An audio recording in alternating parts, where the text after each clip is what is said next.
We're right here at King Jerry Lawler's Hall of Fame Bar and Grill on world-famous Beale Street, and as you can see, oh my gosh, we have the best barbecue ribs in Memphis.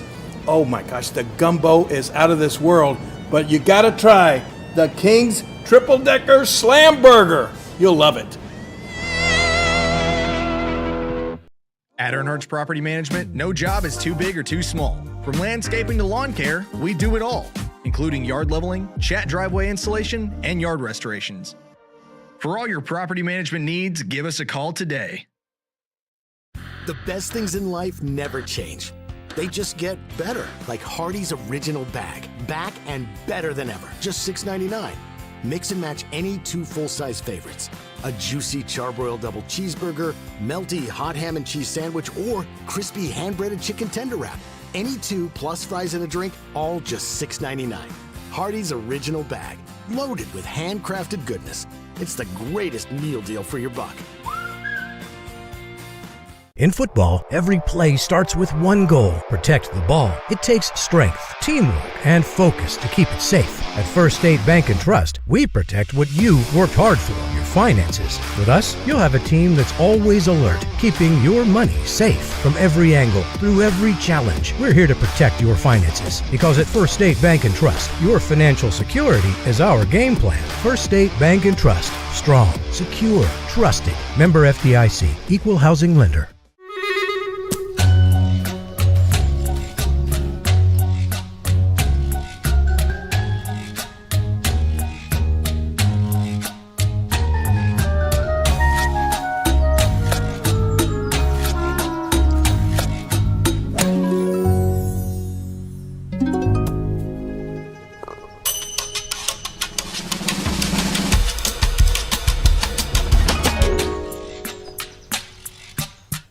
Life is a collection of moments, both big and small.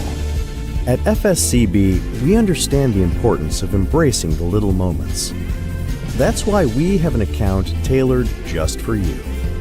Whether you're embarking on your financial journey, savoring everyday experiences, or exploring your golden years, we're here to help you make it happen. Your little moments are just an FSCB account away. Do you need personalized merchandise? Trying to celebrate the season of that big state run? Then Juju Promotions in New Madrid has you covered. Whether it's heat presses, screen printing, or embroidery, we always have an option that will leave you satisfied and looking your best. With seasonal styles and plenty of accessories, there's something here for everyone.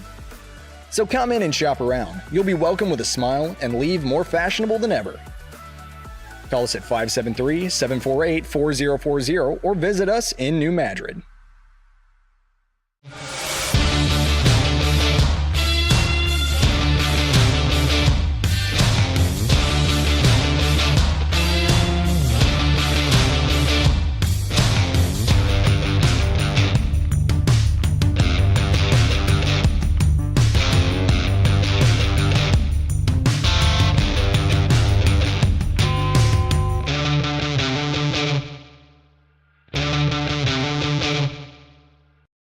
NextEra Energy Resources is the world's largest generator of renewable energy from the wind and sun, and a world leader in energy storage. Since 2016, NextEra Energy Resources has invested more than $339 million in Missouri to fuel local economic growth.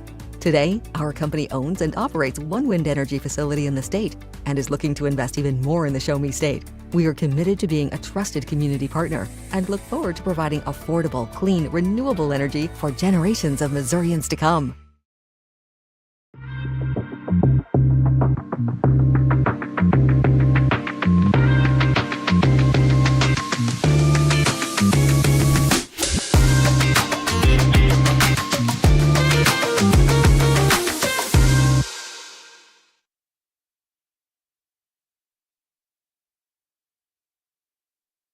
The 2024 Clarkton Christmas Tournament from the Clarkton High School Gymnasium, brought to you in its entirety right here on Aycorp Sports.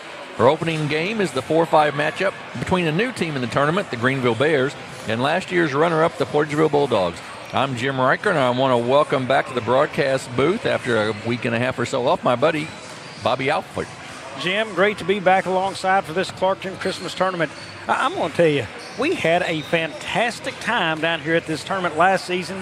And as you mentioned, Jim, this Greenville team comes in. This is new to the tournament, and they come in with a record of 5-3, having competed in the Woodland Invitational a couple of weeks ago, defeating Leopold for the third-place game. They are coached tonight by their assistant coach, Darren Garrison, who is filling in tonight for their head coach.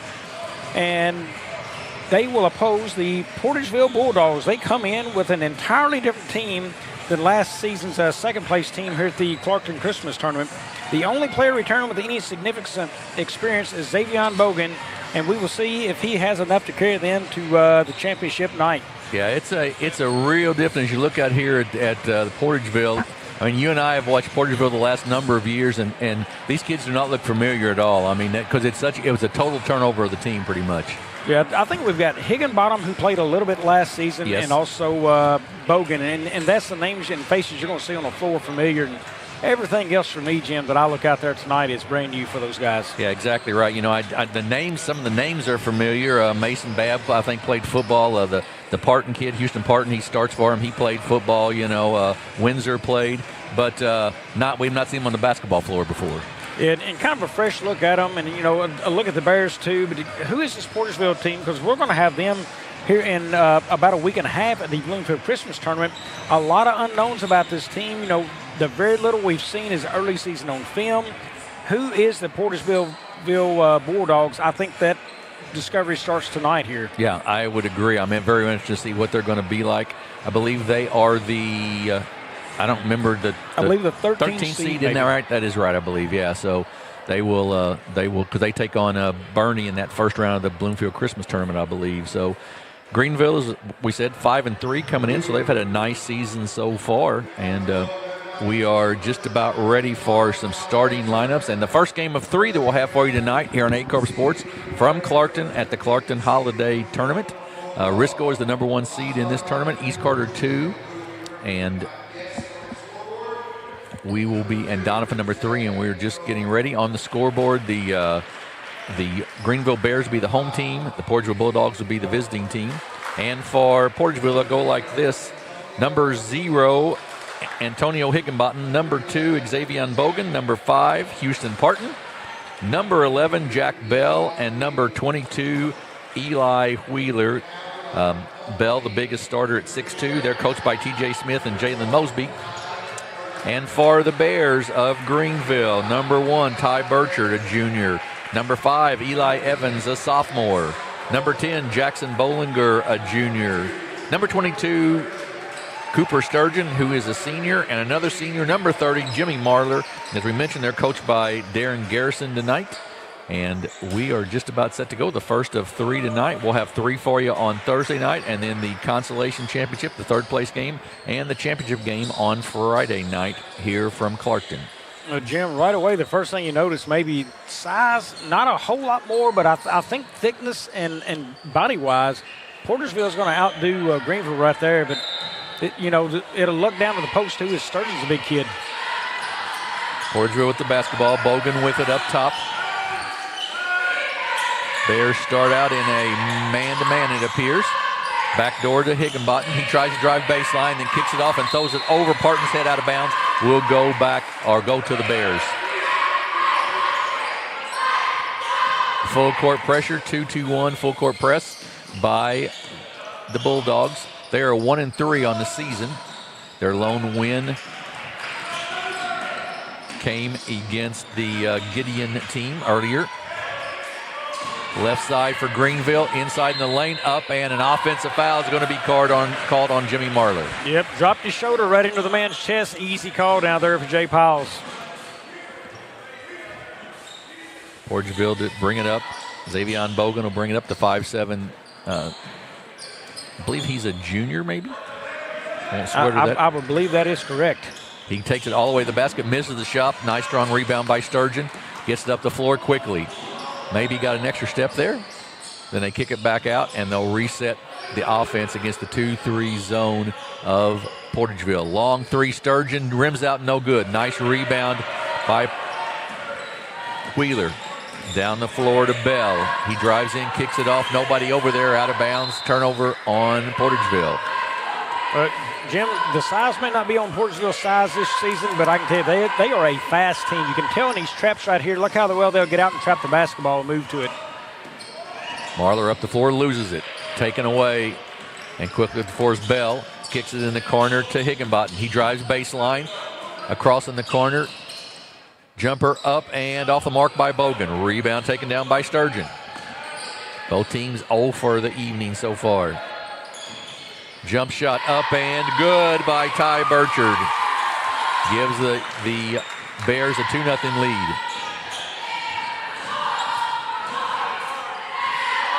Bogan down with it. He's guarded out front there by Evans. Then it's kicked off to Bell. Marler, good job on him. Parton with it. We're going to have a blocking foul in the lane, and that'll be out of bounds to Portageville.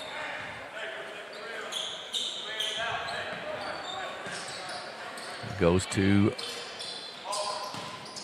the Dogs inside, up and no good. Nice rebound again by Sturgeon. He's got another one. I think he's already got 3, and that's going to be a blocking foul, I believe, on Antonio Higginbottom of the Bulldogs. Well, I'll tell you, Jim, right there about the inbound play for Portageville, I thought Bogan had a better look if he had never put the ball on the floor. He bounced it one time and come closer to the pressure and let him catch up to him. But if he catches that ball and goes straight over the jump shot, that's an easy basket for him. In the lane and back out. Marler at top of the circle, right. Sturgeon left side, gets into the lane, puts a jumper up. It's no good. Rebound, though, by Burchard. He goes back up and good. Ty Burchard's got all 4 of Greenville's points, and it's 4-0 Greenville. And the Bulldogs of Portageville bring it down with Jack Bell, 6'2", brings it across, guarded there by Sturgeon, then to Parton. Bogan for 3 from the right corner, a little short, no good. Rebound taken down by Eli Evans. He's quickly up for Greenville. Kicks it across. In the corner to Sturgeon. Bulger gets it back.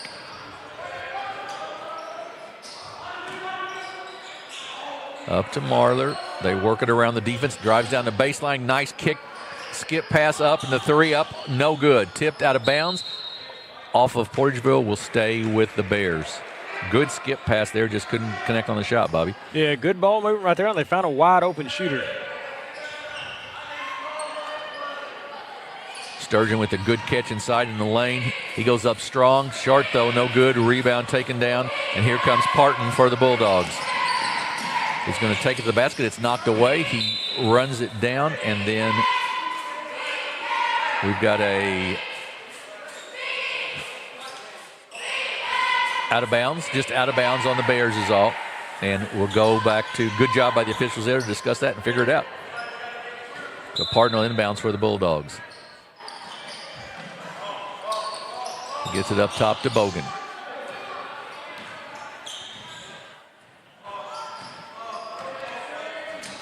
Nice crossover by Bogan, up and good. Boy, that was quick. Boy, good, low, quick ball crossover right there. That was a nice play by Bogan. The Bears get it across. Burchard puts it on the floor. Kicks it out. Evans open for 3. Low, long, no good. Tipped. Taken down by Bogan. A chance to tie it here with the basket. Take the lead with the 3. Parton in the corner. Nice cut inside Higginbottom. He loses it out of bounds. And it'll go back to the Bears. Well, really surprised that time. The way Bogan just took his man to the basket the last possession, I can't believe they didn't try to isolate and give him a little bit more room to work with there off the dribble. Pressure still. The Bears break it. They kick it in the corner to Burchard. Back to Sturgeon. He goes up and no good. Rebound. Evans inside. Off the glass and good for 2. 6-2 Greenville. The winner of this one will play Thursday night at 7 against the Risco Tigers, the number 1 seed in the tournament. Only 7 teams in this tournament this year. Bogan, Evans on him. Tries to cross over. Evans, pretty good job on him, but then gets him on the arm, and it'll be a foul, and we'll send Xavier Bogan to shoot 2 free throws. Yeah, I think the biggest thing with Bogan, you want to say at least hands length from him or arms length from him. Give him the crossover and the pull-up jumper in front of you, but don't let him go around you to the rim. You can tell he definitely wants to take you off the dribble. Free throw is good. Bogan with all 3 for the Bulldogs so far. Jim, he has got the custom-made colorful sneakers on tonight. He does. Rebound taken down by Bircher. Gets it back from Marler, and Marler gets it right back to Sturgeon at the free throw line. Kicks it in the corner. Bircher, top of the circle, 3. Short, no good. Rebound taken down by Bogan. Gets it ahead to Higginbottom. He takes it all the way to the basket, up and good. Antonio Higginbottom, and it's a 6-5 game. Yeah, just a good run-out basket right there for Portageville. Cross to Evans to Sturgeon. Cross court, long jumper up off the mark, no good. And a rebound by Eli Wheeler. Portageville brings it down with just under 3 minutes to go and a chance to take the lead here in the first quarter. 2 high posts for the Bulldogs. Trying to get a cutter to be able to cut to the basket there.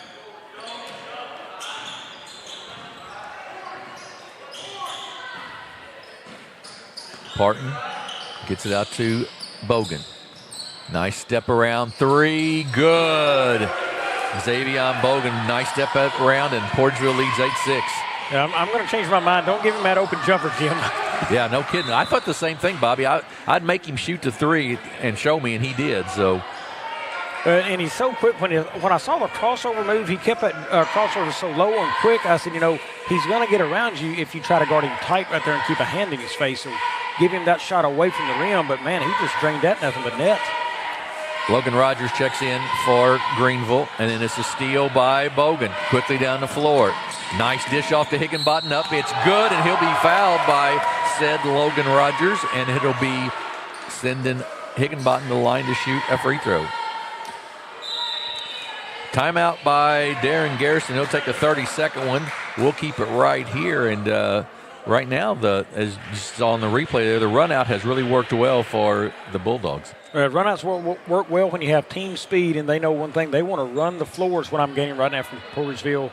If they get an opportunity, they're going to kick it out and go as fast as they can. Use their speed as an advantage to get up and down the floor. But right now, Greenville, they've had some wide-open looks from the 3. They're 0 of 5 right now, but if they can get a basket or 2 a fall right there, it'll put them right back into this game. We're ahead. They've got more shots off at 11-8. They just got to find a way to knock down a 3-pointer or 2 in this game.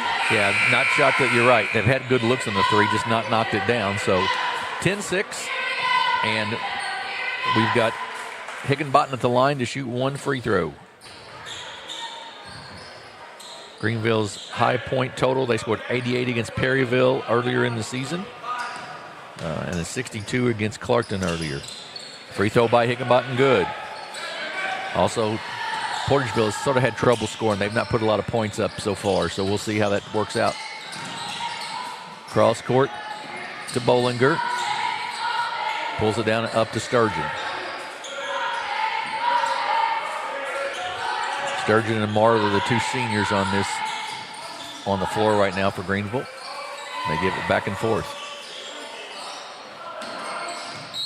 And that's going to be a little hold there by Higginbottom. He just got him by a little bit, and I think that'll be Higginbottom's second, if I remember right. And brings Evan Windsor, a 6'1" player, into the ball game for the Bulldogs.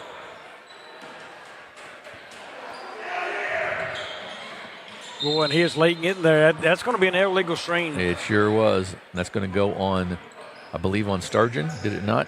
Yeah, Number Cooper 22? Sturgeon. Yeah, they got him on the call. We are on the opposite end of the floor from the scoreboard that shows fouls and that type of things, folks. So excuse us if we don't have them all. Bell with the basketball. Mason Babb in the game at 6'6", also for Portageville. He's there at the free throw line. Back to Windsor and Parton. Windsor will take the 3, short, no good. Babb keeps it alive. Inside Bell, up, no good. Babb with the board again. Gets it blocked by Logan Rogers, out of bounds. Will go to Portageville. Interesting figure when 6'6" comes to the floor, how he changes the game. It did make a very big difference. You're right. Ian Meyer checks in for the Bears of Greenville. And we're going to have a timeout by Coach T.J. Smith. They were looking at a 5-second call, so Coach Smith decided to take the 30-second timeout. Well, I tell you, that's the timeout you probably don't want to use, when you're up 11-6. You just got to get that thing, throw it over the top backcourt, let a guy go get it. You got the speed. Let him go run it down right there. And I think they could have. Probably just didn't hit the inbounder's mind to do so. Make sure you check out our podcast, Seamless Sports Zone with Drew and Dave, featuring Andrew Moore and David Jenkins, chatting about all things sports from local high schools to college and professional teams. New episodes are released every Monday and Thursday mornings. Can be found at Spotify, Apple Music, Apple Podcast, and the Seamless Sports Zone YouTube channel. 11-6, Portageville with the lead. This is a first-round game here at the Clarkton Holiday Tournament. Our next game will be the number 2 seed East Carter County Redbirds against the North Pemiscot basketball team. I'm drawing a blank right this second on their names. Bogan for 3. Good. Xavion Bogan for another 3. And all of a sudden, Portageville's got a 8-point lead. Well, when Bogan gets set like that, he's got a really good shot. You saw it come out of his hands really nicely. Steal. Off to Bogan. Under a minute to go in the quarter.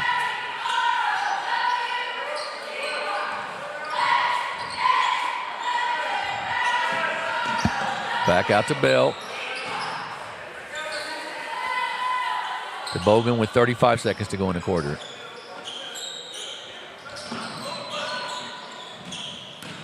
Down the lane, Bogan another 3, top of the circle, good.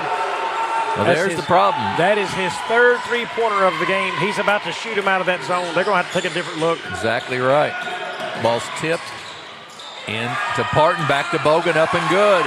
19-6. Big run here. I believe they're on about and there's bodies everywhere on the floor. I believe that's a 17-0 run right now, Bobby. It was 6-2 at one point. Yeah, and thanks to Zay Bogan right there, boy, he has lit it on fire already. 14 of his team's 19 here in the first. Jimmy Marler to inbounds for Greenville. Now, I'm going to tell you, that's tough footage to put together for teams when you're the 13th seed going into that Christmas tournament, Jim. Absolutely right. Marler to the basket, gets fouled by Babb with 2.6 seconds to go before the end of the quarter. Yeah, you're right, Bobby. That's you play like this and you're the 13th seed, so. Yeah, and when you've scored 14 of your team's 19, everybody's going to key on him. Absolutely. And one thing I said, during the seeding show, I thought they needed to pressure the ball and try to trap Bogan and make it kick out of his hands to somebody else's. I don't know if the Bears are deep enough to try to trap and fast enough to do that against this team, but no pressure whatsoever on Bogan right now, and he's having a field day out there. Yeah, you're exactly right. Second one by Marler is also good. So 19-8 breaks the scoring drought. Ball's loose, go out of bounds with 0.3 of a second left and should belong to Portageville. They were trying to get a sneak a basket in there right before the end of the quarter.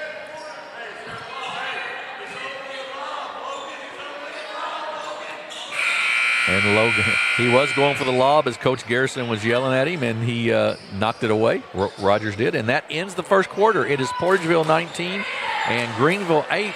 We'll take a 30-second break, be back with the second quarter of this first-round Clarkton Holiday Tournament game here on Aycorp Sports. In football, every play starts with one goal: protect the ball. It takes strength, teamwork, and focus to keep it safe. At First State Bank and Trust, we protect what you worked hard for, your finances. With us, you'll have a team that's always alert, keeping your money safe from every angle, through every challenge. We're here to protect your finances, because at First State Bank and Trust, your financial security is our game plan. First State Bank and Trust. Strong, secure, trusted. Member FDIC. Equal housing lender. We are back at Clarkton High School. It is the first game of the first round, as a matter of fact, in the Clarkton Holiday Tournament. And it is the Portageville Bulldogs who have jumped out to a 19-8 lead over the Greenville Bears. Jim Riker, Bobby Alford with you. And Bobby, the Portageville started off slow, but then Xavier and Bogan got hot. Yeah, it started off slow, and they struggled a little bit defensively, rebounded some things, trying to get up to speed. But, boy, they caught up to speed in a hurry, and they have taken off in this game. Earlier in the game, I looked at it, and I think they was getting out-rebounded 8-4. Now it's close to 6-8. You know, they're just doing a much better job defensively down there, which is creating turnovers and run-out baskets, and even good looks for Bogan on the floor. Greenville with the basketball. Sturgeon up top, right side to Marler. He looks, kicks it back out to Evans, and then Marler gets it right back.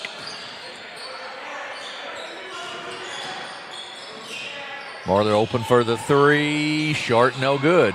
Knocked out of bounds, will go to Portageville. Boy, another open look for the Bears right there, and they just cannot connect on three. 0 for 6 now, I believe, so far. And Jack Bell with it for Portageville. Back to the man-to-man. Good job by Marler cutting him off. Bogan drives down the baseline, up and good, and he'll be fouled and shoot one. Well, the one person you could not give a lane to drive to, and they left the baseline drive open for him. Foul is on Bollinger. Hey, you're exactly right, Bobby, and you have to know that he's going to take it to the basket if he gets half a chance. You do not want to waste those multicolored shoes that he's got. We've seen a lot of that around lately. I have, and I tell you, he is wasting nothing about those shoes. He is getting all the traction he wants out of them tonight. Sturgeon with it. Kicks it left corner, just past Eli Evans and out of bounds. A turnover on Greenville.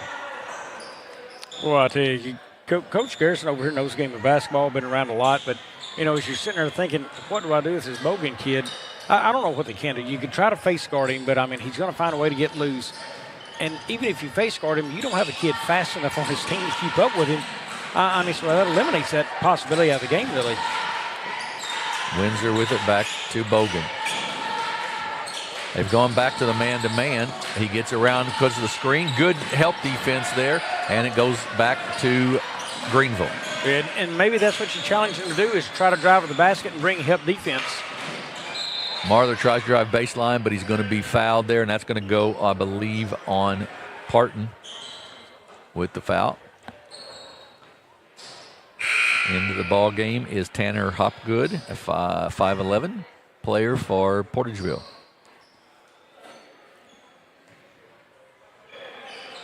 Inbounds. Greenville looks to get it in. Oh, and they're going to have an offensive foul on,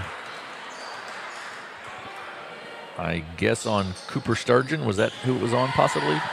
Maybe. If 22. so, that's his second offensive foul. Jack Bell will bring it up for the Bulldogs.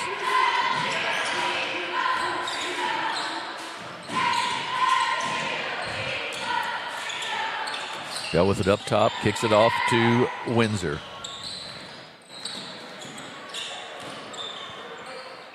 Back out to Bell. All the way to the basket, gets it blocked in there. It's loose, and it's off of Greenville and go out of bounds. Blocked there by Logan Hillis.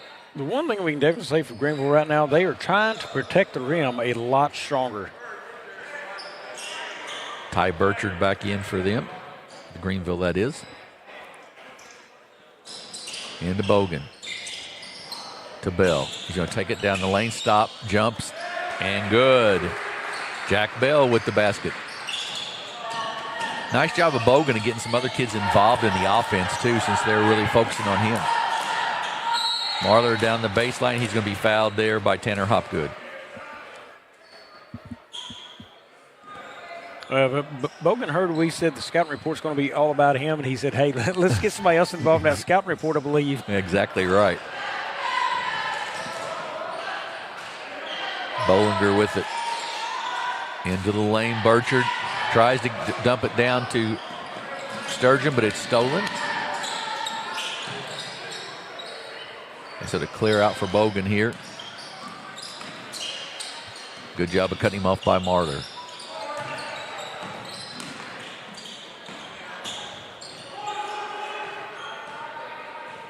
Bell gets it back. He's guarded by Burchard out there. Loses it, and it's picked up by Eli Evans. Right side, Marler stops from about 15. Off the mark, no good. Nice rebound inside there And then it's back out to Evans. He'll take a 17-foot jumper off the mark, no good. Sturgeon with it, up and good. Sturgeon sort of got bumped off the ball by his own teammate, but got it to go down. Yeah, got a nice little roll off the rim there for Sturgeon.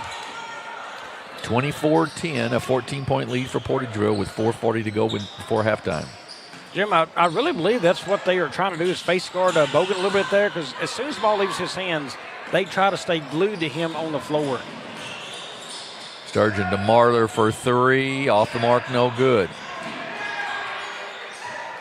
I have to believe, not having seen Greenville, I have to believe that Marler is who they're used to shooting that three-pointer, because he's getting the shots off and they're getting him the looks they want. He's just not able to knock it down right now. Back to Marler. And I would guess near Greenville area, they just don't deal with this kind of speed on the floor, getting out and closing out on them either. I would think that's right. Sturgeon with the offensive board. He goes up high off the glass and good. Good job inside there against Eli Wheeler and gets the basket, and that's 24-12. Yeah, Cooper Sturgeon just used all of his strength there to get to the rim. Bogan, they clear out. Somebody has to help there. They give it up, though, to Windsor. And gets it out to Bell then.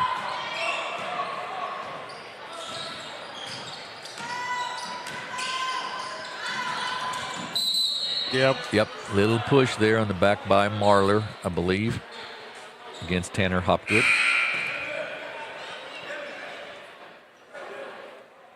Parton checks back in, as does Babb. Bell and Windsor check out. Logan Rogers back in for Greenville, and Ian Meyer for Greenville. Boy, I'm sure as I would say Coach T.J. Smith's got to be intrigued and fascinated by the size of Babb out there. Oh, you would think so. Trying to figure out how he can incorporate him more.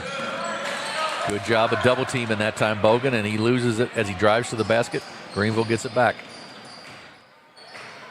Off to Burchard. He had their first four, then cross court wide open is Marler for three. There it is for three, and it's 24-15. Yeah, first made three of the night, now 1 of 8. Off to Parton.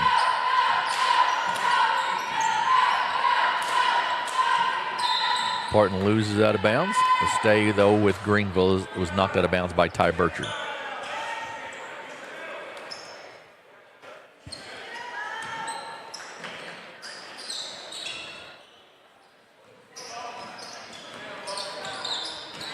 Bogan's been quieter here in the second quarter, Bobby.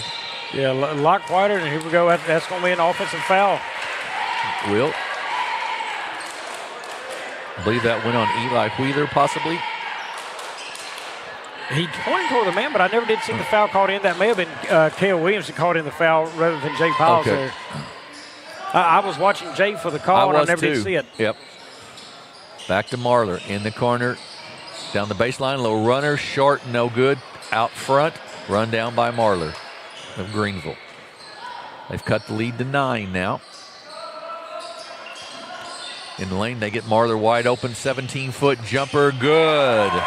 Marler's starting to find it over there. He is. Jimmy Marler with the last 5 for Greenville, and it's 24-17.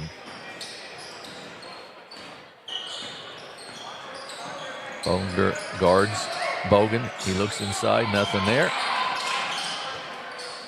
Boy, they gave Bogan too much space and let the ball right back in his hands. Tries to cross over, gets down the lane, up and good. You give him just a little step and he's going to get a basket. Well, Bogan created his own screen right there using the big man Babb. He just kind of ran around until he found him and threaded that deal. Marler to the basket and good. Marler's got 7 straight. 26-19.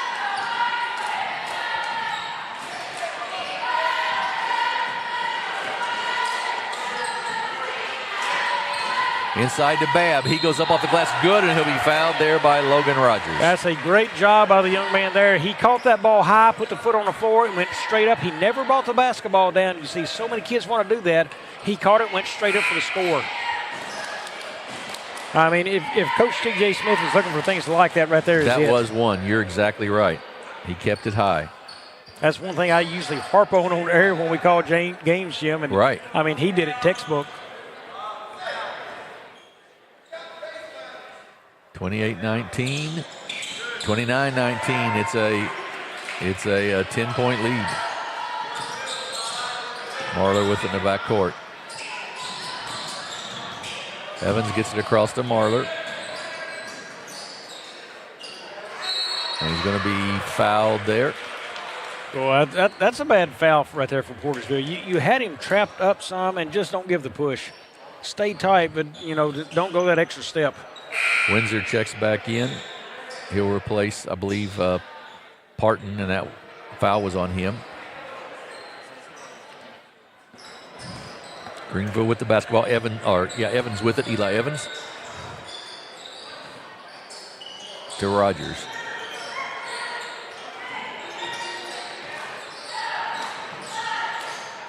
Burchard left side, 50 seconds to go before halftime. Free throw line to Marler. Puts it on the floor, gets it back.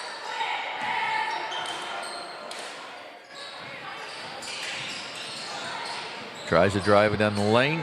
Does Ian Meyer. Gets it back after sort of losing it. Then off to Marler. He drives the baseline. He goes up over Babb, and good. Nice job of Marler. You see him hip check Babb right there and create space.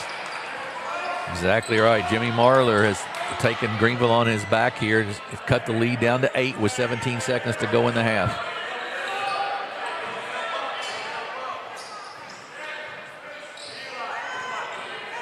Screen set. Bogan, nice kick in the corner to Windsor. He's up, it's short, and over the back of the backboard with 2.4 seconds to go, so Greenville will get it back. Well, they may have left an open shooter out there, but I like what Greenville did right there. They closed off the lane and made Bogan kick that thing into the corner for somebody else to take that three. Long pass hits the top of the gym, though, and hits the rafters, and it'll go back to Portageville. The last thing you wanted to do right there was that, Bobby. And now they've got to protect the rim. You've got to find Bogan here. Marler's out on him. They do get it into him. Rogers gets it. He throws it long at the buzzer. No good. And we are at halftime.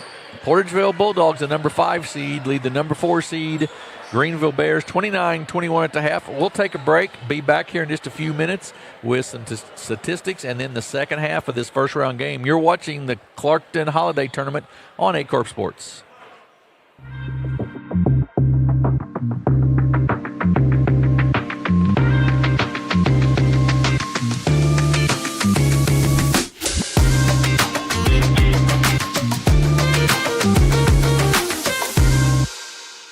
NextEra Energy Resources is the world's largest generator of renewable energy from the wind and sun, and a world leader in energy storage. Since 2016, NextEra Energy Resources has invested more than $339 million in Missouri to fuel local economic growth. Today, our company owns and operates one wind energy facility in the state and is looking to invest even more in the Show Me State. We are committed to being a trusted community partner and look forward to providing affordable, clean, renewable energy for generations of Missourians to come.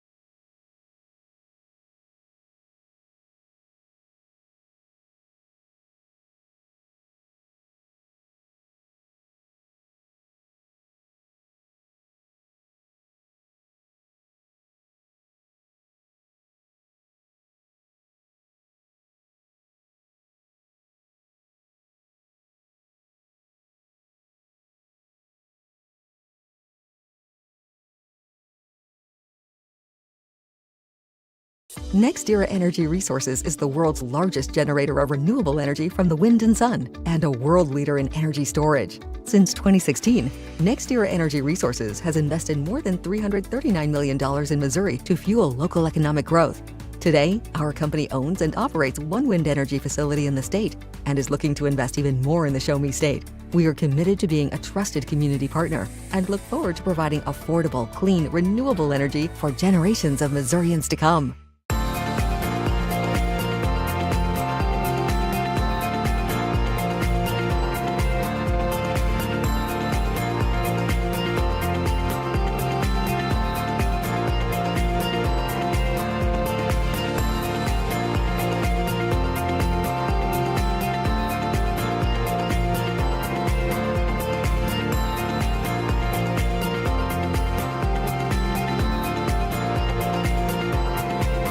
Agriculture is not a fad, and it's not for the faint of heart. Long days become long nights, sacrificing time away from your family, even on weekends, just so you can get the crop in and get the crop out. This is your way of life. At Farm Credit Southeast Missouri, we are 100% bought into your commitment. Because we are customer-owned, it is our mission to be your ag lender, and we intend to be your value-added partner for next year and the long term.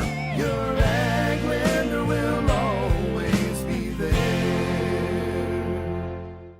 My name is Kevin Rossville. I'm a farmer from Prairie County, Arkansas. Been farming since 1991. Started farming with my father-in-law when I got married. We've been raising rice ever since. We've all been looking for something for a change for years. And I think this 263L is going to be the next and up-and-coming thing for us. It's really going to work well on a lot of different ground and a lot of different farms around here. Dynagro 263L, available exclusively at Nutrient Ag Solutions. Mathis Funeral Home of Dexter and Bernie strives to provide their community with the accommodations and services needed to relieve your family during times of loss. For more information, give them a call and see how Mathis Funeral Home can help meet your expectations in celebrating your loved ones. At Focus Bank, we understand your community because it's our community too. With branches across Southeast Missouri and Northeast Arkansas, Focus Bank offers services such as fraud protection, really free checking, and mobile banking that lets you bank simply and securely, anytime, anywhere. Stop by any of our branches or visit us online to open an account today. Plus, you'll receive an awesome free gift just from opening your really free checking account. And when you refer someone who opens an account, you'll both receive a gift. Focus Bank, member FDIC, equal housing lender.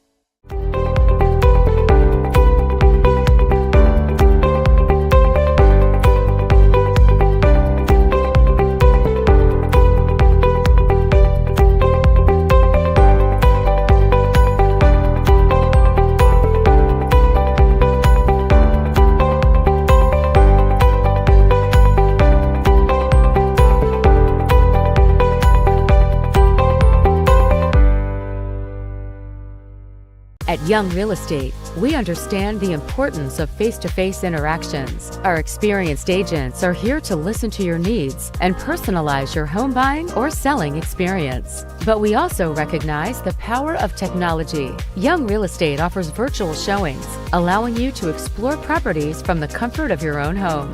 Young Real Estate, where technology meets a personal touch. Your dreams, our expertise. Contact us today and let's make your dream home a reality.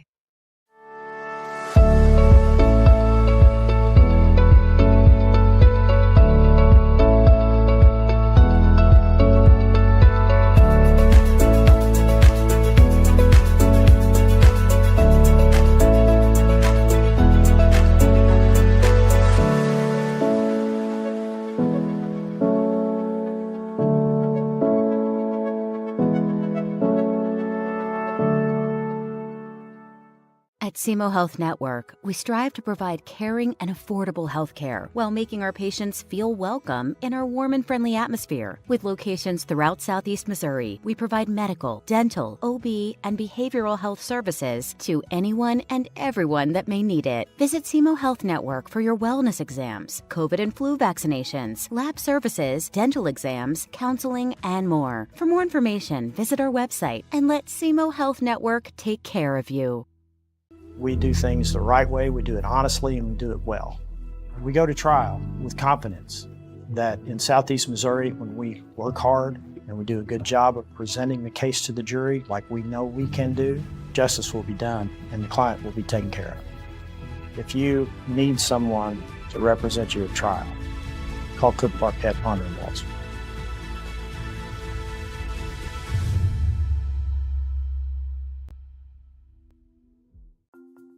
Cameron Bunting Parker, Missouri State Representative, District 150, Dunklin, Pemiscot, and Butler County.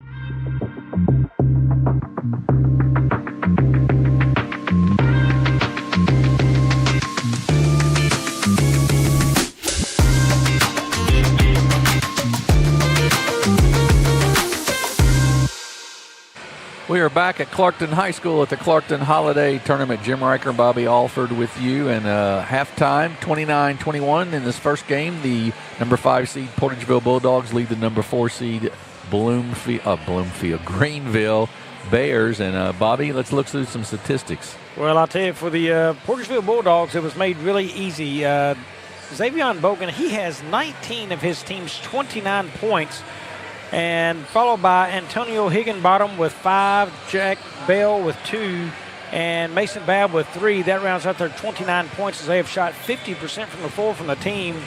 And they've also hit 3 of 8 from deep, Jim, so at 37%, that's not bad at all from deep. 6 rebounds for the team. Keep that in mind as we move forward here. We will now move over to the Greenville Bears and are spread out on their scoring a little bit more. Ty Bircher with 4 in the game. Eli Evans with 2. Cooper Sturgeon with 4. Jimmy Muller, the leading scorer for them, with 11. They have only shot at 39% from the floor. But, Jim, the main area to look at, they've got 18 rebounds. So what that comes to, 18 rebounds to 6, and yet they're down 8 points. That's a matter of what, 4 baskets, just get it and stick it back in on the offensive board. But if they can get some stick-back baskets, they're going to be right back in this game, and they've got to contain Bogan, make him kick that off to somebody else to take the shots. Yeah, and the other thing, they've got to make some three-pointers. 1 of 8. You know, if you're shooting 3 of 8, which is 37% or so, what you'd like to be, you're within a 2-point game as well. So, but even with that 1 of 8, you look at 18 rebounds, they must be getting a couple of those threes they miss. Just get a stick-back basket or a couple. I don't know how many they've had, not many off of that, but if they can capitalize on that deal, and like I said, make somebody else besides Bogan. He's got 19 of the 29. Make somebody else take that shot and show that they can score points too in this game. Absolutely right. So 29-21, Portageville with the lead. The winner of this one moves on Thursday night at 6:30 p.m. They will take on the Risco Tigers. The loser advances all the way over to 5:30 on Friday in the Consolation Championship game. As we mentioned, 7 teams in this tournament. It's Risco, East Carter County, Doniphan, Greenville, Portageville, Clarkton, and North Pemiscot. And so we'll have 3 games for you on Thursday after the 3 tonight, and then 3 for you on Friday as well, culminating in the championship at 8:30 on Friday night. We are set to go. Portageville will have the basketball here to start the half. Parton, Bogan, Bell, Higginbottom, and Wheeler to start for the Bulldogs. Parton in the corner, back out to Bogan. And I would think Coach T.J. Smith, too, Bobby, would like to find some other scoring here. You know, you can't just depend on, and right on cue, there is Antonio Higginbottom. Yeah, Higginbottom found a little bit of a seam in that zone there and was able to split a couple of guys to score inside. Sturgeon gets it ahead to Burchard. He drives down, 17-foot jumper from the corner, no good. Rebound taken down by Wheeler. Kicks it off to Higginbottom. To Bogan.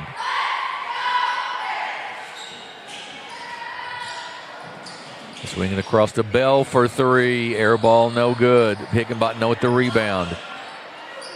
Gets caught in the lane, then kicks it out to Parton for 3. Long, no good. Bell with another offensive board, goes up and good. Well, that rebounding gap's going to close in a hurry if they keep doing that. They've got to be stronger. Quick timeout, 30-second timeout by Coach Darren Garrison of the Greenville Bears.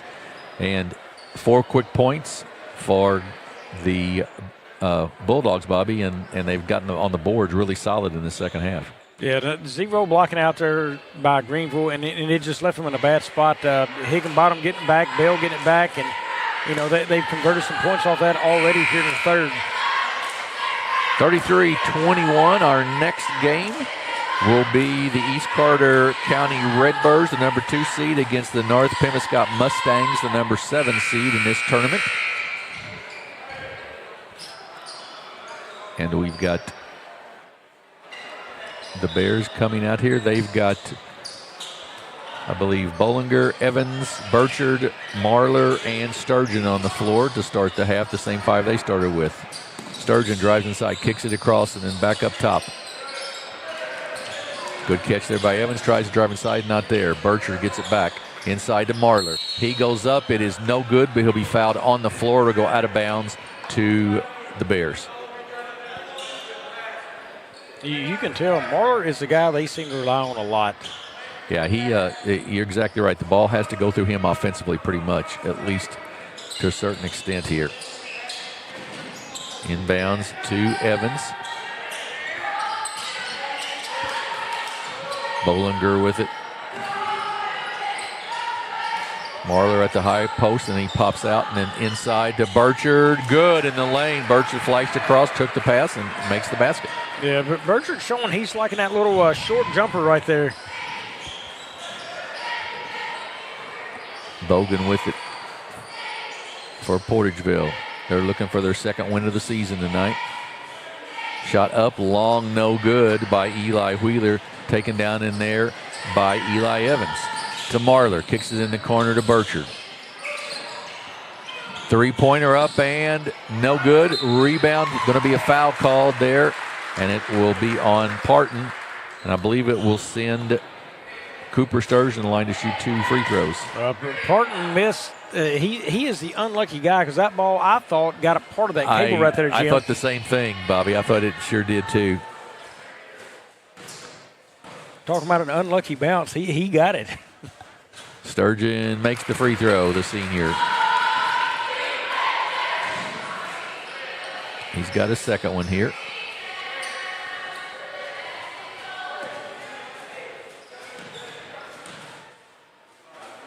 Up and nothing but net.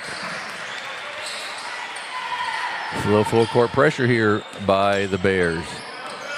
See how Portageville handles it. They give it out pretty good. How do they take it? They get it across, no problem. Parton kicks it out right side to Higginbottom, knocks the three down. 36-25. They're finding the second scorer here as Higginbottom has 10 now.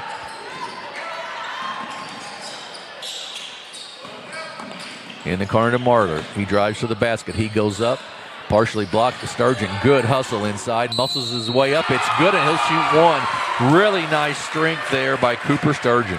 Put back basket off offensive rebound. Right, just what we talked about. Exactly right. And I tell you, Marlar had that ball in a corner. He beat his man to the edge, and he got too deep. He could have pulled a pull-up jumper on the baseline there, had a clean look. He got too far inside and had a hand in his face, but luckily for him, Sturgeon bailed him out. Free throw no good. Wheeler with the rebound. Parton with it. 9-point game now. Portageville leads. Got Wheeler at the high post. Parton flashes under the baseline.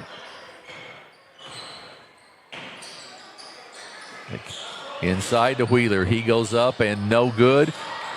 Loose, taken down by Burchard. Well, the lack of inside presence right now for Portageville is there, and they're going to check back in the big guy, Babb. Bollinger with it, left side. Nice. Sturgeon flashes to the lane, up and good again. Cooper Sturgeon's gotten hot here in the third quarter. He is finding rhythm, and he is bumping bodies in there, so he is finding some power inside. He's able to go up strong as he makes contact and finish drives right here and shots. Mason Babb checks in for the Bulldogs of Portageville. Sturgeon's free throw is good. It's down to a 6-point game, 36-30. Dangerous territory for Portageville. You're letting a team hang around right here. Bogan with it, gets it across to Higginbottom. Parton, jumper, air ball, no good. We're going to have a foul, and I believe I'll go on Marlar, possibly, and we'll go back to Portageville. It has been right at 4 minutes in this game since Bogan has scored. Has not scored in the third. Puts it on the floor, gets cut off there nicely.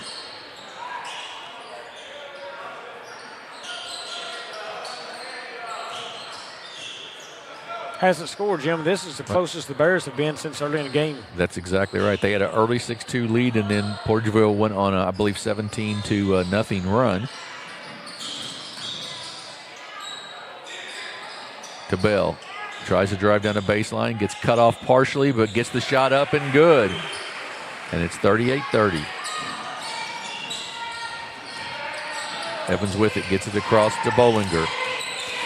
To Sturgeon. Sturgeon puts it on the floor. Nice kick off to Burchard and good. Ooh, nice pass. Good look by Cooper Sturgeon and a good finish by Ty Burchard. Bell with it, gets it across. Higginbottom does a nice job of dribbling out of that pressure, and then the shot is no good by Bogan. Chance to cut into the 6-point lead. And a steal, but a foul. Higginbottom's going to got a little too much body there, and it'll be out of bounds to the Bears. If you're a Greenville Bears fan right now, you've got to like what you're seeing. I mean, this team is closing because they got up to, 36-21? Yes, I believe that's right. So 15 points right at 6 right now, and you're at the free throw line. Could close it down to 4. Jackson Bollinger to shoot the 2 free throws. We're in the bonus here in the third quarter. Free throw up and good.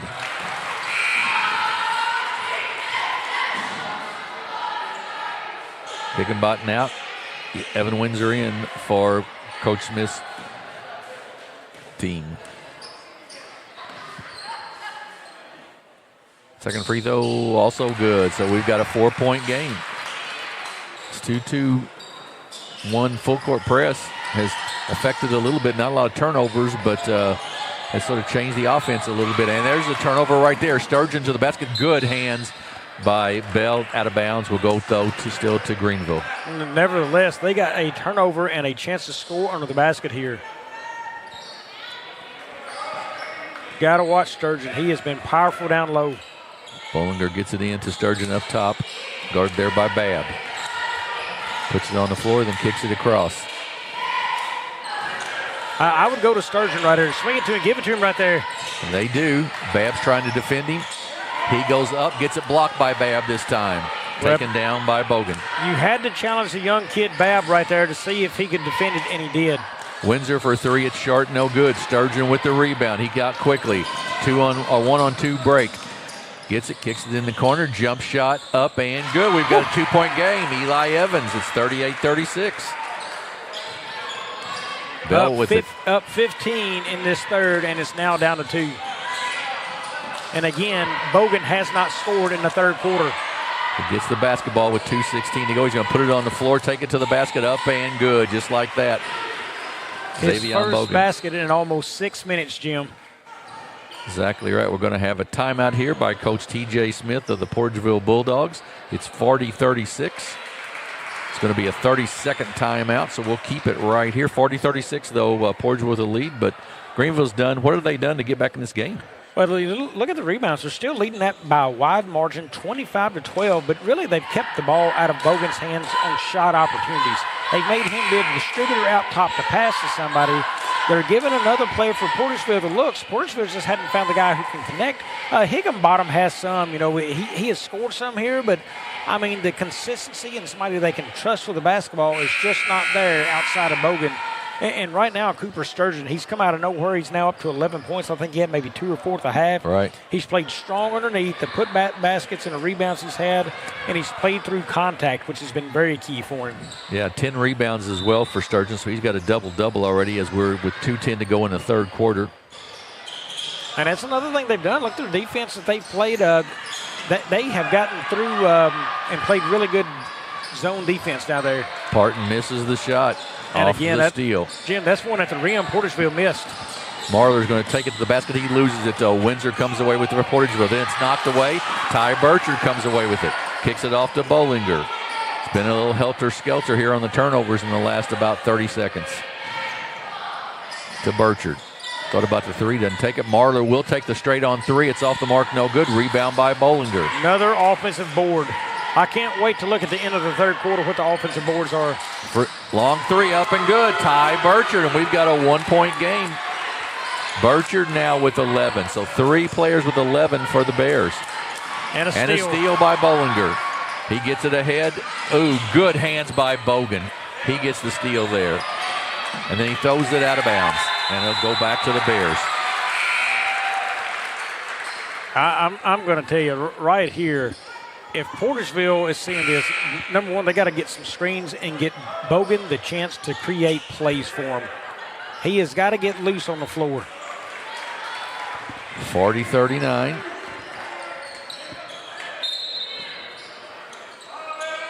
They look to inbounds. And they finally do get it into Logan Rogers. Then inside to Sturgeon. Up and good. Well, Sturgeon's got the best of the big man there because of the size. He is able to push him around. And a lead for Greenville. It's been a long time coming. Last time they led was 6-4.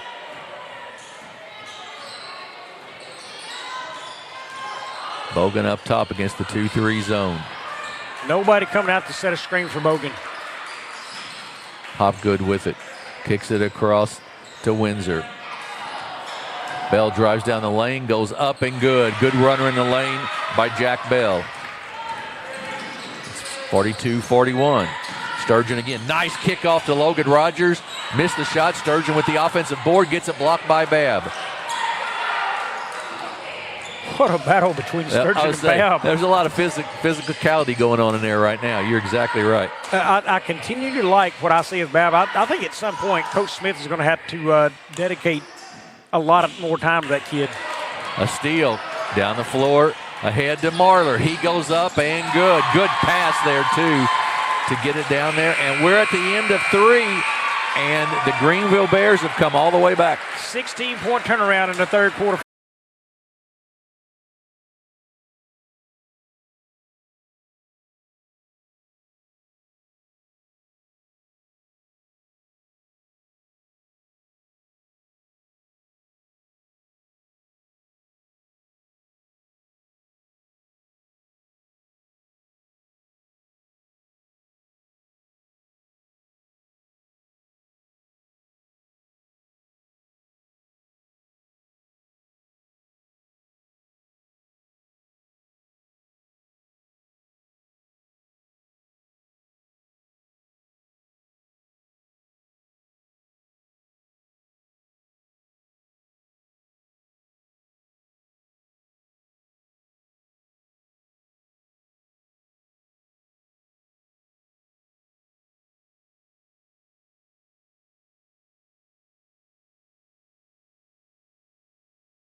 Cameron Bunting Parker, Missouri State Representative, District 150, Dunklin, Pemiscot, and Butler County.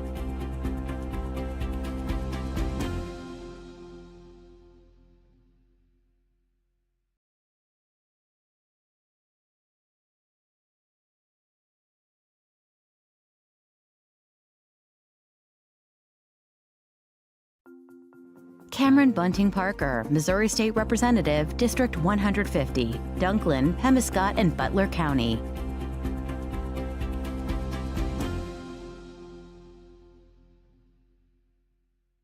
Stop by Miss Linda's 19th Hole in Malden, Missouri.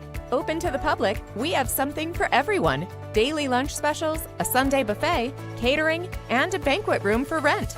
For more information, give us a call or check us out on Facebook.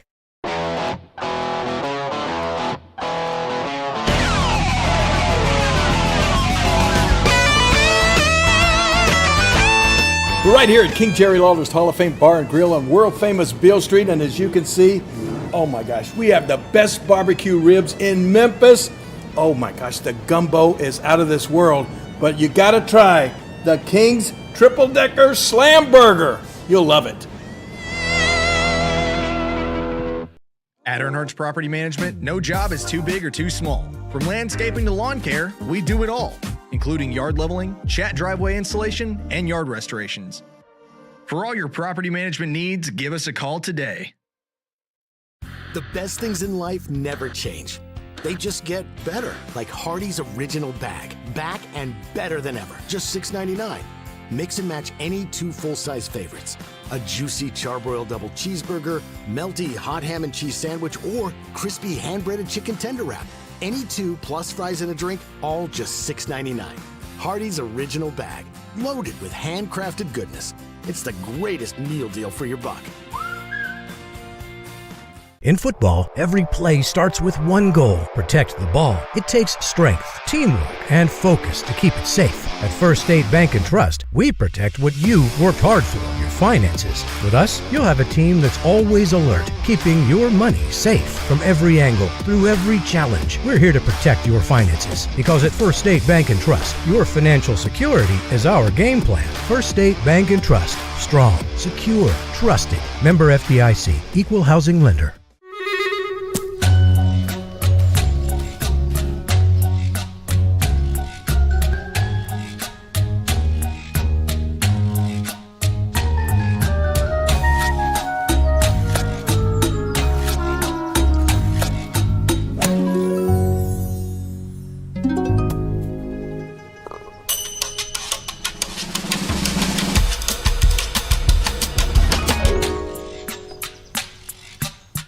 Life is a collection of moments, both big and small. At FSCB, we understand the importance of embracing the little moments. That's why we have an account tailored just for you. Whether you're embarking on your financial journey, savoring everyday experiences, or exploring your golden years, we're here to help you make it happen. Your little moments are just an FSCB account away. Do you need personalized merchandise? Trying to celebrate the season of that big state run? Then Juju Promotions in New Madrid has you covered.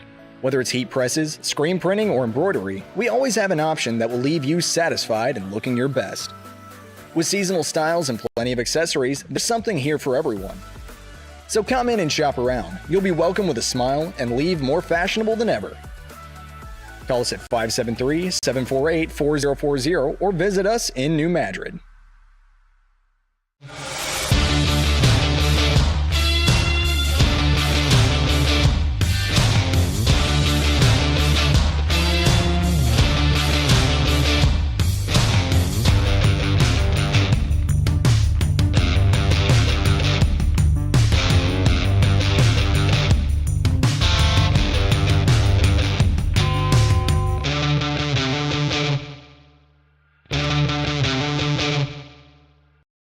NextEra Energy Resources is the world's largest generator of renewable energy from the wind and sun, and a world leader in energy storage. Since 2016, NextEra Energy Resources has invested more than $339 million in Missouri to fuel local economic growth. Today, our company owns and operates one wind energy facility in the state and is looking to invest even more in the Show Me State. We are committed to being a trusted community partner and look forward to providing affordable, clean, renewable energy for generations of Missourians to come.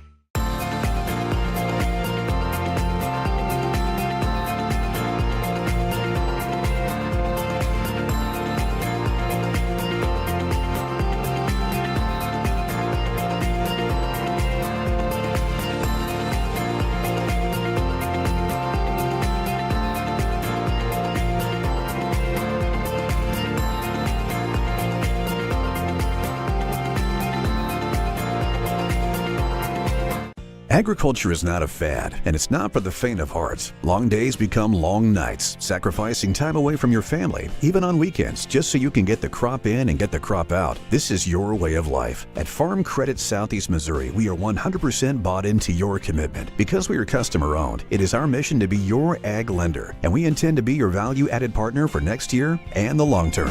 Your ag lender will always be there. My name is Kevin Rossville. I'm a farmer from Prairie County, Arkansas. Been farming since 1991. Started farming with my father-in-law when I got married. We've been raising rice ever since. We've all been looking for something for a change for years. And I think this 263L is going to be the next and up-and-coming thing for us. It's really going to work well on a lot of different ground and a lot of different farms around here. Dynagrow 263L, available exclusively at Nutrient Ag Solutions. Mathis Funeral Home of Dexter and Bernie strives to provide their community with the accommodations and services needed to relieve your family during times of loss. For more information, give them a call and see how Mathis Funeral Home can help meet your expectations in celebrating your loved ones. At Focus Bank, we understand your community because it's our community too. With branches across Southeast Missouri and Northeast Arkansas, Focus Bank offers services such as fraud protection, really free checking, and mobile banking that lets you bank simply and securely. Anytime, anywhere. Stop by any of our branches or visit us online to open an account today. Plus, you'll receive an awesome free gift just from opening your really free checking account. And when you refer someone who opens an account, you'll both receive a gift. Focus Bank, member FDIC, equal housing lender.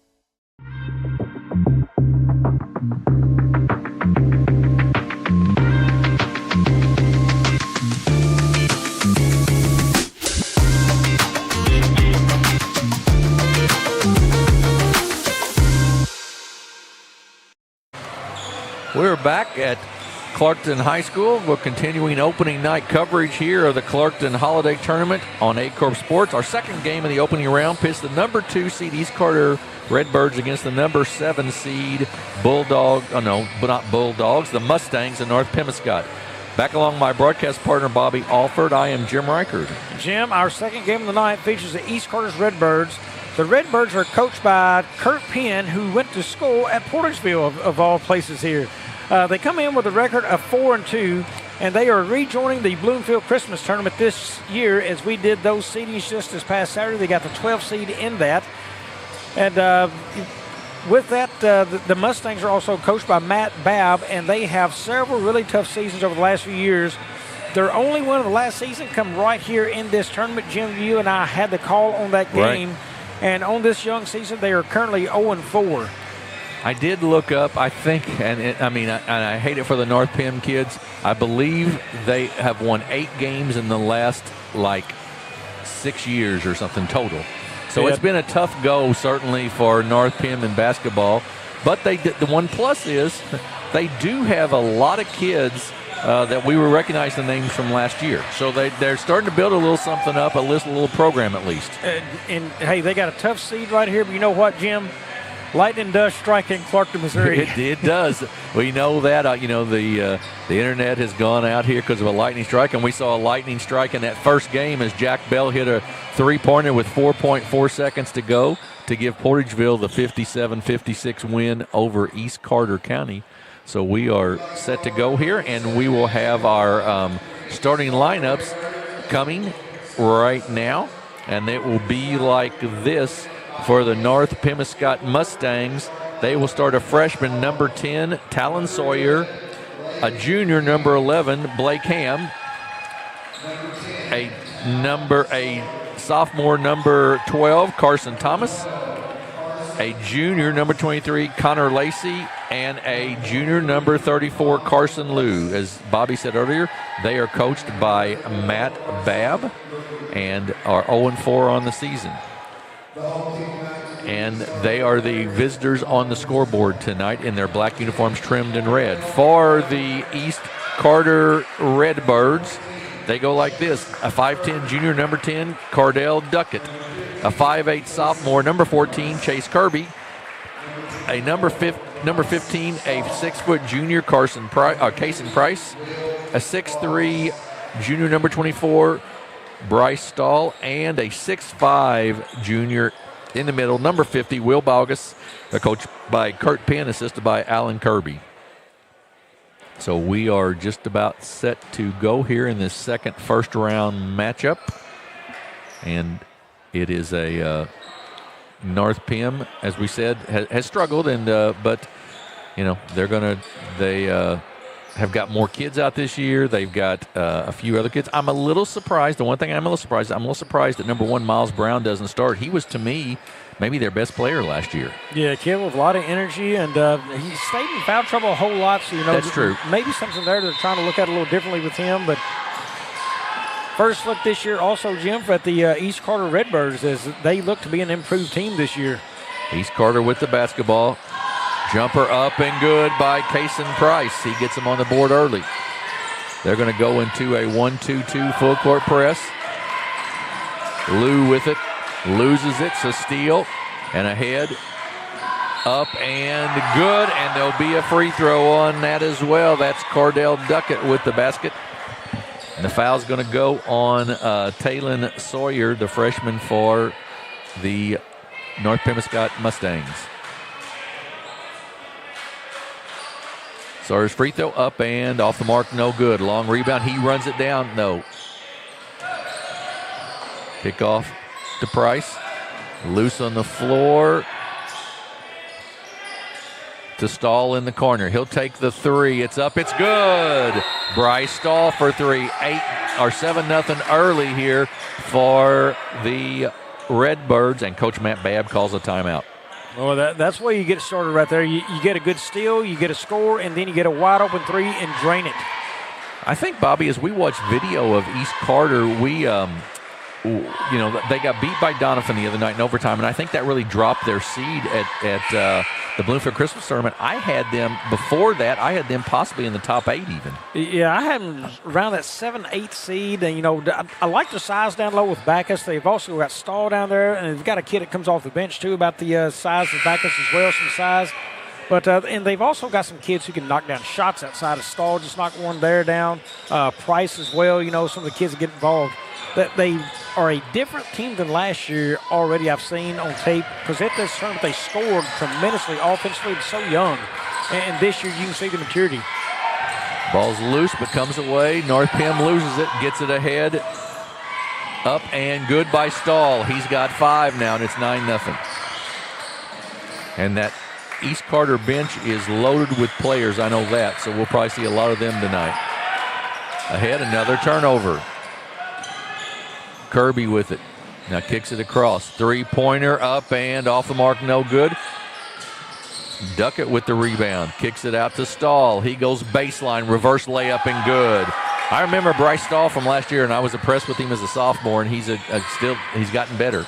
The kid last year I thought at times was out of control, and he seems much more under control and better looks at the basket this year.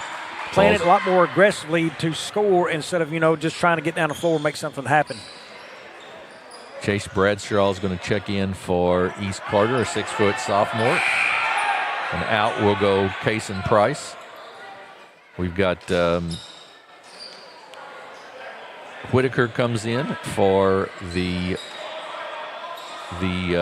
Mustangs, as does number 15, Timmy Lehman.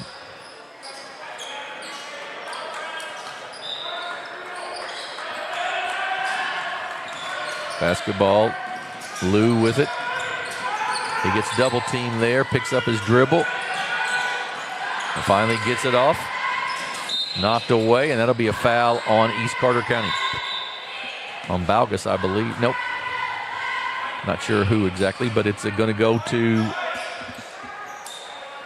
the Mustangs. And a steal by Stahl. Gets it across. Nice catch down there by Kirby. And backcourt.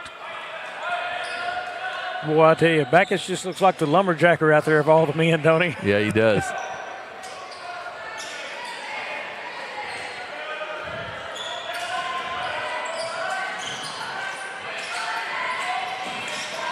Trying to get across the timeline, and it's going to be a foul on Stahl as he jumped across there and bumped into Blake Ham and impeded his progress, so to be out of bounds. Back to the Mustangs. They trail 11-0. We're just 2 minutes into this game. First round game here at the Clarkton Holiday Tournament. To the basket, up and good by Talon Sawyer, the freshman, and it's 11-2. Cross court jumper for three, good. Chase Bradshaw with 3. He's a sophomore, and it's 14-2. Boy, again, you can just see a much better shooting team this year out of East Carter. And a steal. Bradshaw gets it ahead to Stahl. He goes up, lays it over the top of the rim, and good. 16-2. 3 subs set to check in here for the Cardinals, or the Redbirds. Whitaker to the basket, up, and they break the press. Good. Calve Young Whitaker with the basket. Stahl in the lane, goes up left-handed, is sharp, gets the putback, misses it. Rebound taken down by North Pim. It's lost, loose on the floor. Jump ball will belong to the Redbirds.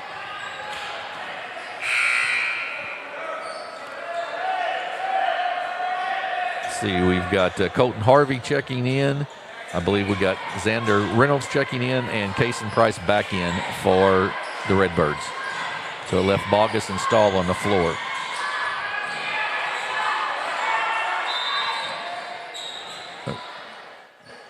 They got six, what do we got here? Timeout? Or 1, 2, 3, 4. Well, I think we had 6 players on the floor for East Carter, possibly.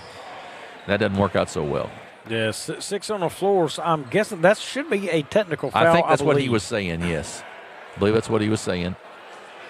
And Timmy Lehman will shoot the free throws, the technical free throws for North Pemiscot.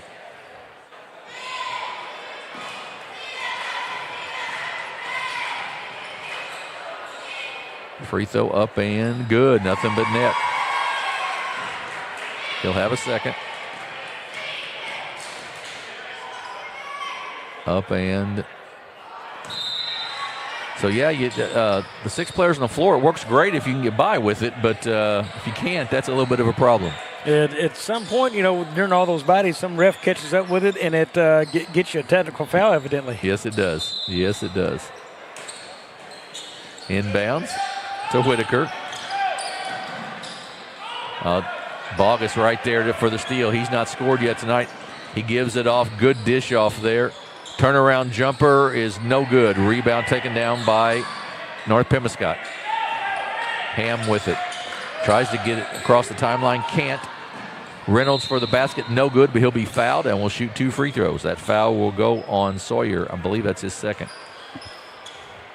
Right now, I think Backus is wondering, do I need to make these trips down the floor right now, guys? Yeah. He just kind of hung out back here with his coaches that possession. Reynolds free throw. Good. The 5'10 sophomore is up and good. Only one senior on this East Carter team. Yeah, the young team, that they feel like this is their year. They're a young team. There's a bunch of juniors right now, and they feel like they've got a chance to win their district. 18-5, East Carter with the lead. Whitaker in the backcourt. Lou being hounded back there. And that's got to be a travel. And a turnover. And North Pim just doesn't really have anybody to handle the basketball much, Bobby. Yeah, tough, and they're undersized at every spot on the floor. Down the baseline, up and no good. Tipped, taken down by Lehman. He comes out of there and loses it, and they'll go back to East Carter County.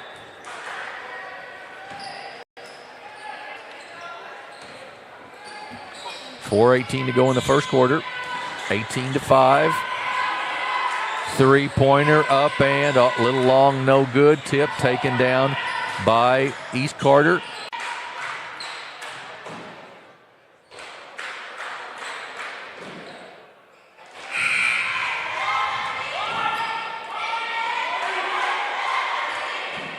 (19-5) after the made free throw. Just a reminder, folks, in case you weren't with us in the first game, the power went out here in the gym and sort of fried the internet. They're trying to get it back up. Because of a lightning strike, we're running off of a hot spot right now.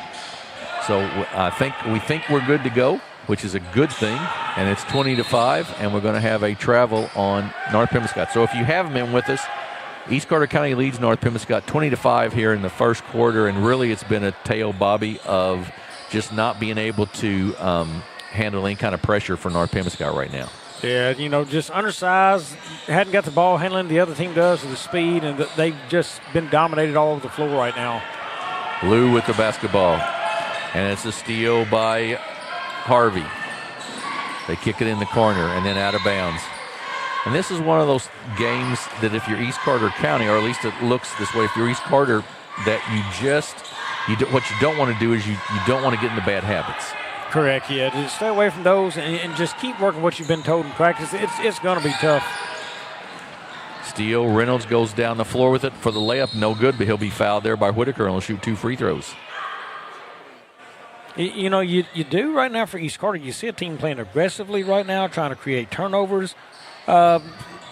Good signs. You wonder where it went wrong against Doniphan as they lost that game earlier this year, but definitely a team you could see that could give some people some trouble in this Bloomfield Christmas tournament coming up along with this one. Right, absolutely right. Free throw is good by Reynolds. And I believe East Carter County has Kennett in the Bloomfield Christmas tournament in the first round, if I remember correctly. Yeah, 12 versus 5 right there. Kennett the 5 seed, East Carter the 12. Free throws good. Stahl back in the game, Curry back in the game. I'll tell you, with good size, Stahl's athletic ability, and you got Backus too, you know, they will give Kennett some problems. Absolutely they will. Turnover on North Pemiscot. Pass was a little too long there by Connor Lacey. Yeah, just a little recap. If you missed it, Portageville was up in that game by 15, lost that lead by 1. It got up to as many as 7 by Greenville. They lost that lead on a 3-point shot out there that was drained by Jack Bell. Yep. And then Greenville lost it when they had a shot up that rimmed out on them to close out the game. So Portageville advances to the winner's bracket to take on Risco. Another turnover.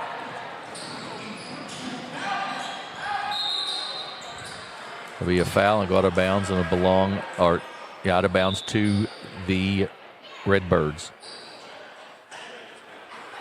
Nope, be shooting free throws. That's the 5th foul. So J.J. Flume will shoot, the 6'1 senior will shoot free throws. Only senior on this squad. Free throw up and good. Now, I want to say Stahl knocked down another 3 out there. He's already got 12 in a game and 2 threes made. Nice opening quarter for him. Second free throw, good.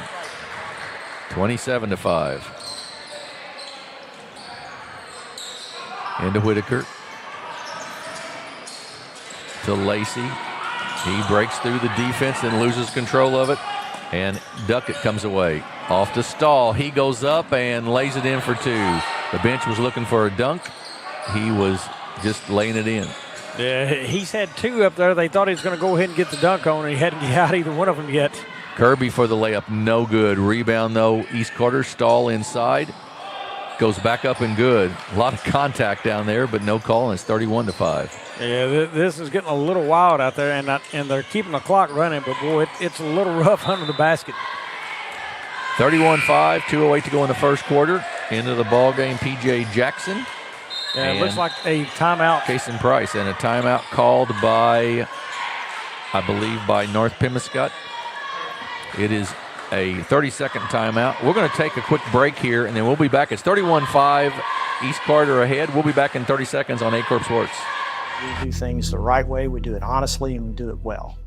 We go to trial with confidence that in Southeast Missouri, when we work hard and we do a good job of presenting the case to the jury like we know we can do, justice will be done and the client will be taken care of. If you need someone to represent you at trial, call Cook Barquette, Ponder & Waltz.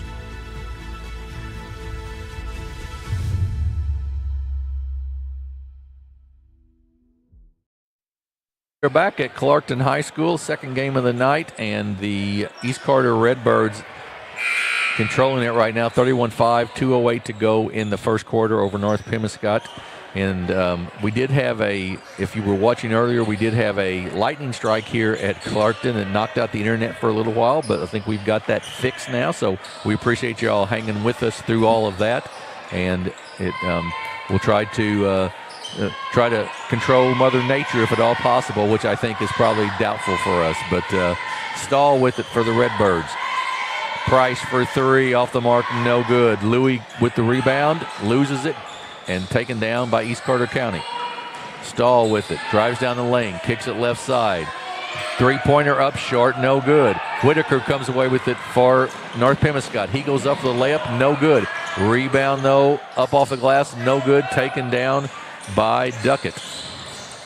He's quickly up the floor with it. Off to Stahl. Up and good. Bryce Stahl with the basket. Well, I tell you, Jim, as wild as this game is right now for East Carter and North Pem as well, it is teaching East Carter to play with their head up because the ball's loose a lot. People running the floor. look up and find an open guy. Duckett to the basket and good. 35-5 with 1:13 to go in the first quarter. Lacey with it in the backcourt. Kicks it across and a steal in the passing lane. Kirby up, short's no good. Loose. Whitaker comes away with the rebound. And we're going to have a reach-in foul on Cordell Duckett of the Redbirds.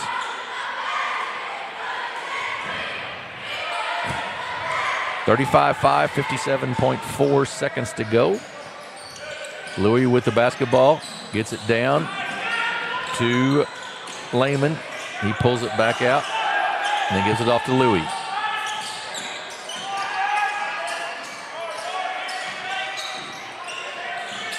Louis gets it back, puts up the jumper, blocked by Stahl. Taken down by Price. Then ahead to Stahl, up and no good. Tipped out. Stahl runs it down, goes to the basket, up, missed the shot, but we'll have a foul there, I believe. Or no, Stahl was out of bounds and came back in. And was the first person to touch it back in. Yep. So 30-point lead here. Whitaker with the basketball. Louis with it. Stolen. Ahead, up, and good by Chase Kirby. 11 seconds to go in the quarter. Inside, jumper up and no good. Rebound taken down by Kirby. And that's going to be the end of the first. It is 37 for East Carter. North Pemiscot 5. We'll take a 30-second break and be back here with the second quarter action on Aycorp Sports. At Earnhardt's Property Management, no job is too big or too small. From landscaping to lawn care, we do it all, including yard leveling, chat driveway installation, and yard restorations. For all your property management needs, give us a call today.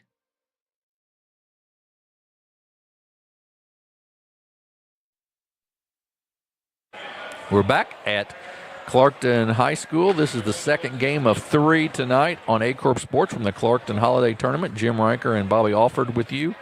And this is the East Carter County Redbirds leading 37-5 over North Pemiscot at the end of one quarter. Our next game will be the Doniphan Dons taking on the host Clarkton Reindeer in our next contest. The winner of this game and the next one will play at 8 o'clock on Thursday night. At 6:30 on Thursday, we'll have the Risco Tigers and the Portageville Bulldogs. And also at 5 o'clock on Thursday, the loser of this game and the loser of the Doniphan-Clarkton game will play in a consolation semifinal. Well, Jim, last year in this game, Portageville put up over 100 points against North Pem. Right now, East Carter is well on their way. Looks like a lot of subs going to start here in the second quarter as we'll see how they play it. But could be another 100-point night looking at them. Seb Ochoa, Cesar Diaz, looks like. And then a steal by Xander Reynolds, up and good.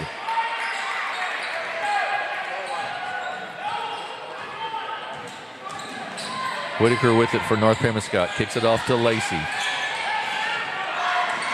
Dribbles into the corner, knocked away. Good tip, taken down by Flume. He goes up for the layup, up and good. 41-5. Whitaker with it in the backcourt. To midcourt to Vaughn, but it's a steal by Bradshaw. Blocked. Taken away by Reynolds. Kicks it off. Nice pass, up and no good. Rebound inside, up and no good. Reynolds up, no good. That's the fourth chance now for East Carter. They kick it out to Reynolds for three. Rims out, no good. Loose and finally off of the hands of Cesar Diaz, out of bounds. Will go back to North Pemiscot. I think Reynolds had about 3 looks at the basket that time around right there on that possession. He did. Louis with the basketball.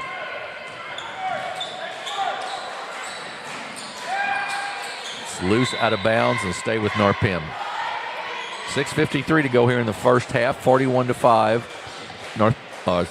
East Carter leads North Pemiscot. They get it into Louis. Then across to Vaughn.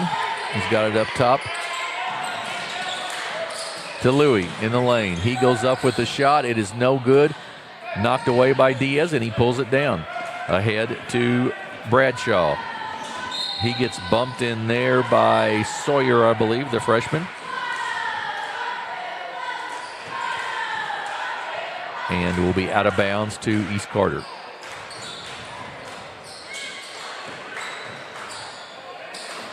Reynolds with it.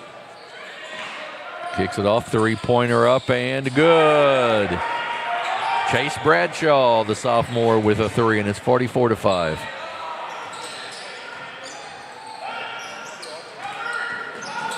North Pim in the corner.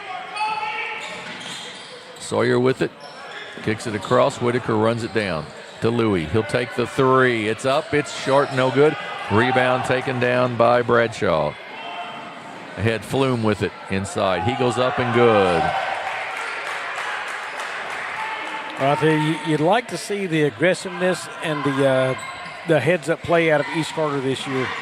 Yeah, absolutely. They're getting after it. A steal once again by Ochoa. He goes up and good. Seb Ochoa, a 5'11 junior with the basket, and it's 48-5.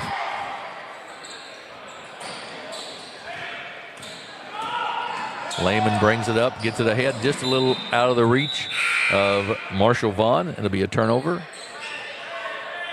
Keaton Jamison, a freshman in the ball game. Caden Douglas, a sophomore, 6'1 sophomore in the game as well for the Redbirds.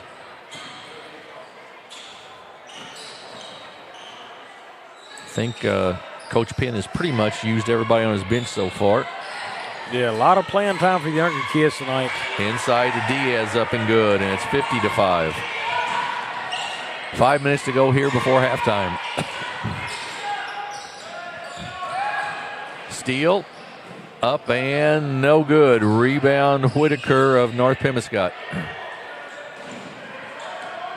Then off to Sawyer. He loses out of bounds, but it was knocked away, and it'll go back to North Pemiscot. North Pim to inbounds.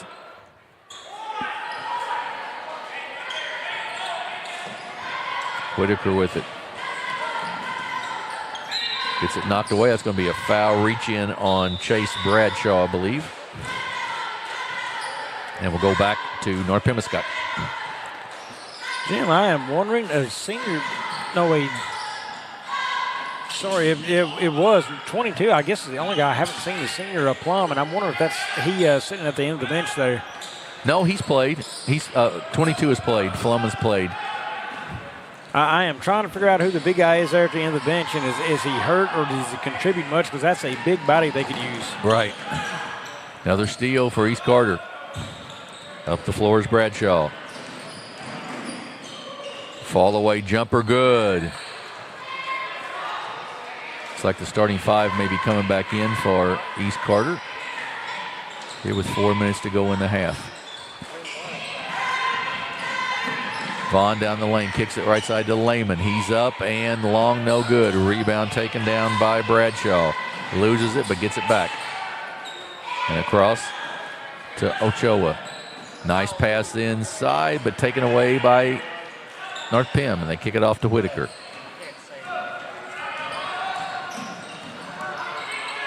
To Louis. He'll take an 18-foot jumper, short and no good, tipped. Diaz with the rebound. Bradshaw's going to bring it down the floor, stop in the lane, jumper up and good. 54-5, subs coming in the ball game for both teams. Blake Ham back in for North Pemiscot. Yeah, and the bad news for North Pim right now is all the starters back in the game for East Carter.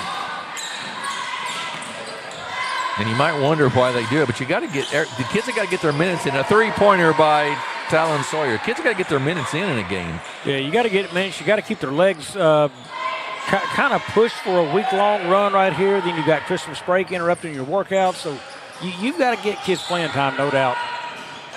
Stahl with the basket. He's got 18 already. And a turnover. Connor Lacey back in for North Pemiscot.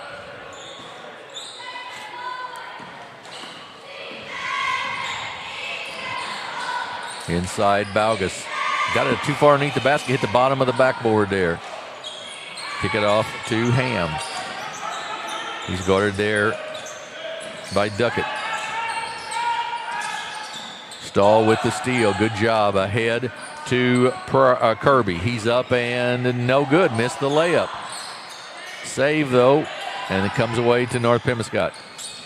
Right side, Stahl steps right in the passing lane. Nobody down there. He's going to go all the way to the basket up. Missed the shot. No good. Put back up and good by Cordell Duckett. The only thing I would say Coach Penn might be frustrated with is lots of missed layups here. Yeah, a lot of missed layups. You see a little bit of sloppiness starting to happen in a rough game here. I'm sure he would like to do nothing more than just get through this half and get out of this gym and get his players back focused on what they need to do for Friday. Yeah, it's a long drive to East Carter, too, so you wouldn't mind getting home in a decent time. And that's going to be a reach in on Blakeham, on Bryce Stahl.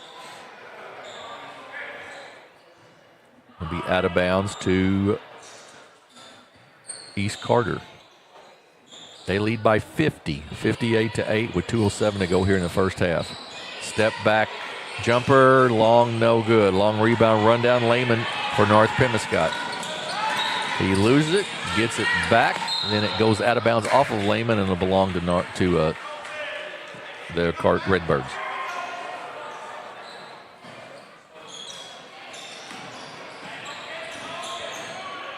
In the corner to Stahl. He'll stop and take the three. It's long, no good. Rebound taken down by Harvey.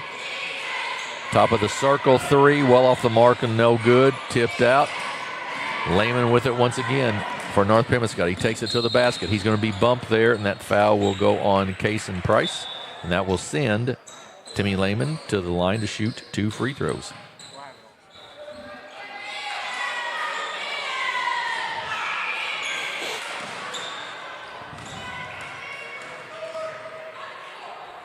Free throw up and off the mark, no good. Here's the big guy I was looking for in the books, Jim, number 34, and I do not see a number on him. No, let me see. I took a picture of the scorebook. Let's see who that is exactly. Free throw off the mark and no good. He's got a rebound. Nope. Still loose, and that's going to be a foul on the play. And it'll be out of bounds to East Carter. That I will give East Carter. You know, they vary in size. They got guards who are smaller guys, but they got some big bodies who can play down low. Number 34 is Caleb Stahl, which I would guess would be a relative of Bryce Stahl, who's the leading scorer so far tonight for East Carter. Baugus inside just splits the defense, misses the shot. It just rolls off. He puts it back up and good. 60-8 with 1:11 to go before halftime. Louis with the basketball. Kicks it off to Lacey.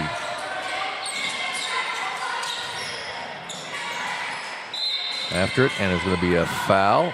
It'll go on East Carter. Be out of bounds to the Mustangs. Louis with it. Gets it knocked away, but gets it back. Puts it on the floor. Triple team there. And kick it out to Lacey. Marshall Vaughn with it.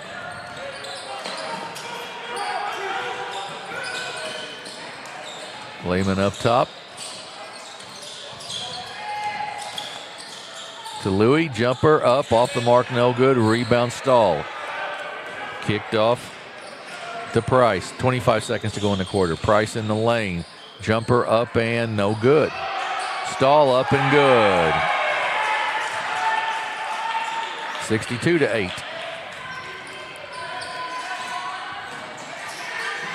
Louis with it to Lacey, still in the backcourt. 8 seconds to go in the half. Down the lane.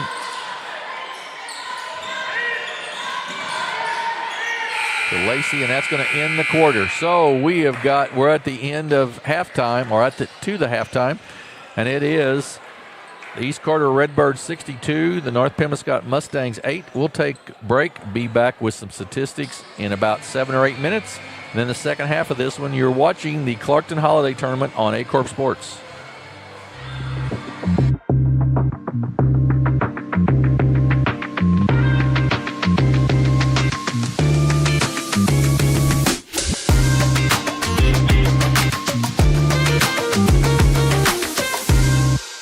At Focus Bank, we understand your community because it's our community too. With branches across Southeast Missouri and Northeast Arkansas, Focus Bank offers services such as fraud protection, really free checking, and mobile banking that lets you bank simply and securely, anytime, anywhere. Stop by any of our branches or visit us online to open an account today. Plus, you'll receive an awesome free gift just from opening your really free checking account. And when you refer someone who opens an account, you'll both receive a gift. Focus Bank, member FDIC, equal housing lender.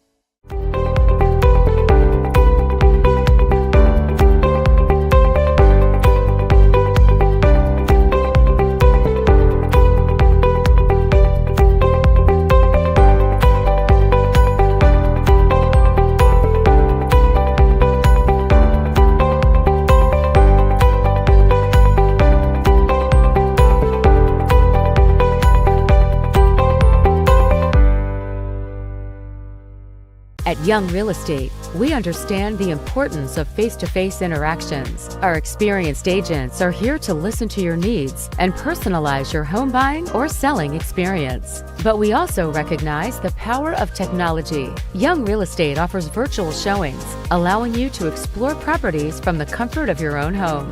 Young Real Estate, where technology meets a personal touch. Your dreams, our expertise. Contact us today and let's make your dream home a reality.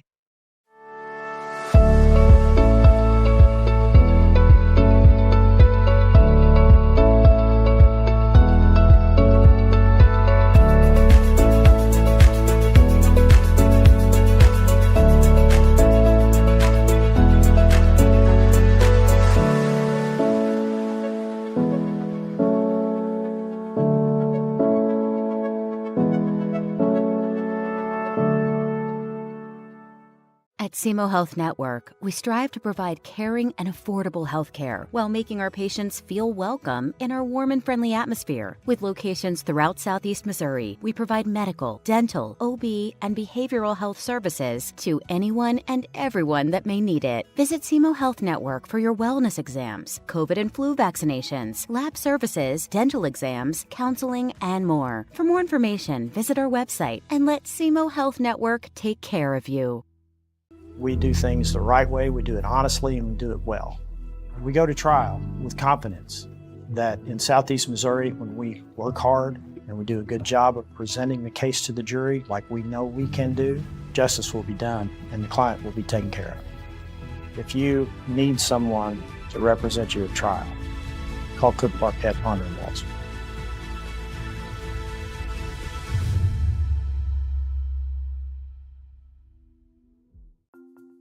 Cameron Bunting Parker, Missouri State Representative, District 150, Dunklin, Pemiscot, and Butler County.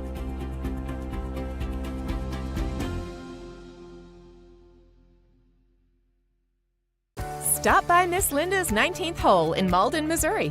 Open to the public, we have something for everyone. Daily lunch specials, a Sunday buffet, catering, and a banquet room for rent. For more information, give us a call or check us out on Facebook.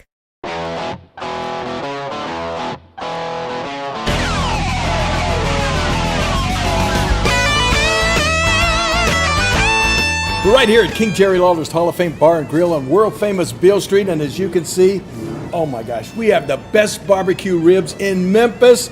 Oh my gosh, the gumbo is out of this world, but you gotta try the King's Triple Decker Slam Burger. You'll love it.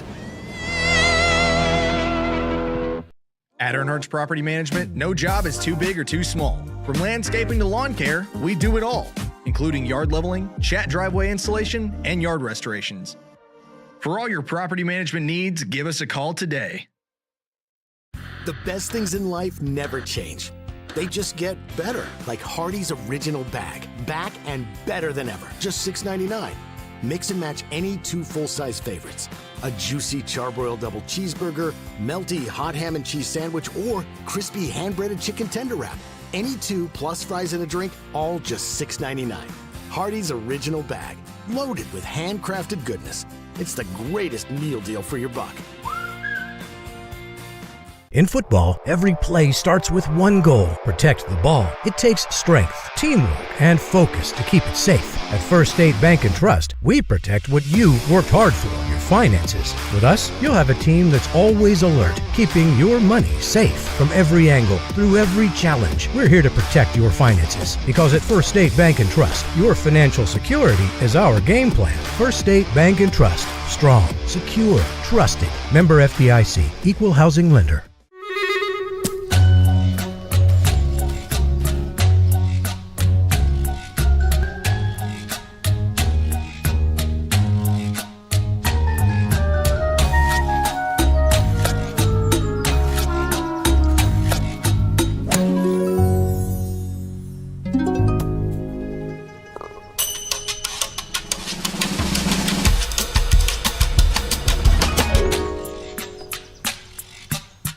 Life is a collection of moments, both big and small. At FSCB, we understand the importance of embracing the little moments. That's why we have an account tailored just for you. Whether you're embarking on your financial journey, savoring everyday experiences, or exploring your golden years, we're here to help you make it happen. Your little moments are just an FSCB account away. Do you need personalized merchandise? Trying to celebrate the season of that big state run? Then Juju Promotions in New Madrid has you covered. Whether it's heat presses, screen printing, or embroidery, we always have an option that will leave you satisfied and looking your best. With seasonal styles and plenty of accessories, there's something here for everyone. So come in and shop around. You'll be welcome with a smile and leave more fashionable than ever. Call us at 573-748-4040 or visit us in New Madrid.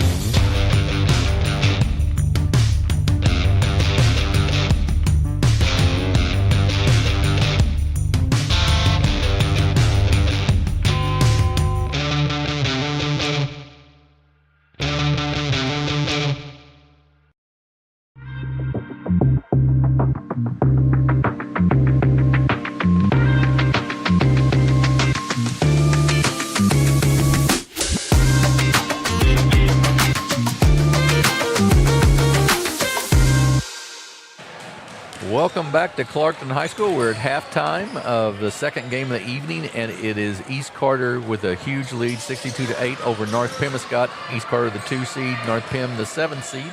This is Jim Riker, and I'm joined with Tournament Director, Coach Cole McBroom. And Coach, thanks for joining us. First off, we appreciate that. Man, I'm glad to be up here, and I'm glad to have you guys here. I mean, this is top of the line stuff. This makes us feel like we're on ESPN whenever you guys are joining us down here. I appreciate that. I we all would have preferred to not have the little power outage and the lightning strike, but you can't really control that very much.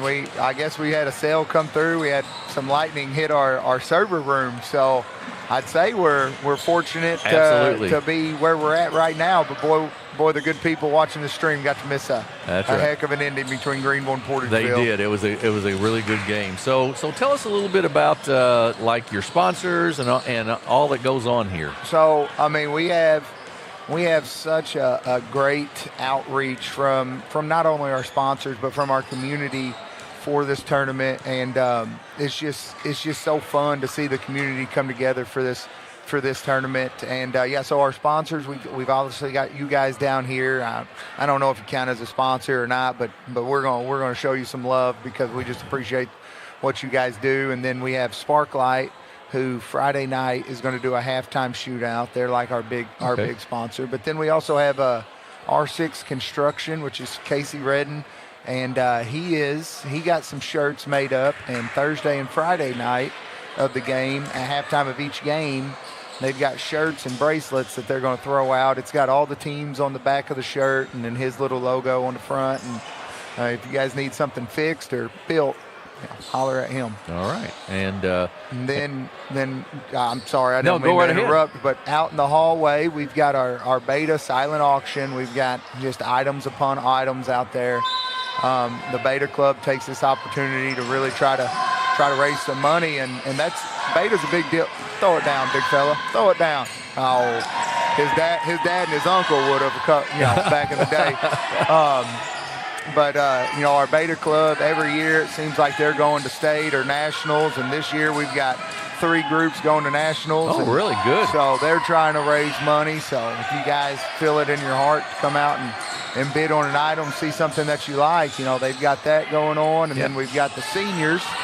A couple years ago, we started the senior trip back, and they're trying to raise money for that, and they've got a little thing set up. So we've got a lot going on down here, and we appreciate everybody coming out and supporting, and then we appreciate you guys, making us feel a little bit more special. Well, we enjoyed certainly coming down to this gym and to be able to see the small schools that maybe don't get as much press recognition. It's nice. We love to do this. Might be a little different in the level of competition than the SEMO conference tournament that you guys had last year. Well, there is a little bit of a little bit of difference probably, but that's okay as long as you get competitive.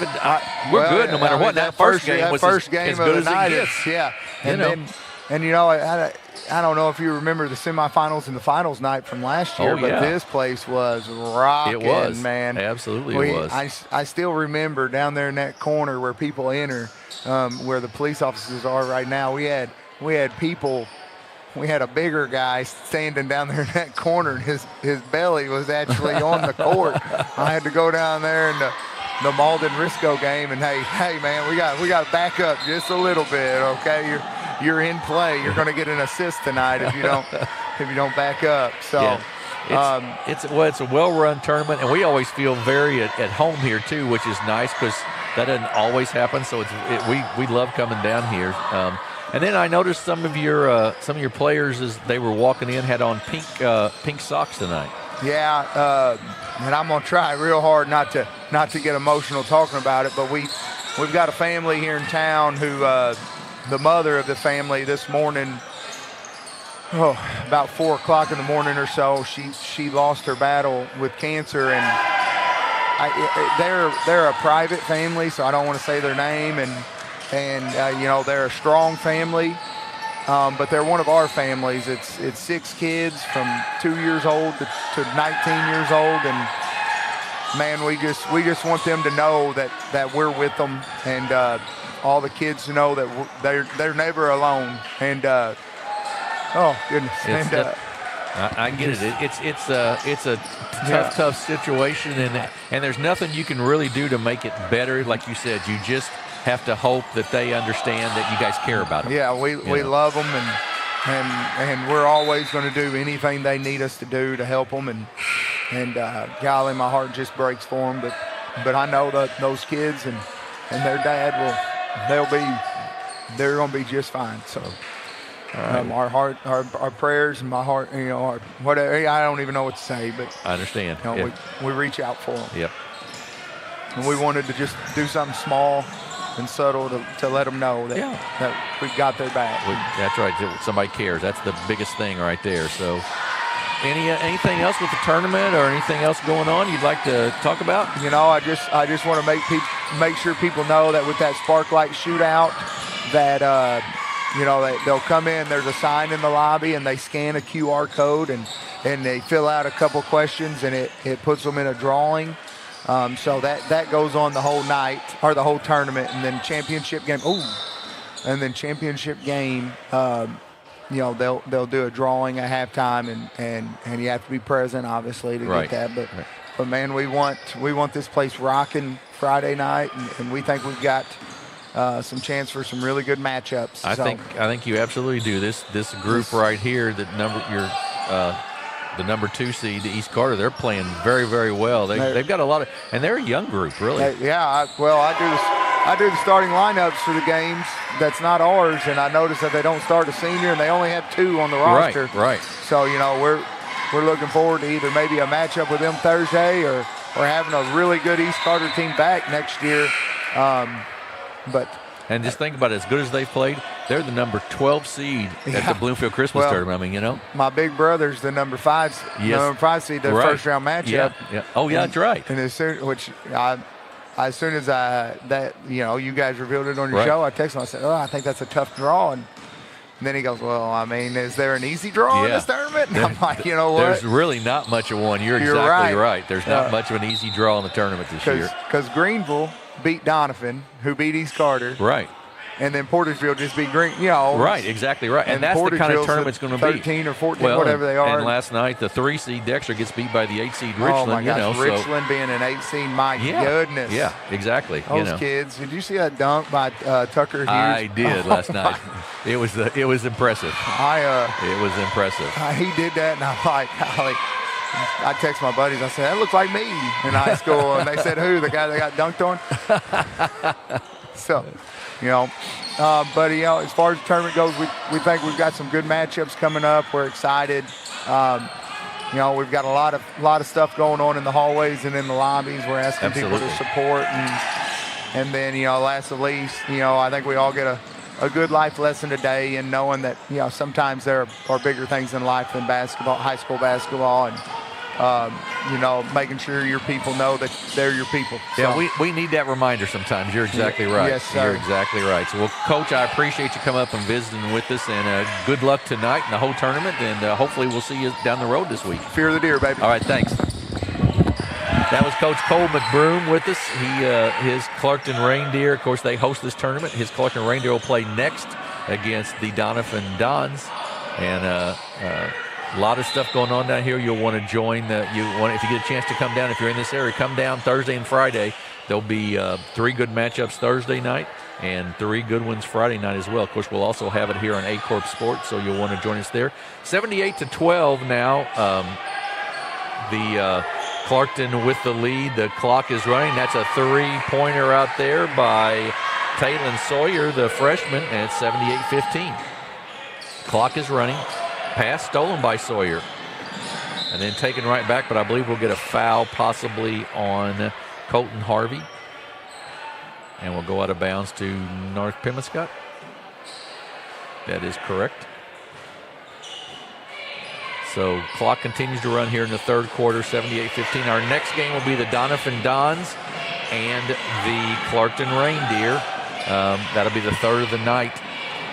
We had a really good one in the first one. Portageville on a 3-pointer with 4.4 seconds left by Jack Bell. Gets the wins 57-56 over the Greenville Bears. Nice ball movement and up and good by P.J. Jackson of East Carter. Really good job of moving the basketball there. Another steal. Jackson loses it this time, though. It's loose on the floor, still loose. Jackson gets it, kicks it off. Turnaround jumper is just a little short. And then Xander Reynolds ties it up, and it'll stay with East Carter County. Subs in the ball game all the way around. Third set of 5 in for East Carter. Louis goes out and I believe maybe Vaughn comes back in. Inside, up, and Diaz won the inbounds play up and good, 82-15.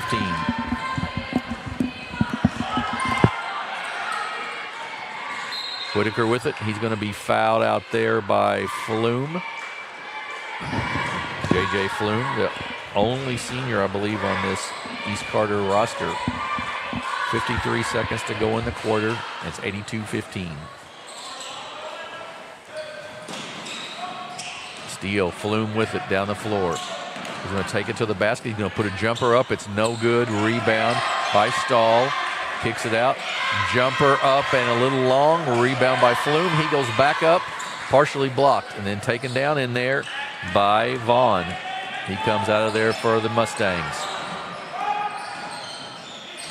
Guarded by Flume. Then to Whitaker. Right side and a steal. Down the floor is Ochoa, and he pulls it back out with 17 seconds to go to Diaz. Back out to Ochoa.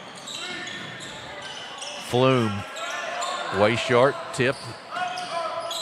Loose on the floor, still loose, and then comes away. Lehman for North Pemiscot. He goes up for the layup. It's up. It is no good. Rolls off the rim at the buzzer. So we're at the end of 3, and it is the East Carter Redbirds 82, the North Pemiscot Mustangs 15. We'll be back in 30 seconds with the fourth quarter of this one on Aycorp Sports. Agriculture is not a fad, and it's not for the faint of heart. Long days become long nights, sacrificing time away from your family, even on weekends, just so you can get the crop in and get the crop out. This is your way of life. At Farm Credit Southeast Missouri, we are 100% bought into your commitment. Because we are customer-owned, it is our mission to be your ag lender, and we intend to be your value-added partner for next year and the long term. Your ag lender will always be there. Back at Clarkton High School, we head to the fourth quarter of this one, 82-15. Lead for the East Carter Redbirds. Jim Riker and Bobby Alford with you, and we had a nice interview there in the third quarter with Coach Cole McBroom, the tournament director, and all the stuff they've got going on here with their beta sales out in the hallway, and the Sparklight with a shootout on Friday night, and just some good games coming up too on Thursday and Friday night. So a lot of good stuff going on. Yeah, tournament always gets better. Usually everywhere you go, as it gets deeper into it, the competition heats up. Everybody eyeing a chance at a championship Friday night. Yeah, absolutely right. North Pem will have the basketball. Start the fourth here. Clock will be running. Lehman with it. Cross, knocked loose. Lehman gets it back. Skip pass across the court. And out to Whitaker. To Lehman. He thought about the three, doesn't take it. Baseline drive, jumper up and good. Nice move in there by Sawyer. He's had a nice night, actually. To Flume in the lane. Kicks it across to Diaz. That's going to be a foul on Timmy Lehman. First team foul in the fourth quarter. 82-17, the Redbirds with the lead. Nice inbounds to Diaz, up and good. And he used his size just to knock Whitaker out of the way there. Good post play there by the big man. Yep, good move with the body and just put himself in a position to score there. Diaz will get some playing time, I'm sure, next year with Bogus graduate. Oh, no, Bogus is only a junior too, so take that back. Yeah, junior heavy class. Well, East Carter bunch has got a lot to look forward to. They absolutely do. This year and next. Whitaker, top of the circle, three off the mark, no good. Diaz with the rebound, flips it out. Jamison, the freshman, to Flume, the senior. To the basket, up and good, splits the defense, and it's 86-17.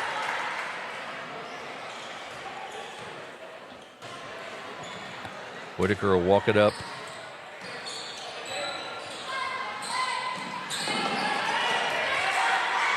In the corner. Back out to Vaughn. And a steal by Flume. He's coming down to the basket, up and good. 88-17.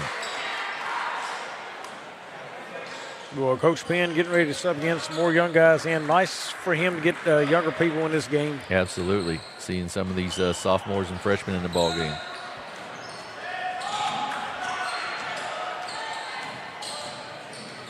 Sawyer with it. Off to Lehman. He drives inside. He goes up. Shot is no good. He'll be fouled, though, and he'll shoot 2 free throws. Going to have Caden Douglas checking in, as well as P.J. Jackson. 88-17. The North Pem will play on Thursday night at 5 o'clock in the consolation semifinal. And East Carter will move on to play at 8 p.m. on Thursday night, the end of the championship semifinal.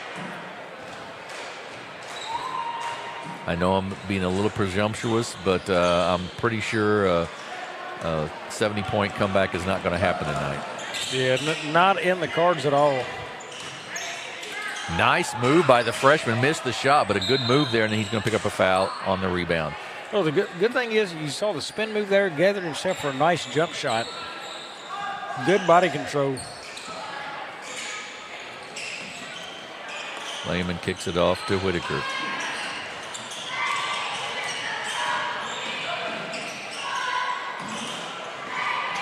To Lehman. Out of bounds. Knocked out of bounds by East Carter.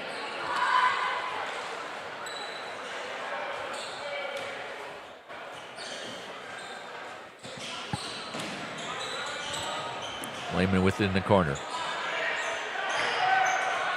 Steele. Ochoa to the basket, up and missed it, no good, and then out of bounds off of Caden Douglas on the rebound. Jim, one thing I see, the freshman that we saw, Keaton Jameson, good size and length on him. You got to think he's going to grow more. That will be an interesting one to watch for East Carter. Yeah, absolutely. And this, give him another year as well as with all those juniors, they're going to be something. And I think as he gets on up to a junior, he's going to be lengthy and a lot stronger. Absolutely right. Foul's going to go on P.J. Jackson. And I believe we'll have free throws coming here. And that'll be for Talon Sawyer.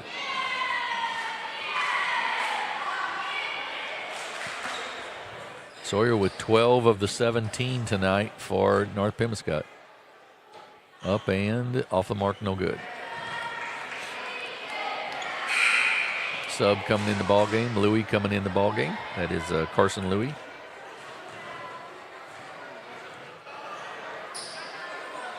Second free throw off the mark also. Rebound Diaz. Ahead Jamison, up and good. Kenton Jamison. It's 90-17, 2:45 to go. Screen set, Lehman in the lane, blocked. Jamison gets it ahead to Douglas. He goes up for the layup, up and good. Wish we had a stat of how many layups there were tonight, but it's been a bunch. There has been a bunch. And Tough guy to be a post player for East Carter. Yeah. 2:21 to go. Louis with it, loses it.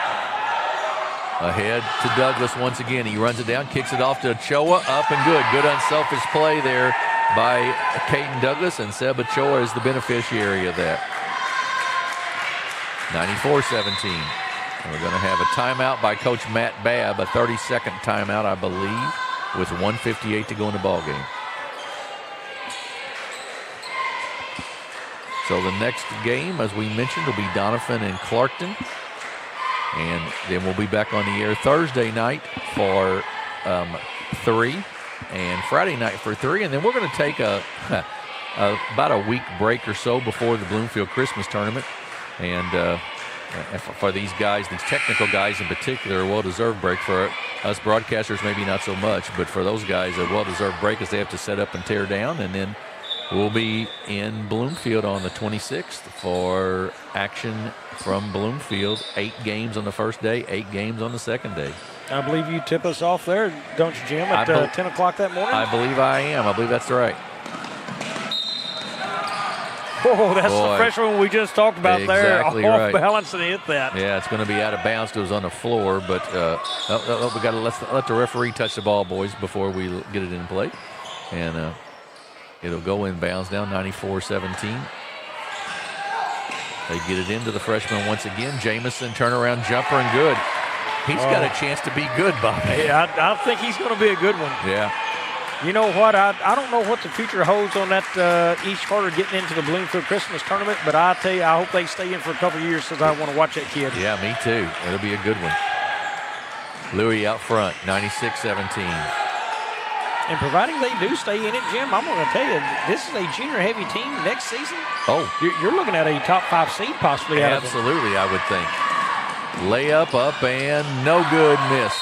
And we're going to have a foul over the back on Chase Bradshaw. Nope, I'll take that back on P.J. Jackson.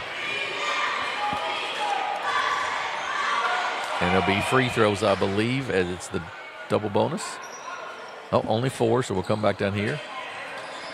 And the East Carter bench is a little disappointed because they were trying to get 100 points, I think, and that took some time off the clock there. Louis with the basketball. Dribbles into not a great spot. Gets double teamed. Looking for some place to go. And then does get it off. Cross court, jumper up and no good. Rebound, North Pemiscot. 13 seconds to go. Louis is trying to hold it here. To Vaughn in the corner to Lehman. And that's going to run the clock out, I believe. Lehman will take a three at the buzzer. It goes in good. So our final score is the East Carter County Redbirds 96, the North Pemiscot Mustangs 20. We'll go through some quick scoring here for both teams before we take our break. Yeah, let me get just a stat updated right there real quick, Jim, if I can find the player. Well, I can't, so I'll just go through it instead. I'll know who it is, so. In the scorebooks, it looks like this for North Pem. It is Jaquavion Whitaker with 2, Talon Sawyer with 12, Timmy Lehman, he had 4 in the game. It was Marshall Vaughn with 2, and that rounds out their 20 points. It was 7 of 24 shooting on 29% from the floor, and just a tough night for them overall there. And as we will jump ahead to East Carter in the books, and they will have a slew of them. For them, it goes like this. Xander Reynolds with 6, Keaton Jamison with 6, Colton Harvey with 2, Cordell Duckett with 6, Caden Douglas with 2, Seba Ochoa with 4, Chase Kirby with 3, Kason Price with 8, PJ Jackson with 2, Chase Bradshaw with 13, JJ Plum. I'm hoping I'm trying to get that right, Jim, with 8, Bryce Stahl with 26 in the game, and Cesar Diaz with 8, and Will Bogus with only 2 tonight in limited action. They had 96 points on 41 of 77 shooting, 54% from the floor, 35 of 57 inside the arc at 61%, 6 of 20 and beyond at 30%, 8 of 13 on the free throws at 62%. Jim, that's a watch out area right there. You know, yep. 8 of 13 at 62%. You want to see that cleaned up a little bit more so. And 38 total rebounds in the game. Bryce Stahl did have a double-double. He had 26 points, 10 rebounds in this one, and that rounds out their scoring for tonight. So we're going to take a little break here, about 10 minutes or so. Then we'll be back with the Doniphan Dons and the Clarkton Reindeer, the third game of our day here at the Clarkton Holiday Tournament, which you are watching on Aycorp Sports.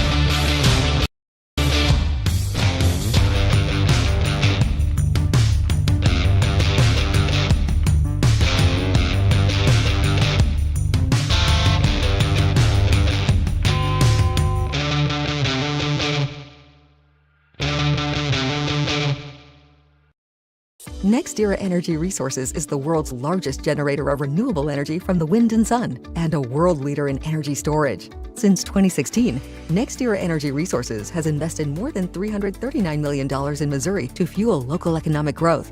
Today, our company owns and operates one wind energy facility in the state and is looking to invest even more in the Show Me State. We are committed to being a trusted community partner and look forward to providing affordable, clean, renewable energy for generations of Missourians to come.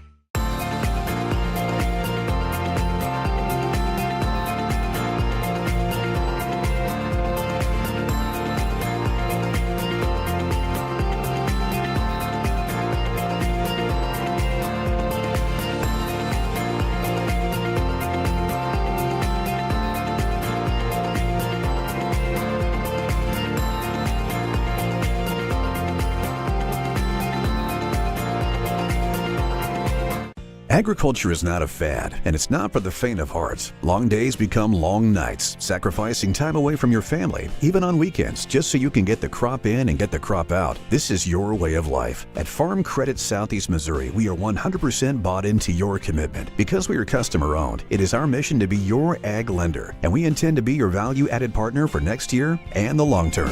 Your ag lender will always be there.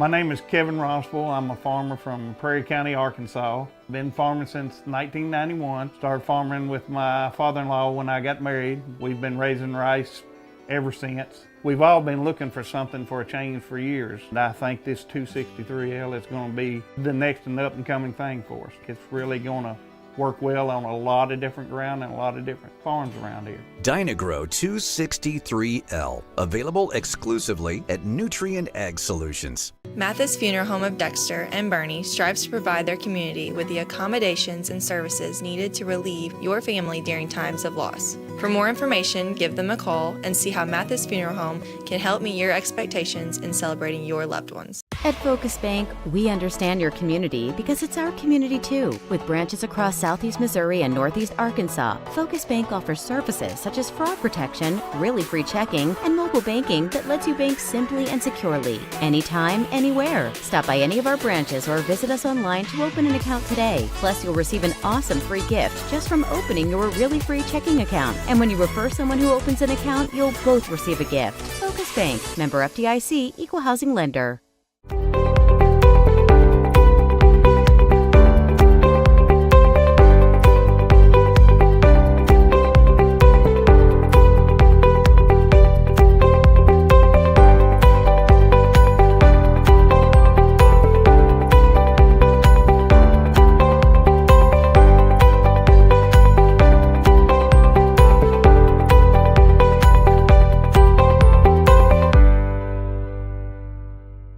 At Young Real Estate, we understand the importance of face-to-face interactions. Our experienced agents are here to listen to your needs and personalize your home buying or selling experience. But we also recognize the power of technology. Young Real Estate offers virtual showings, allowing you to explore properties from the comfort of your own home.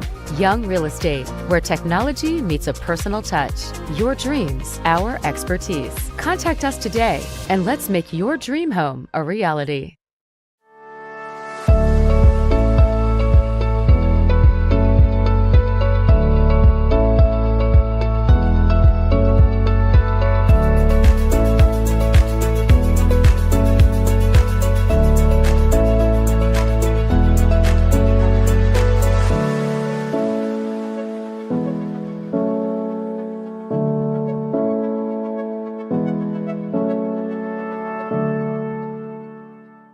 At SEMO Health Network, we strive to provide caring and affordable health care while making our patients feel welcome in our warm and friendly atmosphere. With locations throughout Southeast Missouri, we provide medical, dental, OB, and behavioral health services to anyone and everyone that may need it. Visit SEMO Health Network for your wellness exams, COVID and flu vaccinations, lab services, dental exams, counseling, and more. For more information, visit our website and let SEMO Health Network take care of you. We do things the right way, we do it honestly, and we do it well. We go to trial with confidence that in Southeast Missouri, when we work hard and we do a good job of presenting the case to the jury like we know we can do, justice will be done and the client will be taken care of. If you need someone to represent you at trial, call Cook Parkett, Ponder & Walls.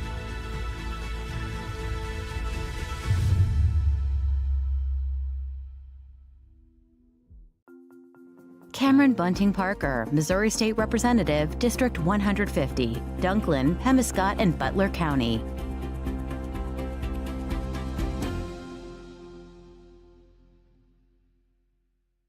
Stop by Miss Linda's 19th hole in Malden, Missouri. Open to the public, we have something for everyone. Daily lunch specials, a Sunday buffet, catering, and a banquet room for rent. For more information, give us a call or check us out on Facebook.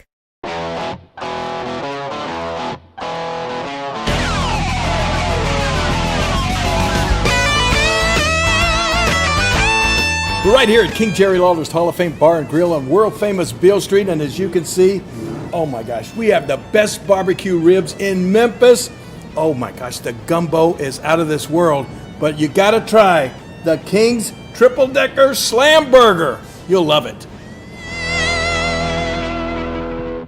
At Earnhardt's Property Management, no job is too big or too small. From landscaping to lawn care, we do it all, including yard leveling, chat driveway installation, and yard restorations. For all your property management needs, give us a call today. The best things in life never change. They just get better, like Hardee's Original Bag. Back and better than ever. Just $6.99. Mix and match any 2 full-size favorites. A juicy charbroiled double cheeseburger, melty hot ham and cheese sandwich, or crispy hand-breaded chicken tender wrap. Any 2 plus fries and a drink, all just $6.99. Hardee's Original Bag. Loaded with handcrafted goodness. It's the greatest meal deal for your buck. In football, every play starts with one goal: protect the ball. It takes strength, teamwork, and focus to keep it safe. At First State Bank and Trust, we protect what you worked hard for, your finances. With us, you'll have a team that's always alert, keeping your money safe from every angle, through every challenge. We're here to protect your finances, because at First State Bank and Trust, your financial security is our game plan. First State Bank and Trust. Strong, secure, trusted. Member FDIC. Equal housing lender.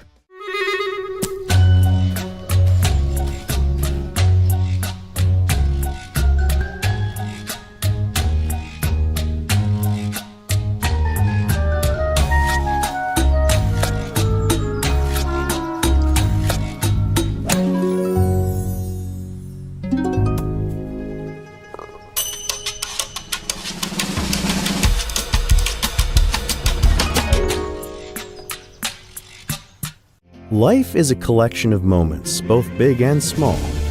At FSCB, we understand the importance of embracing the little moments. That's why we have an account tailored just for you. Whether you're embarking on your financial journey, savoring everyday experiences, or exploring your golden years, we're here to help you make it happen. Your little moments are just an FSCB account away. Do you need personalized merchandise? Trying to celebrate the season of that big state run? Then Juju Promotions in New Madrid has you covered. Whether it's heat presses, screen printing, or embroidery, we always have an option that will leave you satisfied and looking your best. With seasonal styles and plenty of accessories, there's something here for everyone. So come in and shop around. You'll be welcome with a smile and leave more fashionable than ever. Call us at 573-748-4040 or visit us in New Madrid.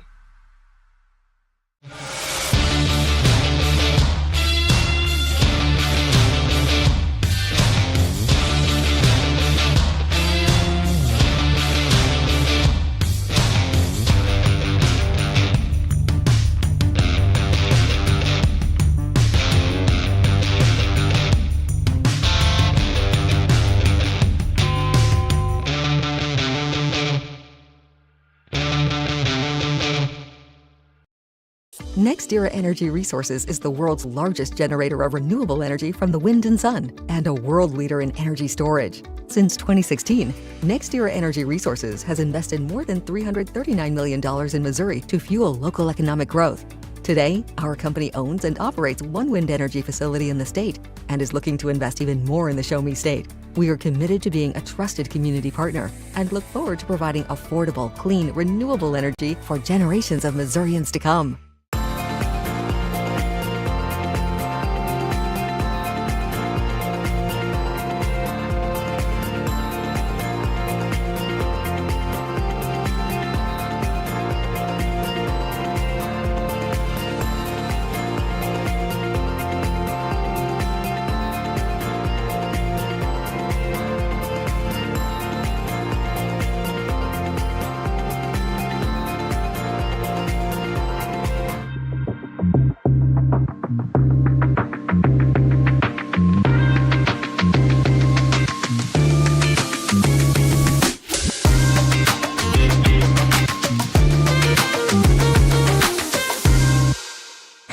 Welcome back to the Clarkton Holiday Tournament, brought to you right here on Aycorp Sports. Our third and final opening round game features our host, the number 6 seed Clarkton Reindeer, and the number 3 seeded Doniphan Dons. I'm Jim Riker alongside my broadcast partner, Bobby Alford. The Doniphan Dons come to this one as a 3 seed, and remember, the seeds for this tournament were decided a couple of weeks ago, and that all happened before the Dons defeated East Carter on Friday night, who is our number 2 seed. And then and that was on the Redbirds' home court, mind you, Jim. Right. And then in that one, it was an overtime game. And then the Dons turned around and lose to the 4 seed Greenville Bears, who just lost to our 3 seeded Portageville Bulldogs. So that tells you all of really nothing except these teams Right. are still seated within this tournament. Right. The trying to regain my thought here. Clarkton comes into this as a record of 3-2, and the Reindeers they're a very young team. They have graduated several key players from last year. Most notably, their guard out there, Gordon, and they also had a couple players move away this year. So Coach Mishroom is just trying to get these young players the kind of experience they'll need to have a successful season. Yeah, I think actually it was Doniphan is 3-2, Clarkton 0-5, I think so far. Correct. I'm sorry, Yeah, misread the notes there. Yeah, I understand. But Doniphan with wins over Summersville, Malden in overtime, and East Carter in overtime, and Clarkton with Neelyville beat them by a little bit. They played Bloomfield very close. They played Holcomb very close. So we'll see how this all plays out tonight. The 3-seed Doniphan Dons and the 6-seed Clarkton Reindeer. Clarkton, even though they are the 6th seed, will be in white uniforms. I think we're going to have the national anthem here, possibly. Let's see here. No.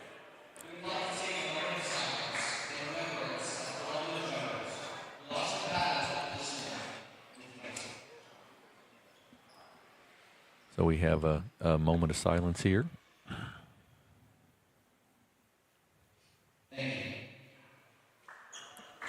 And we'll take a quick break, and then we'll be back with the starting lineups for tonight's game.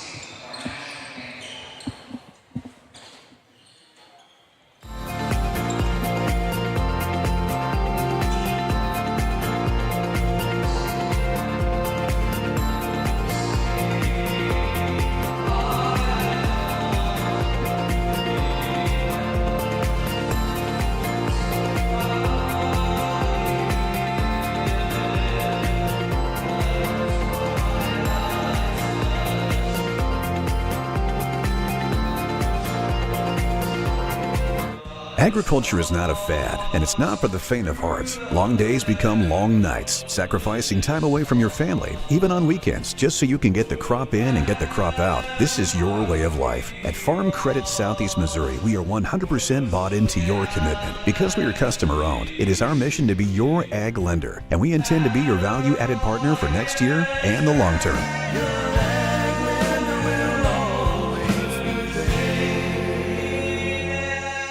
My name is Kevin Rossville. I'm a farmer from Prairie County, Arkansas. Been farming since 1991. Started farming with my father-in-law when I got married. We've been raising rice ever since.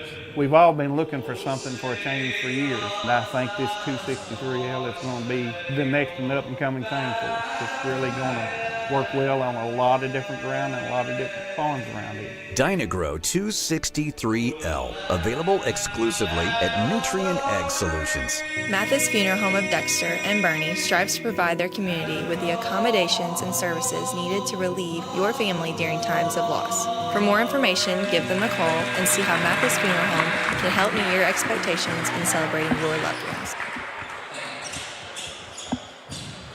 We are back at Clarkton High School. It's the Clarkton Reindeer to take on the Doniphan Dons here. Clarkton, even though they're the lower seed, will be in their home whites tonight and will be the home team on the scoreboard. And the Doniphan Dons will be in their dark black with gold trim.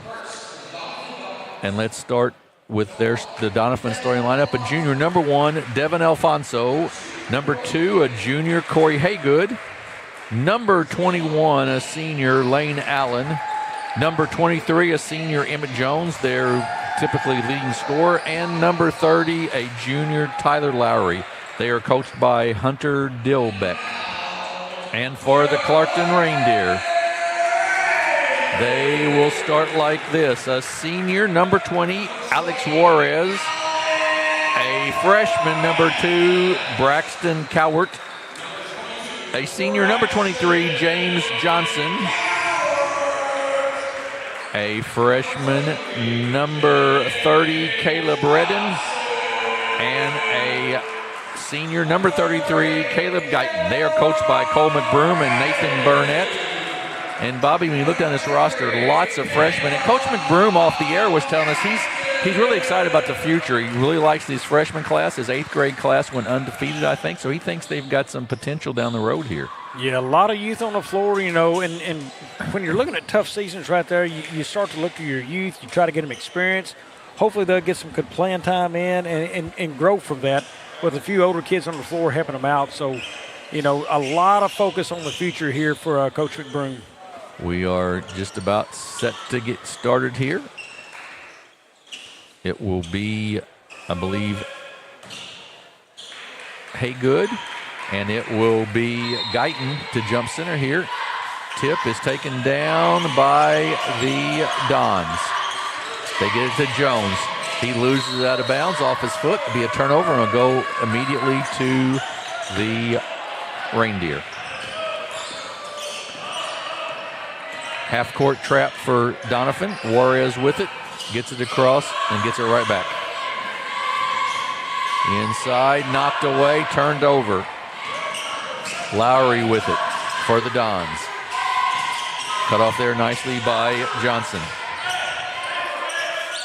Lowry for 3. It's short, no good. Rebound taken down by Caleb Redden, one of the freshmen of Clarkton. Juarez brings it up.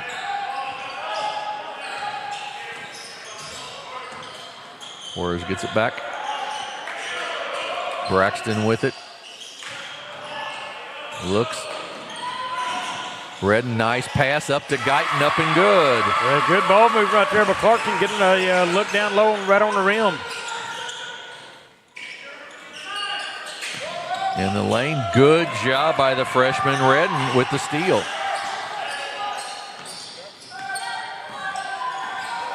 Of course, the Reindeer had a couple of kids that move out, and actually 3 of their kids that would have been playing this year probably moved out to other schools, so gave these freshmen a chance to play a little bit. Inside to Guyton, up and no good, misses it this time. Rebound taken down by Haygood. He's quickly down for the Dons. He tries to hook, and that's going to be a foul on Juarez. Yeah, he was definitely looking for the hook there, and I don't know if the referee was going to call it or not, but that's something he's going to have to watch. Up top, Lowry, then back across to Haygood. He's cut off there nicely. They get him across inside to Jones. Good defense on him. He misses the shot. Redden with the rebound, the freshman once again. Well, the freshman's involved early on in this one.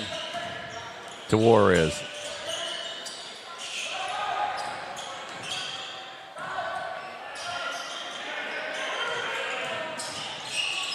Juarez loses control of it. It's a steal, and that'll be the second one on Juarez. That was an excuse me foul, but that'll be 2 on him. Yeah, two quick ones, and that's a bad spot for a young team, having one of your older kids already in foul trouble. Lowry inbounds it to Haygood, Corey Haygood, a junior. Inside, off the hands, and ahead to James Johnston.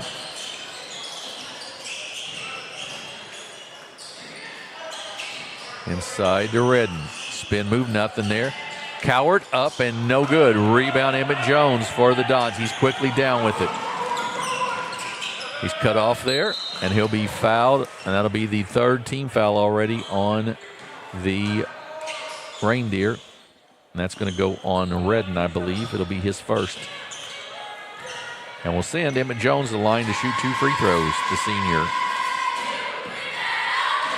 He really, Bobby, carried this team last year on his shoulders scoring-wise. He did, Haygood, just a sophomore last season. You can see the confidence he's playing with already tonight. I just noticed how he is handling the ball, passing around. Looked like a much more confident young man out there. But, boy, it seems like we have been calling Emmett Jones' name now for a decade. And he's only got 4 years of Episcopalian high school. But, boy, he seems like he has been in this program a long time. That's just how big of a part of it he's been. That's exactly right. Isaac Coronado, another freshman, checks in for Clarkton, replacing Alex Juarez, who has the 2 fouls. Jones's free throw, good. So it's 2-1.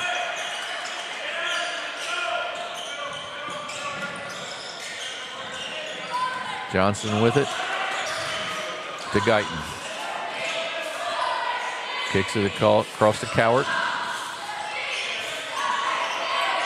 Johnson gets double teamed in the corner there. No place much to go. They get it out, though, to Cowart. Guyton for three. Good. Caleb Guyton. He's got 5, and it's 5-1 Clarkton. Oh, Guyton doing it inside and out tonight for him so far. Loose on the floor. And then we're going to have a foul on Johnson. That'll be the 4th team foul. I'm going to tell you, Coach McBroom over there looked like he was coaching it in the closing seconds for a win right there. He is into this game right here. He absolutely is. You're right. He said if he's going to host this thing, he's definitely going to put on a show. Right side, Haygood for 3. Good.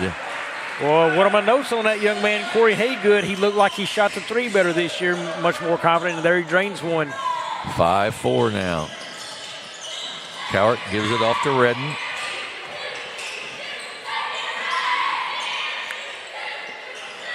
Johnson puts it on the floor. About a 12-foot jumper, going to be way long, no good. Taken down by Haygood.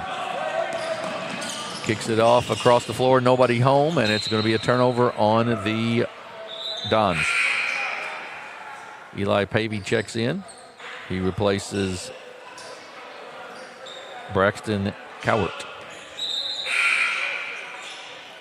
And National anthem singer to PA announcer turned basketball player out there exactly for right. Eli Pavey. That's exactly right, and does a great job on the certainly the national anthem and the PA.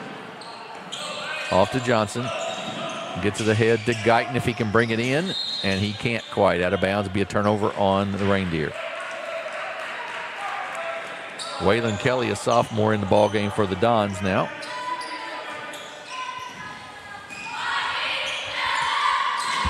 Got the basketball, Kelly does.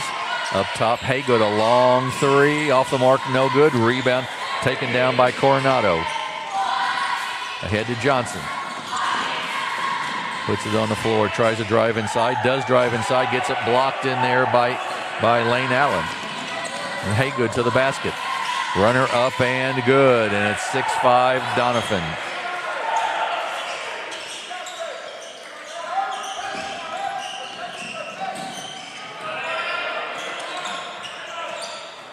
Ahead to Redden, and that's a backcourt violation on the Reindeer. That's where being a freshman comes into play a little bit, I think, Bobby. Yeah, just caught the back heel of Guyton right there in backcourt. Almost had it across. Lowry with it to Kelly. He drives in the lane, cut off there. Lowry with it, tries to drive baseline. Tries to kick it off to Emmett Jones, but no such doing as Caleb Redden with the steal. Coronado back to Johnson.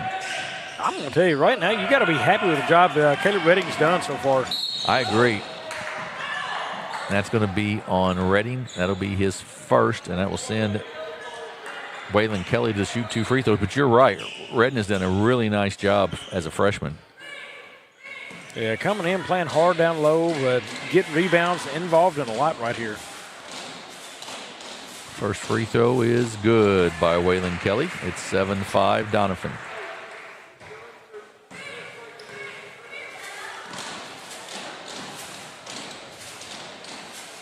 Second one off the mark, no good. Rebound by James Johnson. Gets it off to Coronado. Gets down the left sideline. Loses it there, but it'll be knocked out of bounds by Kelly. Now go back to Clarkton. Juarez checks back in the game for Guyton will take a breather. And Maddox Balcom in the ball game, a senior for the Dons.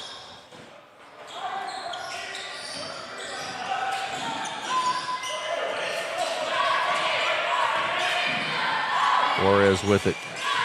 Double teamed, and then we're going to have a reach-in foul on Waylon Kelly. Out of bounds to the Reindeer.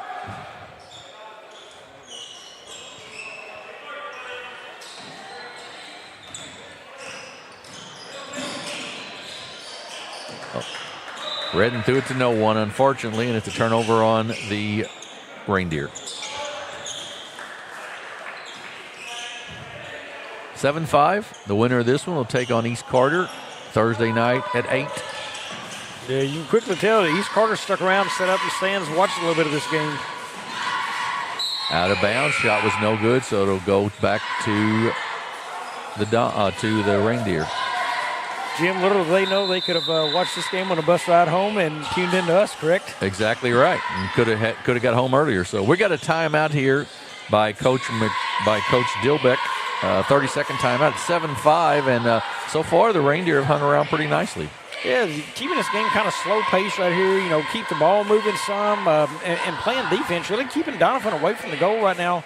Emmett Jones not really involved yet. Only 1 point off of free throw. So, you know, doing a good job of keeping the ball out of his hands. You know, really just kind of been a little bit of a sloppy game too. Some turnovers, both teams just not getting things to fall their way. But slow going, but I'm going to tell you, when it's slow like this and ugly, this gives the lower seed team the chance to hang around and maybe pull a win out. Yeah, absolutely. That is absolutely correct. So we'll see what goes on here the rest of this 2:11 in the first quarter. Yeah, you're giving a team confidence right now that shouldn't have confidence. Redden tries to get it inside. It'll go off of the hands of Clarkton. It'll be a turnover. Yeah, right out here for Redding. His man got a little close to him there and no spacing down low to get a little pass to him. Spacing on the floor is good. Haygood with it. Jones in the corner, drives the baseline. Loses it, gets tied up there by Juarez, and it's a turnover. Redden comes down, gets it off to Johnson. He goes to the basket. It's up. It is good, and we're tied at 7. James Johnson with 2. Yeah, found himself through a lot of traffic with one in there. Hey, good spin move. That's going to be a travel. Boy, I'm very impressed with this Caleb Redden, the freshman for the Reindeer. He really is playing some good defense. Yeah, nice. Well, he's done well. But the other thing I'm noticing right now, you know, you just watched that last possession by Doniphan. Emmett Jones forced the possession. Right there, Haygood, he forced the possession. Look, you're going to have to figure out something to do against a zone, and right now they're just not showing they can handle a zone very well. Cowart dribbles into traffic and gets it taken away by Cooper Jackson. He's going to drive to the basket. He's going to be fouled, and he'll shoot 2 free throws. And it does sort of look as if the offense for Doniphan is just try to drive down the lane a little bit right now. Yeah, try to drive down the lane, which is interesting. Generally, you don't drive against a zone. You have to pass it and beat it on cuts. But now right there, this young man, Cooper Jackson, made it look a little easier. Free throw up and no good. But I'm going to say also Cooper Jackson's probably not the main attraction, and that's not the one they're trying to push out. All eyes are on Emmett Jones, no doubt, and then Haygood to follow. Second one by Jackson is good. So 8-7 lead for the Dons.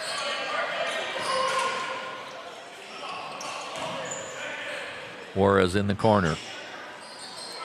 Gets it back out front to the free throw line. Loses it, gets it back up. The shot is no good, tipped, and it'll go out, and it will, discussion by the officials, I believe.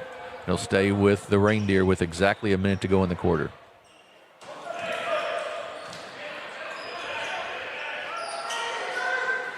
Off to Cowart, and then to Juarez.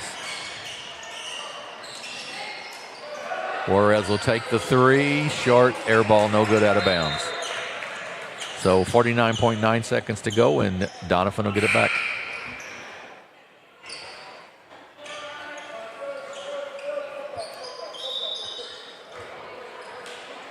Into the ball game will be number 11, Colton Norton, a sophomore, to give Juarez a break. He's got 2 fouls as well, so they don't want him to pick up his 3rd one here on a defensive possession.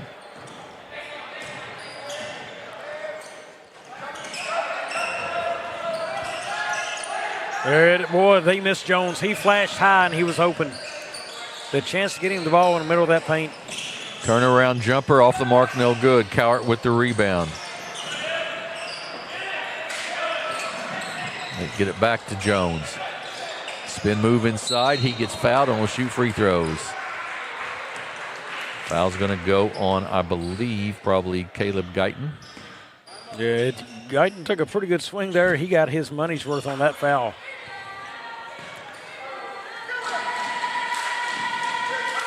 So Jones will shoot the free throws here. He's only got 1 point so far tonight. Free throw is short, no good. He looked at that like the ball was foreign or something almost, didn't he? It was the ball's fault, yeah, no doubt. Exactly. Second one hits the front, hits the back, and falls in. So a 2-point lead for the Dons. Johnson with it, gets it across to Guyton. It opens up for him. He takes it, a little runner in the lane, good. Boy, he stopped at the right time. He didn't close out too far and let the defender get on top of him. Lowry going to turn the ball over, be a double dribble with 5.3 seconds to go. Clarkton with the basket could take the lead before the end of the quarter. Yeah, again, you're giving that lower seed team a chance to walk out the first quarter with a lead right here. Miguel Day in the game. Kicks it off to Johnson, 1.4. He gets the three-pointer off, just off the mark, no good. So we're at the end of one in what's been a very competitive game so far. It is tied at 9 between Doniphan and Clarkton. We'll take a 30-second break and be back here on Aycorp Sports. At Focus Bank, we understand your community because it's our community too. With branches across Southeast Missouri and Northeast Arkansas, Focus Bank offers services such as fraud protection, really free checking, and mobile banking that lets you bank simply and securely, anytime, anywhere. Stop by any of our branches or visit us online to open an account today. Plus, you'll receive an awesome free gift just from opening your really free checking account. And when you refer someone who opens an account, you'll both receive a gift. Focus Bank, member FDIC, equal housing lender. We're back at Clarkton High School. We're tied at 9 at the end of the first quarter. And really, Bobby, a lot of pretty good defense by both teams, and very impressed with Caleb Redden inside, the freshman for Clarkton. Yeah, and I'm impressed by the defense they're able to put on right now. Like I said, they're keeping Emmett Jones out of this game right now. He's trying to force what he's got to look at, and it hasn't been successful, but they have done a very good job sitting in that zone, really only giving up one three-pointer. That was to Haygood out over here toward the corner. Just a good overall job out there. Let's see what the second quarter turns into, and if they can play another quarter like that, they go into the half tied with the team they're not even supposed to be in a game with right now, maybe. Tied at 9. They have the basketball. Redden, Johnson, Alfonso, Day, and Norton on the floor. Off to Alfonso. Gets it back to Norton. Then to Johnson. Day, who is not very big, but he gets a nice pass inside to Redden. Up and good, and he'll go to the line to shoot one. I'm going to tell you, that freshman right there is catching eyes for me tonight. He has played very, very well. And he's, I'm going to say, raw talent there, Jim. He hasn't finessed the game at all as a freshman. If he gets in the gym and works, boy, you're going to look at a pretty talented kid at a small school down here. Absolutely. 12-9, Clarkton with the lead. Lowry with the basketball for Doniphan. Now, I'll say the best thing Redding knows to do, he uses his body well right now. Inside to Jones. They double him up. And he's playing good defense down there. Jump ball will stay with Doniphan. Yeah, he is going to play good defense. He had a good wide stance, and his hands were up, and he didn't push with his body. Haygood to inbounds. Up top to Lowry. Haygood open, but they cut him off nicely. Close him out to Lowry. And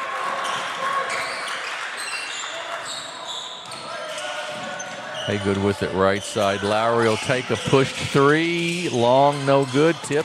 Haygood gets it. Goes up. Missed it. Gets his own rebound. Goes up. No good once again. Three. Doniphan kids there, and they don't come down with it. They needed that possession, and they missed out on that score. They absolutely did. Just an ugly offensive possession for Doniphan. They're struggling right now in a game, and they badly needed that. Redden to inbounds. Inside to Johnson. Off the inbounds play, up and good. And it's 14-9. Haygood down with it. Right side to Alfonso. Inside. Jump shot up and good by Lane Allen. 14-11. Jim, that's one of the first baskets I can remember in a while inside like that for Doniphan. Day with it, and it's a steal to Allen. He's going to go off with a layup up and good, 14-13. Coach McBroom thought about a timeout there. I think he's not going to take it. Johnson with it. I'm not sure Clarkton's got a ton of offense on the floor right now. Yeah, you got to look at Redding and Johnson right now as your biggest part of your offense. Johnson off to Redding. Goes up and short, no good. Tip taken down by Lowry of the Dons. They have a chance to take the lead here. They get it ahead. It is up, and it is good by Alfonso, and it's 16-15 Doniphan. To Johnson. You can definitely tell how the floor has changed without Guyton on the floor for Clarkton. Absolutely right. Absolutely right. It's a totally different team. Foul on the Dons. Juarez checks in for Colton Norton.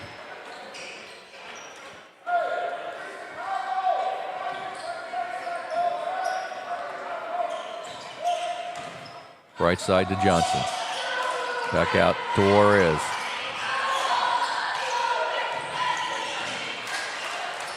Johnson tries to drive baseline, gets it off to Redknapp. It's no good, but he'll shoot two. And Johnson has done a great job on that corner, Bobby, of getting the ball down low to Redden in.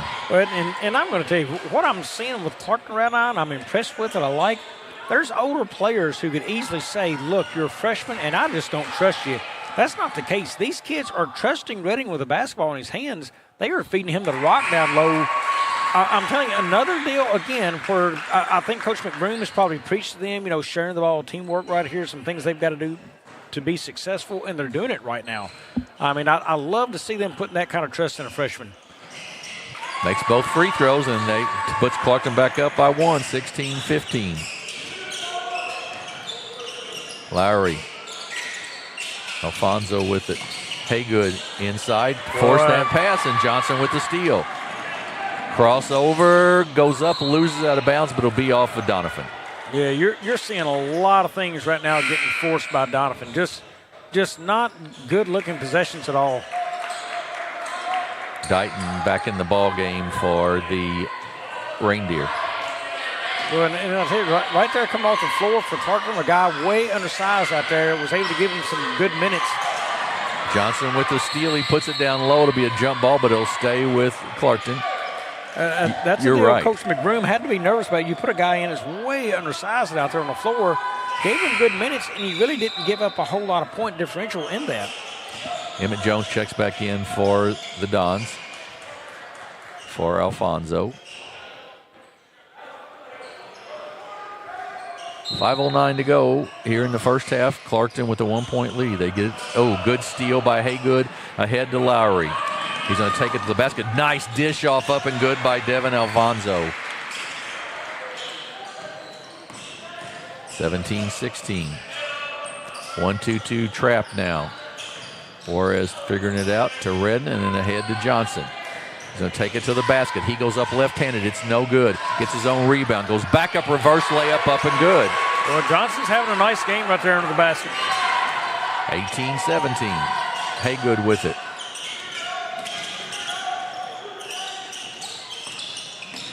They go down the lane to Emmett Jones up and good. Good dish that time. I was just watching the Clarkton defense, and they really had them overplaying one side of the floor and the other bouncing. I thought there was going to be a hole in that defense, and they found it.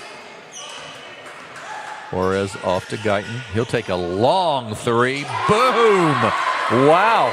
He didn't even think twice about that, Bobby. Yeah, just as cool as the other side of the pillow when he released that. Doniphan with the basketball into Jones. He goes up and good. Ties it up at 21. And we're going to have, I believe. I think he may have caught a elbow to the face, maybe. Yeah. Yeah. So Day comes back in the game for Johnson. Jim, Coach McBroom talked to us last game. He had come up and talked to us at the half before he went on with you, and he was talking about how hungry they were, for success. And, man, they look it right now. They do. These boys are playing well. Yeah, they're playing very, very well right now. In the corner in a bad spot, Coach Broom trying to get a timeout. Maybe glad he didn't get it now. How about that, too? He stepped through the trap. What a job by a kid who did that, and then found a freshman who kicked it back out to the top. Day with it. He stepped through that trap. Timeout by Coach McBroom, a 30-second timeout. But Day, even the little guy right there, I mean, he's not very big, let's be honest. And he stepped through that trap nicely. Well, and hey, I see kids who are seniors in basketball right now who don't even understand stepping through traps, and they're doing it as freshmen out here on the floor. Absolutely right. 3:31 to go here before halftime, and we're tied at 21. And Coach McBroom called the timeout there. Doniphan and Clarkton here. Doniphan the 3 seed, Clarkton the 6 seed in this one. Don't tell Clarkton they're a 6 seed right now. Boy, they're in a dogfight. Absolutely they are. It's been a good one so far. You know, the thing I've watched about Doniphan, you know, maybe the big body presence down low has kind of hurt them. You know, Haygood, their point guard, he's the tallest guy on the floor, I believe, and he's out top. Emmett Jones is strong. He's just undersized for a true post. As you start to play some of the big boys coming up the BCT, you know, that's going to cause them problems, I believe, in that tournament. I bet they will want to see teams play them man-to-man. They got to hope that. Juarez with it. Right side. Trying to overplay a little bit. Bad pass, but it goes right back. Goes right back to Coronado, and he gets the basket. A kick ball off his own player's foot so it stays live, and it goes right back to his hands for the layup. Lowry with it. Off to Haygood. Jones thought about the 3, puts it on the floor, drives in the lane, and he's going to be fouled in there by, I'm not sure who, we'll see who the call is. It's going to go on maybe Coronado in there. I tell you, they are making things awfully tough for Emmett Jones near the rim. Yeah, and that's generally where he takes his shots. You know, he's not a big three-point shooter, and trying to get inside has just been a nightmare for him tonight. Makes the first one. And taking a beating when he does it.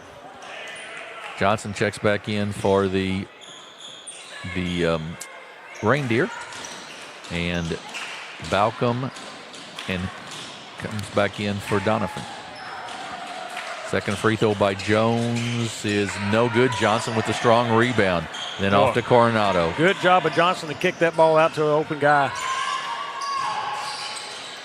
To Redden.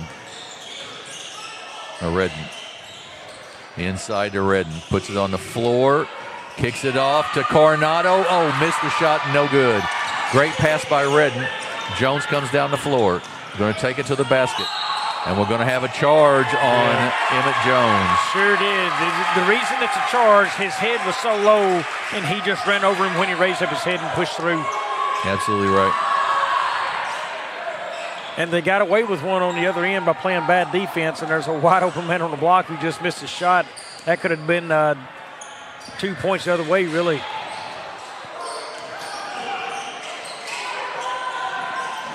Guyton for 3, no good. Rebound Coronado. Kicks it out to Day.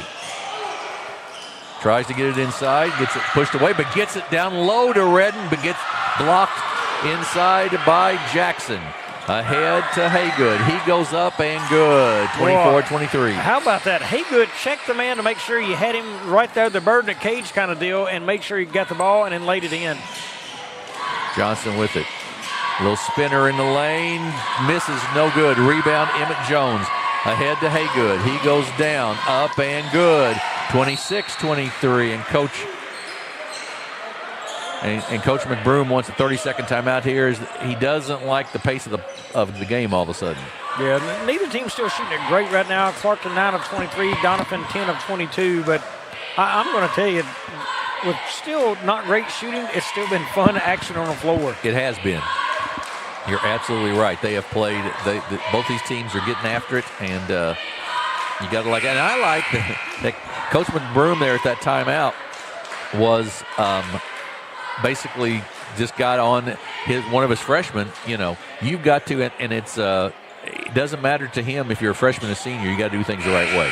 Yeah. Well, what do you mean you're a freshman? This is varsity basketball, and you're playing. So right. Here's how it's going to be done. Exactly right. Well, I'm going to tell you, if he holds these young men to the expectation of what he wants right there and doesn't let off of them, he is going to have a solid group coming through. Day with the basketball. Gets it back to Johnson, to Guyot.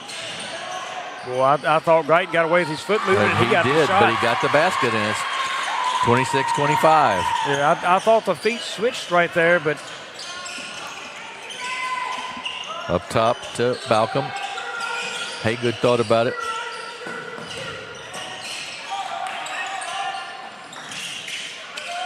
Look at him smother Jones. In the nowhere. lane. And he's going to be called for a travel. And that was just good defense between Guyton and Johnson right there. Yeah, the paint is not open at all in there. I mean, they have done a wonderful job of shutting it down. Minute to go in the half, 26-25. Right side to Coronado to Day. Back to Day and then to Johnson. Inside to Ridden. Oh, good hands in there, and it's a steal, and then Johnson's going to get a reach-in foul. And Jim, as tough as it is in the paint, I know Doniphan has shot a little bit better this season from three. They're only 1 of 4 right now. They haven't taken that many shots out there. You can't get inside and score because they're cutting you off. I mean, they scored a lot of run-out points tonight and free throws. Why not take an opportunity out there? You got to be confident enough in your players and tell them, hey, I believe in you. Take a chance on it. Lansing Todd in the ball game. He's got it right now for Doniphan and kicks it off. Then goes right side to Jones. Cut off nicely once again. 38 seconds to go. Todd down, Jones down the lane, goes up off the glass. And good boy, that was a tough drive down the baseline. Yeah, he had nothing to work with and made a shot out of that. Redden with it. Double teamed. Gets it off to Coronado. And then it's a steal for Doniphan. And there's going to be a travel as Todd rolled back over. Yep, he was on his side and rolled to his rear end, and they got him for the walk there. Be out of bounds. Down low. Clarkton escaped it, and now they've got an opportunity under the basket. Absolutely. Watch for Guyton here.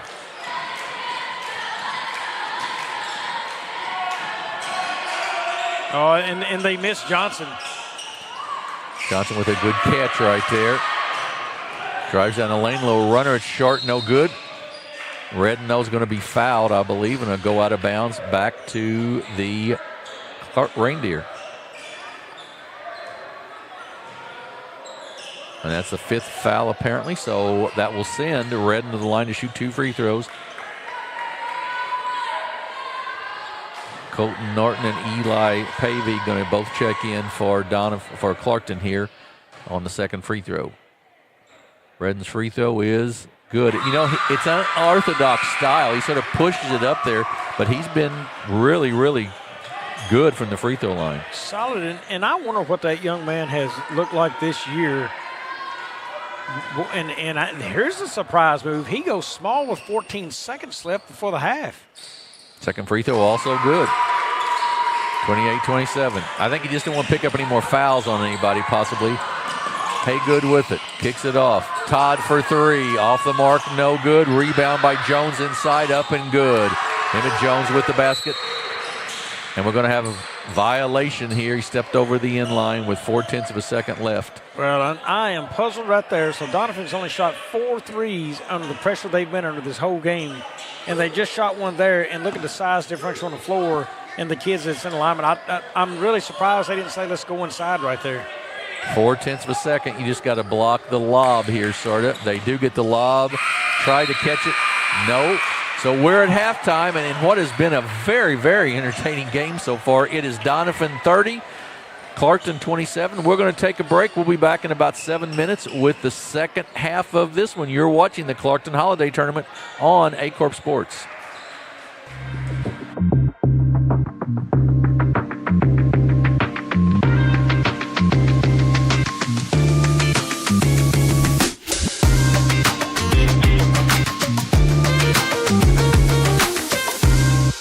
Mathis Funeral Home of Dexter and Bernie strives to provide their community with the accommodations and services needed to relieve your family during times of loss. For more information, give them a call and see how Mathis Funeral Home can help meet your expectations in celebrating your loved ones. At Focus Bank, we understand your community because it's our community too. With branches across Southeast Missouri and Northeast Arkansas, Focus Bank offers services such as fraud protection, really free checking, and mobile banking that lets you bank simply and securely, anytime, anywhere. Stop by any of our branches or visit us online to open an account today. Plus, you'll receive an awesome free gift just from opening your really free checking account. And when you refer someone who opens an account, you'll both receive a gift. Focus Bank, member FDIC, equal housing lender.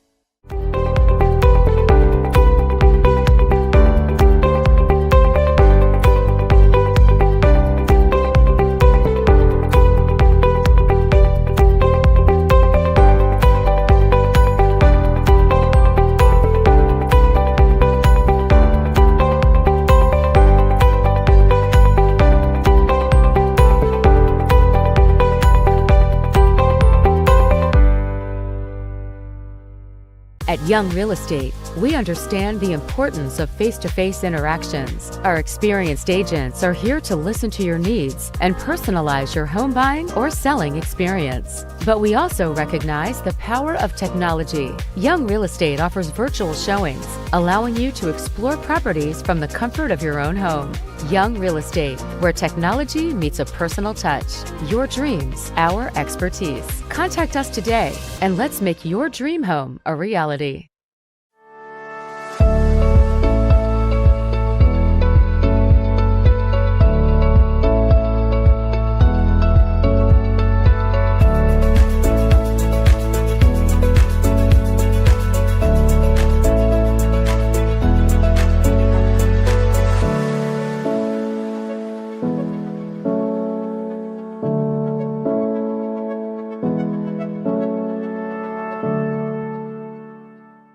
At SEMO Health Network, we strive to provide caring and affordable health care while making our patients feel welcome in our warm and friendly atmosphere. With locations throughout Southeast Missouri, we provide medical, dental, OB, and behavioral health services to anyone and everyone that may need it. Visit SEMO Health Network for your wellness exams, COVID and flu vaccinations, lab services, dental exams, counseling, and more. For more information, visit our website and let SEMO Health Network take care of you. We do things the right way, we do it honestly, and we do it well.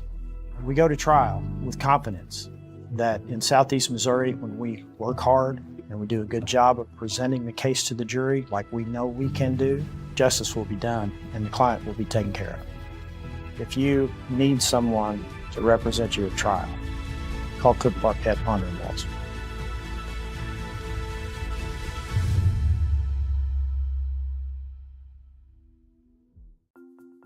Cameron Bunting Parker, Missouri State Representative, District 150, Dunklin, Pemiscot, and Butler County.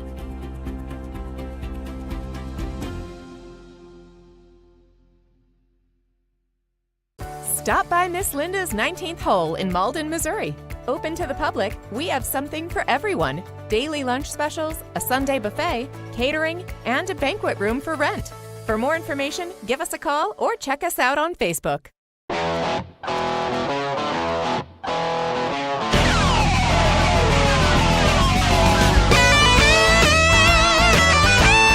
We're right here at King Jerry Lawler's Hall of Fame Bar and Grill on world famous Beale Street, and as you can see, oh my gosh, we have the best barbecue ribs in Memphis. Oh my gosh, the gumbo is out of this world, but you gotta try the King's Triple Decker Slam Burger. You'll love it. At Earnhardt's Property Management, no job is too big or too small. From landscaping to lawn care, we do it all, including yard leveling, chat driveway installation, and yard restorations. For all your property management needs, give us a call today. The best things in life never change. They just get better, like Hardee's Original Bag. Back and better than ever. Just $6.99. Mix and match any two full-size favorites.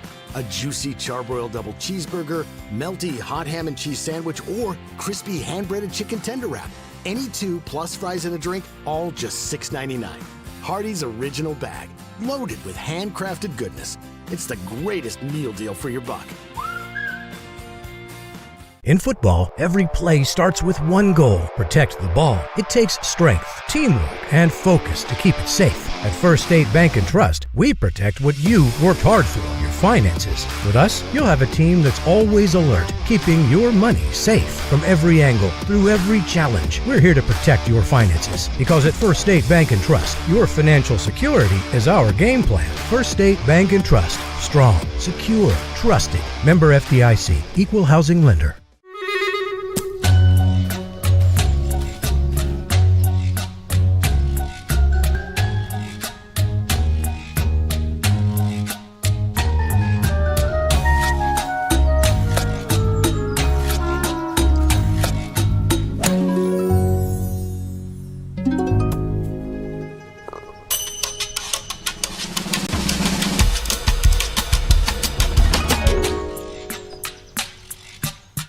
Life is a collection of moments, both big and small.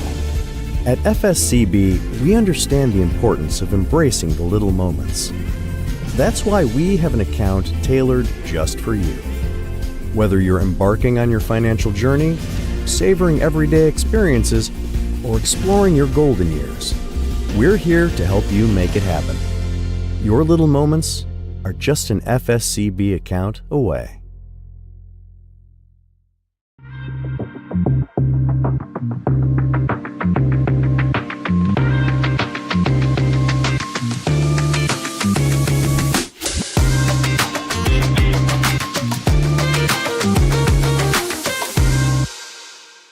Welcome back to Clarkton High School. Jim Riker, Bobby Alford with you. We're at halftime of the third game of the day in our first round games, and it is 30-27. The Doniphan Dons lead the Clarkton Reindeer.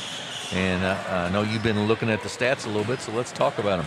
Yeah, in the books right now for the Clarkton Reindeer, it looks like this. It's Isaac Coronado with 2, and also James Johnson with 6, Caleb Redden with 7, and 12 points for Caleb Guyton. And he is 2 for 3 from downtown, so, good night for him there. They've got 27 points and a half on 10 of 25 shooting at 40%. They're 40% inside the arc, 40% beyond it. 5 of 5 from the free throw line, so good night there as well. For the Doniphan Dons, they look like this. It is Devin Alfonso with 4, Corey Haygood with 9, Emmett Jones with 11, Lane Allen with 4, and Cooper Jackson with 1 for their 30 points. They're 12 of 25 at 48% from the field, 55% inside the arc, 20% from beyond, only 50%, 5 of 10 from the free throw line. But, Jim, you and I were talking, Doniphan is so reliant on Emmett Jones scoring for them and maybe Haygood trying to take care of things. Let's look at their 25 shots they put up. Let's see, there is 8 by Jones, and then I believe 7 by Haygood. So 15 of the 25 with 2 guys. 15 of the 25 there. And this is against a smaller, younger Clarkton Reindeer team for the most part, and maybe not as talented in some areas, but, they're right there with us, and maybe they are as talented. But, again, when you get into bigger, stiffer competition, I think that's going to catch up with you and hurt you there. You've got to find some guys who can help you in the score column and put some trust and belief in them, and they got to start believing in themselves. I mean, it looks like the game plan for them is just force the ball to Jones inside and see if he can do something with it, or Haygood, and nobody else has the confidence to shoot the basketball themselves. Yeah, we talked about that at the SEMO Conference Tournament, that the reason Sykeston is so much different than everybody else is they have more than 2 scorers. Everybody else in that SEMO Conference really relies on 2 scorers, sort of. And you just can't do that. You've got to have at least that third option, and ideally a fourth one, but you've got to at least have that third option. And I don't see the confidence of a kid to even take the shot. It just, right. That's one thing that kind of bothers you, disturbs you a little bit when you watch this Doniphan team, who should be a little bit stronger, you would think. But and they've got a quality win. They beat East Carter, but they just do not show it right now. And I'm telling you, it's dangerous territory when you let a team like Clarkton. They got what we'll call a couple of young punks on this floor right now, who's just naive enough to think they can win this game. And guess what? They may do it the way they're playing right now. Yeah, Caleb Redden has played very, very well in his post spot. Miguel Day, as a freshman. He's come on the floor, gave valuable minutes. And I'm telling you, if I walked past him a while ago and I thought, do they have like a seventh grader on the floor. He is tiny, but he's given them some great minutes. He stands knee-high to a grasshopper, but I'm telling you, he has done everything his coach would want him to do tonight on that floor for him. Absolutely. Haygood throws it up. No good. Rebound by the Reindeer. Cross court to Redden. Kicks it up top to Cowart. Johnson inside to Redden, just out of his reach, and it's a turnover. You said it earlier, though. The thing that's very impressive is that those seniors on the Reindeers are really willing to share that ball with Redden, you know. Yeah, I can tell you, outside of Redden, you know, in even day, he's been involved a lot as well. Outside of that, I'm just saying, boy, guys, I'm sorry, but you're a freshman. I'm not giving you that basketball, but these guys have trusted in them, and so was Coach McGreen. Ball's going to go back on the missed shot to the Reindeer once again. 30-27, 7:13 to go here in the third quarter. And a little surprised by the speed and maybe the abilities. That's going to be a push. Good call. Haygood, you got his hands on Redden's back. Speed and ability of Doniphan. Why have they not tried to trap and press in the full court a little bit more, maybe? Try to take some advantage of a little bit of youth on the floor. Redden looks to get it in, does get it into Juarez. Redden for three, off the mark, no good. Rebound will stay right here.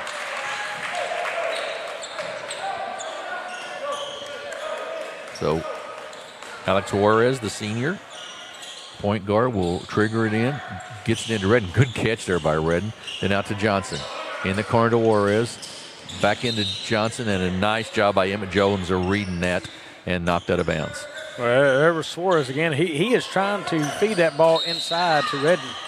A kick by Haygood. And here's another interesting deal. Redden's your inbounder. Usually your best passer on the team, one of your more veteran players, is going to be your inbounder. Well, and you can see right there, because that was a dandy pass, and the finish by Guyton. I'm telling you, I'm impressed. Something makes you become a Clarkton Reindeer fan watching these kids out here in this freshman play. Exactly right. Jones to the basket. It's no good, but he'll be fouled and will shoot two. Again, and they have made nothing easy inside that paint for Jones tonight. No, you're exactly right. Every time he goes in the paint, he's got two or three guys on him. I believe at some point Doniphan's going to have to make them believe that they've got to spread that floor and cover guy outside. Doniphan's only 1 of 6 right now from three, but that they've got to have a little bit of fear in them that you can knock down that shot. Yes, absolutely right. Got to open that up a little bit. And this is against a fairly small team. You get in with some kids who are 6'4", 6'5", consistently in there. That's really a problem, because Jones, as you said, he's really strong, but he's a little undersized for inside that lane. 31-29, Doniphan with the lead.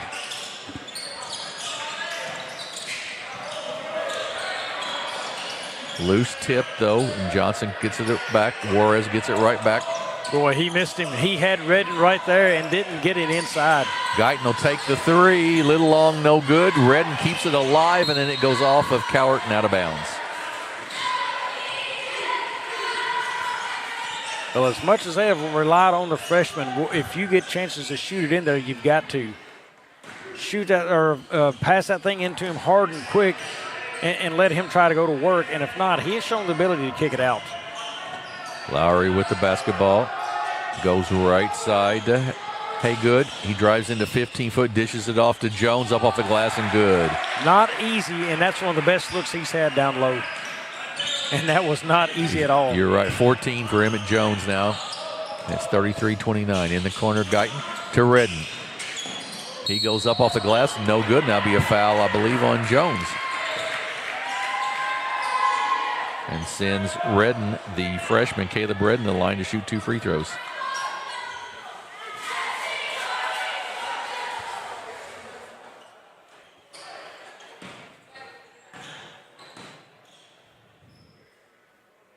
Free throw up and good. Boy, he is money in the bank on the free throws He tonight. is. He's got 8 now. Coronado checks in for Cowart.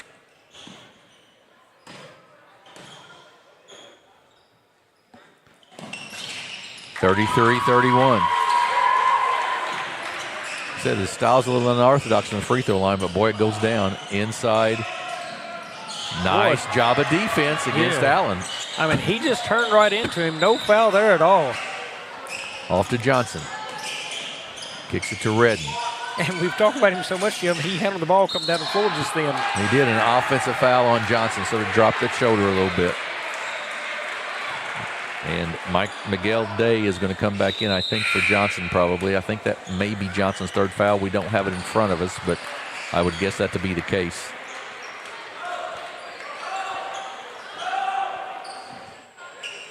Yeah, Johnson only 6 points in the game, but he has been a valuable physical presence for him.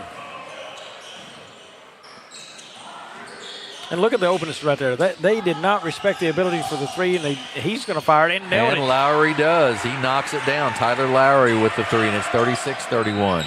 On one side of the floor, they won't shoot it, but the other side they do.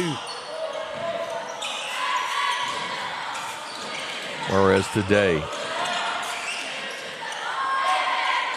back to Juarez.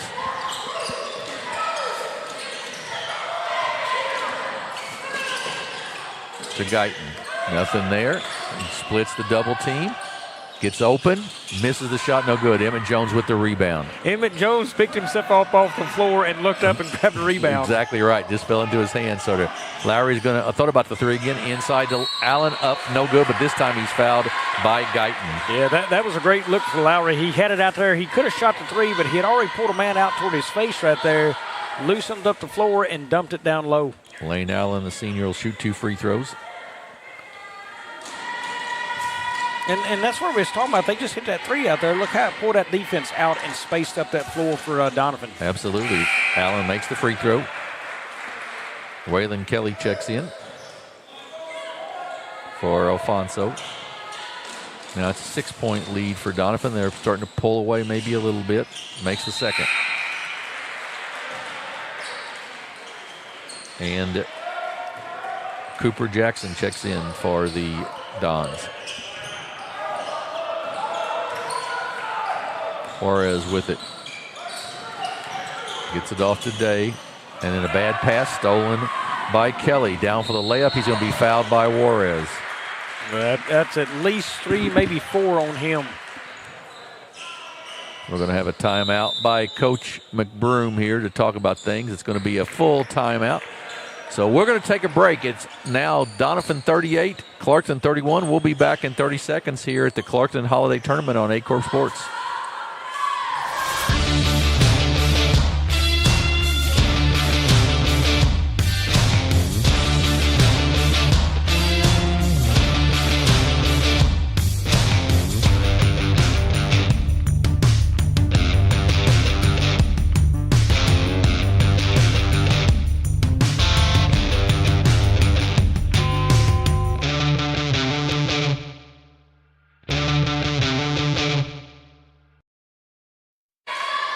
Back at Clarkton High School, 38-31, Doniphan with the lead over the Clarkton Reindeer. And Bobby, you were discussing there before we went to break about how Lowry making that three-pointer really opened up some things for Doniphan. Yeah, it's easy to sit inside and camp there when you don't think the other team's going to shoot a three or they can't hit them.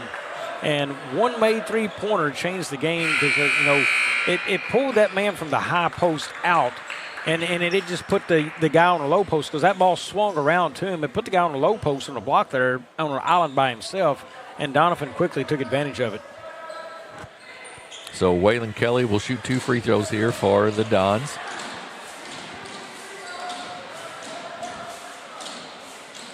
Up, and it is good. 39-31. Doniphan now 9 of 15 from the free throw line.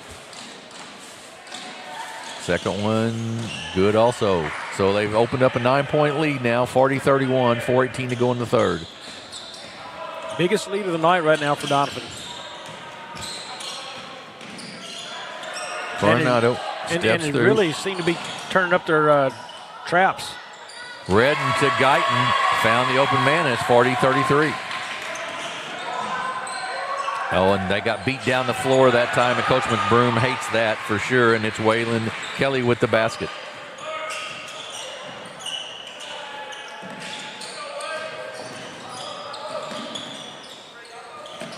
Oh, bad pass. Out of bounds will be a turnover. Boy, that possession got a little off kilter there, right about the free throw line. The pass here at the free throw line, and then a bad pass there at the feet. Haygood with it. Lowry thought about the three. Got Coronado out on him now. Now cross court. Haygood wide open for three on the skip pass. It's short, no good. Rebound by the shortest guy on the floor, Miguel Day. And to Juarez. Right side to Coronado. Steps through to Redden. Once again to Guyton. Up and good. That's a little, they're making a little living down there right now. Was stepping through the trap, and then a pass and another pass to the weak side of the floor and the score. Lowry cross court again to Haygood. He's going to put it on the floor this time, and that's going to be a foul on Coronado. Got him with the body.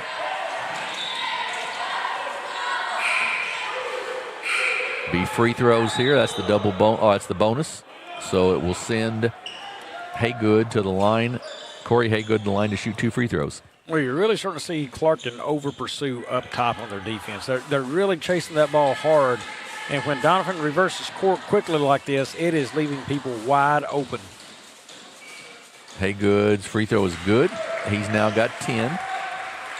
Go along with 6 rebounds.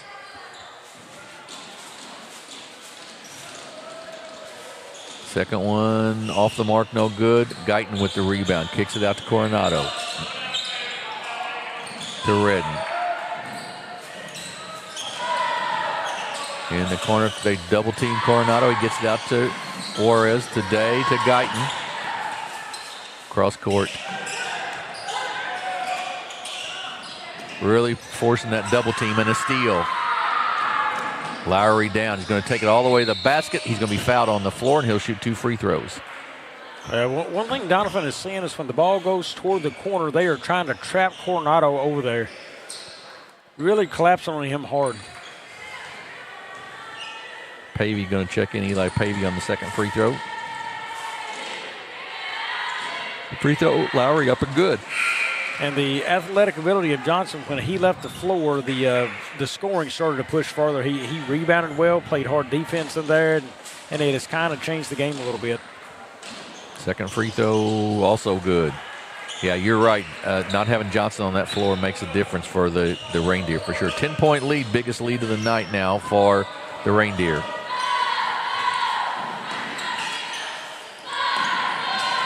To Pavey, knocked out of bounds by Cooper Jackson.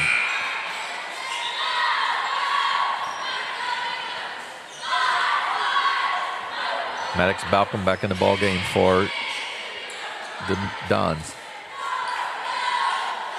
Redden will inbounds. And to Pavey.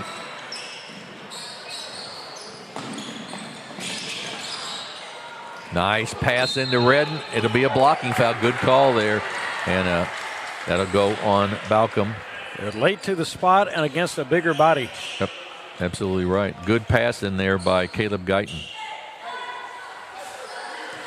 And Redden will shoot free throws.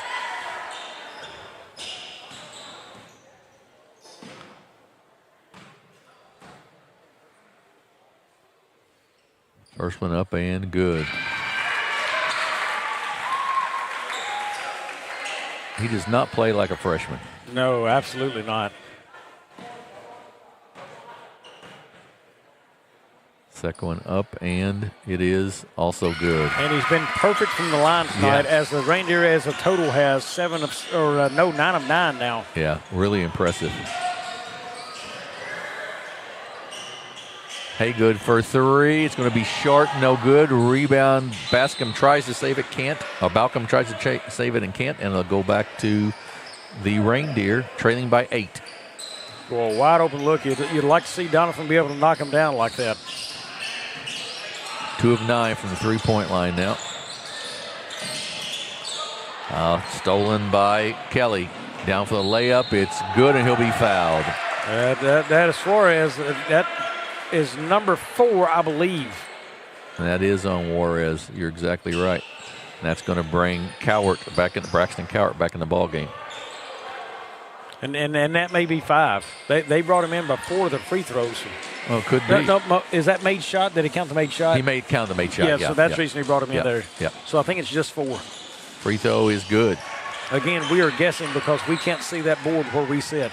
So 11-point lead now for Doniphan with 1:47 to go in the third. Day. 2 freshman guards out there right now. Cowart to Pavey. He gets double teamed there. And that's going to be a reach in on Balcom. So to bail him out there. And you had him running for his life on the sideline over there, just step in front without grabbing. Cowart to Pavey, and then up top. That's a no-win situation there. Haygood up and good. Yeah, Haygood against Day. That was an unfair battle for that basketball. Yeah, timeout by Coach McBroom. He's going to take a full. I think that's all he's got left. So 121 to go here in the third. It's 50-37 now. Doniphan, we'll take a 30-second break and be back here on Aycorp Sports.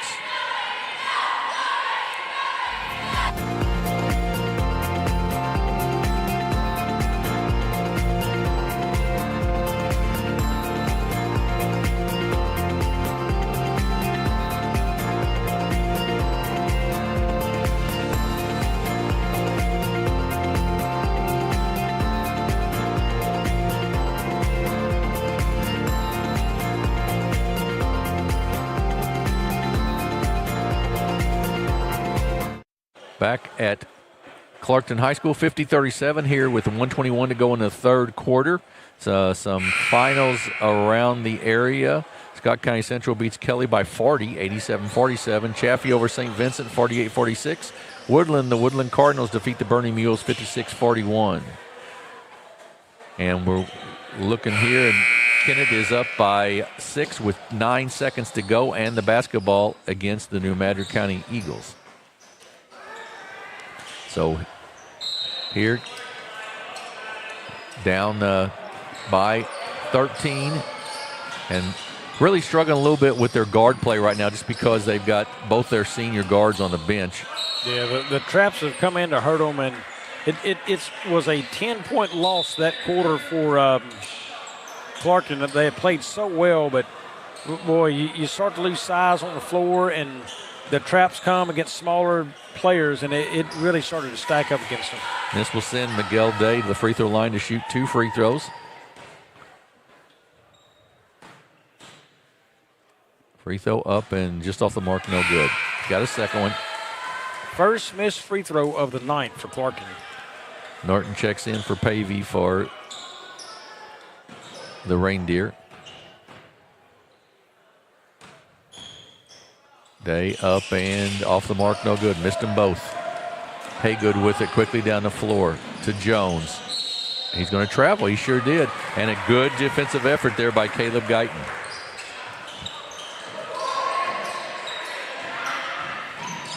Cowart brings it up. Gets it off to Day to Guyton.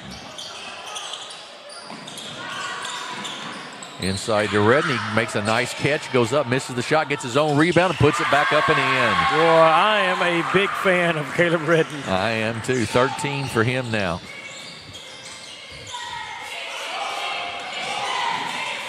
Baseline blocked by Guyton, but they're going to catch him from behind with the foul. 50-39. And it sends Waylon Kelly to shoot 2 free throws. Up and good. Doniphan shot the free throws fairly well tonight. It's 15-22 now. Pavey checks in, and boy, there's no size out there right now for the Clarkton Reindeer. Yeah, Redden better play bigger than he's played already because he's on an island out there. He really is. Both free throws good. Pavey with it. In the corner to Cowart. Back to Pavey. Today. And he traveled.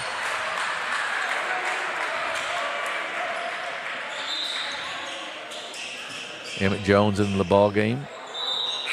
Lowry in the ball game as well, with 29.3 seconds to go here in the third. Pavey the junior, but everything else, freshman and sophomore right now on the floor for Clarkton. And it shows. Yeah, it does. You're right. Haygood drives on the baseline. Fall away jumper is good. Good shot right there by Corey Haygood. 15 seconds to go. Coward in the corner. Tries to get it into Redden, and it'll be a kick on Lane Allen, and it'll go out of bounds and go back to the Reindeer. Come to think of it, Jim, I don't think Caleb Redden has been out of the game tonight. I think he has been in for the whole thing. He may have. Up and no good, but he'll be fouled. The young man knows how to play post. Yeah, he just goes to the rim, and boy, if he can get somebody to give him a little help on some post moves, he will be a dynamite player for Coach McBroom. You know, he sort of reminds me of Caleb Gotze last year for Clarkton, in that they were undersized, but they found a way to get open and knock some shots down, you know. Yeah, his first missed free throw of the night there is he just missed his first. 15-point lead for the Dons. Second free throw this time is good. He's going to get a little breather finally. I think he talked about that maybe the first time tonight. And that brings in Tyson Garrison, a sophomore. Yeah, he has certainly earned it tonight. Lowry, and then Coach McBroom is like, why did we do that exactly? Miguel Day with the foul. And it sends Lowry to shoot 2 free throws with 5.4 seconds to go in the quarter. Outside of Guyton's 18, Redden also tied with leading scorer in this outside of Guyton. Jones was 14, Haygood 14, yeah. Redden 14. Yeah. Coach McBroom's got something to build on there for sure. Second free throw is good. You know, he said his 8th grade group was really good. I just don't know. I don't know if they've got any size, because they're going to need that. They're going to lose their size in Johnson and Guyton. Yeah, 21-0 season for an 8th grade team, something to be excited about. You know, we don't know the competition they play, their size, all those things, how they're going to grow in the future, but definitely something for those guys to be excited about. Absolutely. Into Pavey. Gets it across to Norton, and they're going to play out the quarter here. And that'll be it. We're at the end of 3, and it is 56 for Doniphan, 40 for Clarkton. We'll be back in 30 seconds with the 4th quarter of this first-round game from the Clarkton Holiday Tournament on Aycorp Sports. Life is a collection of moments, both big and small.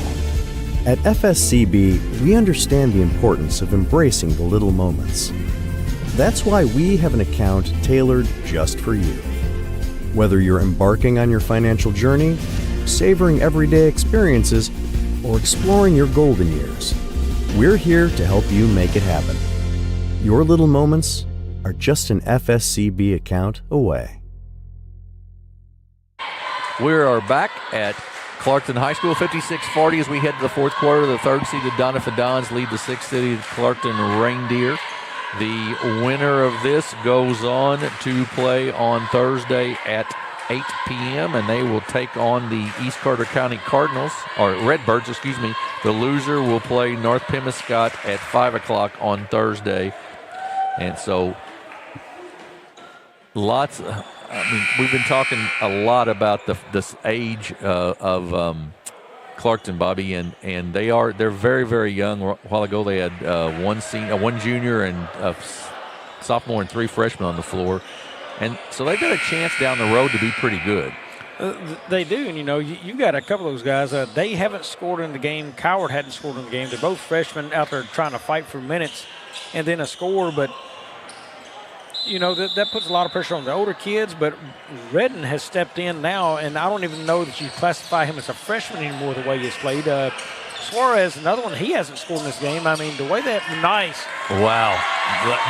Example of a freshman right there. First the ball was tipped, so he had to catch it, and then once he made the catch, he's made a great pass. Yeah, he's not playing like a freshman. You can't classify that kid anyway, and a block. And off of Clarkton and out of bounds.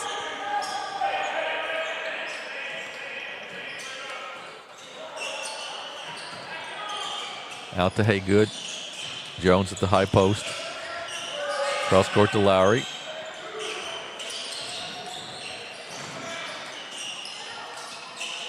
Out of bounds. And it'll go to Clarkton. Well, those are the things, if you're Doniphan, you do not want to see those kind of turnovers right there. I mean, Coach Dillbeck has got to be just going insane. You want to finish this game out strong. You're up 14, you're up sizable, and then you make turnovers like that. Guyton for three, off the mark, no good. Nice rebound by Haygood there. Ahead to Lowry, great pass down the floor and the basket. Great catch and shoot by Lowry. Never put the ball on the floor. He caught it, went up and shot. Juarez to Guyton. Looks inside to Redden, not there. Coronado with the good catch, gives it off to Redden. He goes up and good. Boy, he just knows how to feel his body away around it right there, bump guys up, and then create just a tad of space and go up. Allen jumper, no good. Rebound by Redden. Well, that's a good look for Doniphan, and they could not connect. Juarez with it. Pulls it back out. Loses control, but gets it off to Guyton. And then a bad pass. Haygood with the steal, up and good. And it's 60-44, and we've got a timeout. It's a 30-second timeout, so we'll keep it right here. And a few things that Clarkton obviously has to work on. They've got to pass the ball a little better. Their freshmen, in particular, when they do play minutes at the guard spots, have got to get a little stronger out there. But they're freshmen. A little stronger, you know, and those things will come. But I mean, I think tonight, for the most part, I think that Coach McBroom's going to walk away from this game fairly pleased with the effort and performance these boys have come. You know, you're never happy with a loss, but man, the way they have fought and some of the passes they've made in there, if he can get a couple more kids developing, I'm sure he'd like to see James Johnson involved in his scoring column a little bit stronger, and Suarez as well. But, I mean, he has got a really good inside game performed tonight. Guyton's had some good looks from outside. You know, you like those kind of things. And they've had probably some really good crisp passes. I think he's going to walk away with pleased when he goes back and watches the film. So something definitely to be proud of and build on. Guyton with it into Redden. Great catch by Redden right there, up and good. He and Guyton work well together. Yeah, the inside out right there, or the outside in, you know, they're going inside. Inside to Allen, up and good. Good, strong move there. I think the next thing they'll want to work on, too, is eventually team's going to try to collapse on Redden, and Redden's got to know who's my cutter, who's the guy coming to the basket behind me. Good catch once again, up and good. Or maybe not, maybe he just played not. so. He's got 20 points and 5 rebounds. 62-48. How about that? Boy, that was a good cut down the lane by Emmett Jones. He made 2, and I thought he was going to get to the rim before that was knocked away. Coach McBroom was wanting some assistance from the other officials on that, but didn't get it. And it's basketball back to the Dons. Coach McBroom has made his way out to the floor there. Lowry with another 3. That's his second out there. That's another one of those kids. You know, we talked about the seating show last weekend about they can shoot it from outside a little better, and Lowry's one of those guys. Johnson with it in the lane. He gets fouled. 65-48 now, 17-point lead for Doniphan.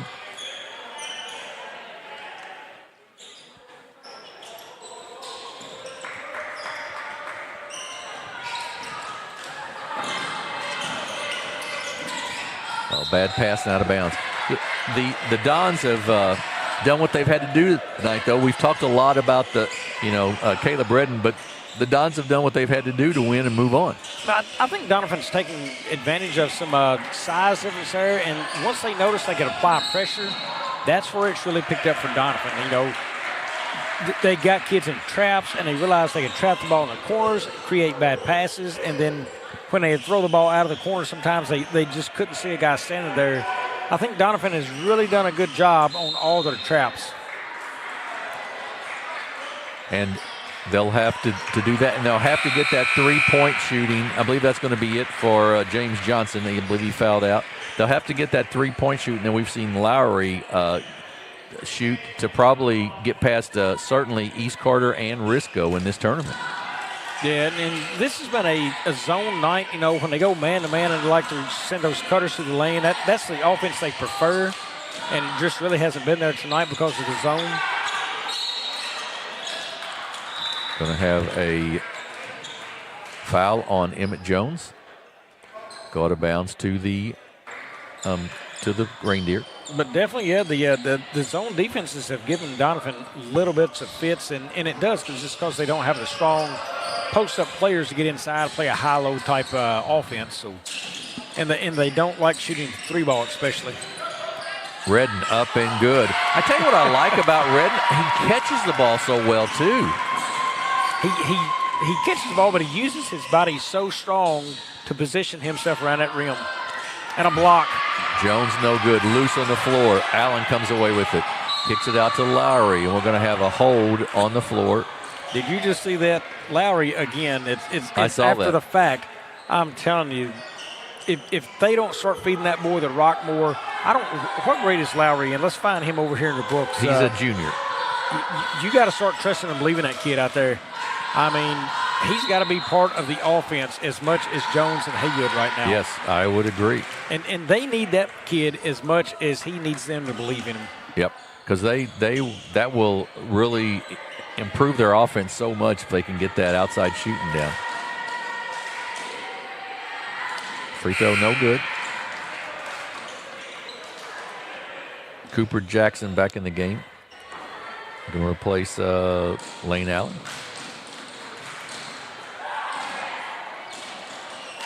Up and good.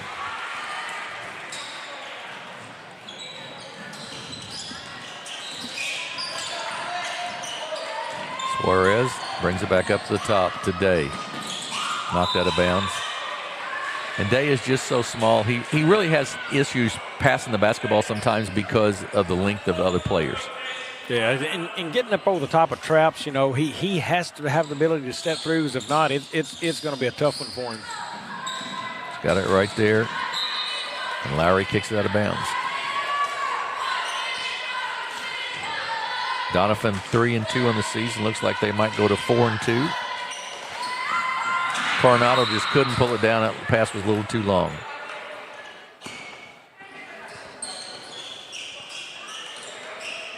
Will go out of bounds. And Lowry will bring it up as Doniphan leads by 16.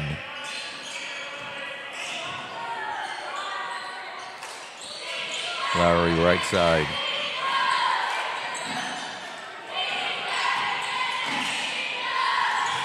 Inside, Haygood up and no good, rims out, rebound Redden. Well, even when they've had opportunities tonight, it has not been a great shooting night around the rim for Doniphan. Guyton with it for three, a quick three, no good. Rebound, nice job by Waylon Kelly to keep it alive, and a good pass. Oh, knocked away there by Day. Haygood gets it. Goes right side to Kelly once again, up off the glass and good. Yeah, nothing Suarez could do right there. He's got 4 fouls on him. 68-50.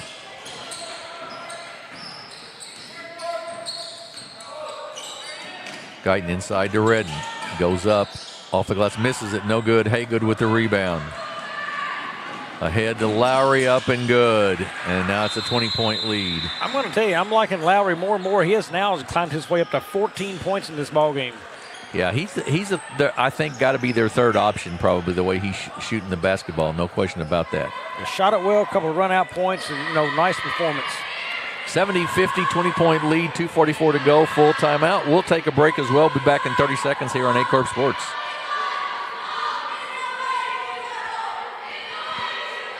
Do you need personalized merchandise? Trying to celebrate the season of that big state run? Then Juju Promotions in New Madrid has you covered. Whether it's heat presses, screen printing, or embroidery, we always have an option that will leave you satisfied and looking your best. With seasonal styles and plenty of accessories, there's something here for everyone. So come in and shop around. You'll be welcome with a smile and leave more fashionable than ever. Call us at 573-748-4040 or visit us in New Madrid. We're back at Clarkton High School. Some scores from around the area. Chaffee beats St. Vincent's by 2, 48-46. Kennett with a 10-point win over New Madrid County Central. South Pemiscot 61-60 over Riverside, Arkansas. Bell City with a 53-46 win over Leopold. Charleston 88-38 over Malden. And Campbell with a 72-40 win over Piggott, and Gideon with a 69-66 win over Cooter tonight. So those are the scores from around the area. Also, Jackson 62-46 over Dexter. Day with it in the corner to Norton. Back out to Suarez. Norton with it.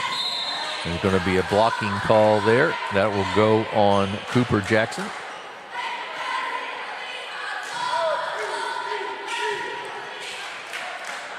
Colton Norton comes up a little gimpy there. Redden up and good. Boy, he just keeps on putting them in. He does. 24, 7 rebounds for Redden tonight. That's going to be a travel on Waylon Kelly. Just an extra little step there. I don't think Coach McBroom knows he's down 18 the way he's coaching. Well, you've got to when you're trying to find success on the season like this. I mean, you got to keep pushing at all times. Suarez with it.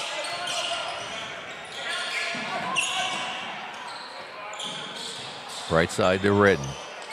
He looks, kicks it across the Day. That's going to be a foul on Kelly. What do you think Coach Dilbeck's going to say at the end of the night when his defense allowed a freshman to score 24 on him inside? That's a good question.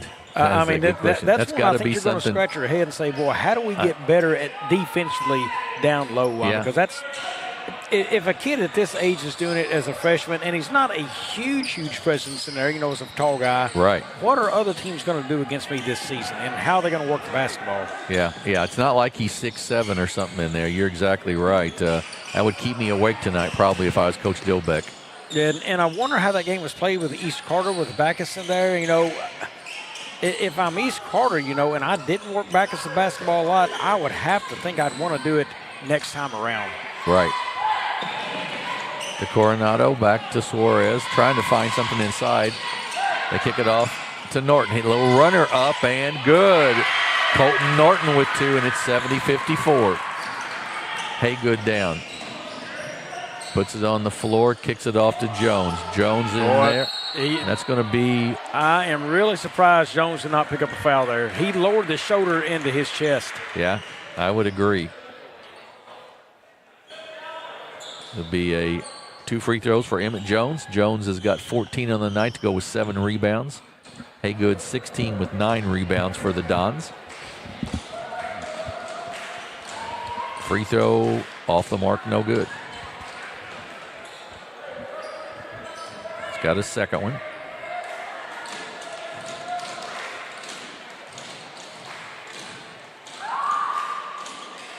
Up and off the mark also. Rebound taken down by Redden. He'll jog it up the floor. Kick it off to Suarez. Oh, they missed him inside right there. Off to Coronado. Tries to drive his way in. Nothing there. They cut him off nicely. Out to Day. Norton tries to go down baseline. They cut him off there. Emmett Jones with a good job of cutting him off. Haygood with the steal. Down the floor. Kit dishes it off. Kelly up and good. Waylon Kelly for 2 more, and it's 72-54.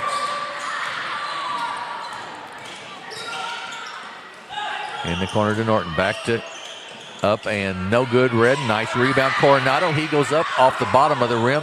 2 Redden up and good. Coronado was right under the goal when he turned around, nowhere to go, and just handed it off to Redden. Yep. Good idea he had there to do that. Final score is going to be 72-56. It's so the Doniphan Dons will move on to play East Carter County on Thursday night at 8, and the Clarkton Reindeer will play the North Pemiscot Mustangs at 5 on Thursday night. And our other game on Thursday will be the Portageville Bulldogs taking on the Risco Tigers at 6:30. How about some stats from this one, Bobby? Yeah, in the game for the Clarkton Reindeers, it looked like this. Isaac Coronado with 2. It was Colton Norton with 2. James Johnson with 6. Caleb Guyton with 20. And the man of the night, Caleb Redden, had 26 points on 8 of 18 shooting. And he was 10 of 11 at the free throw line tonight with 8 rebounds. What a night for the young man. Shooting from the floor, it was 22 of 49 at 45% for the Reindeer. Overall, 20 of 40 inside the arc, 50%, 2 of 9 beyond at 22%, 10 of 13 at the free throw line, 77% tonight, to go along with 19 rebounds. And for the winners in the column, the Doniphan Dons, they go like this.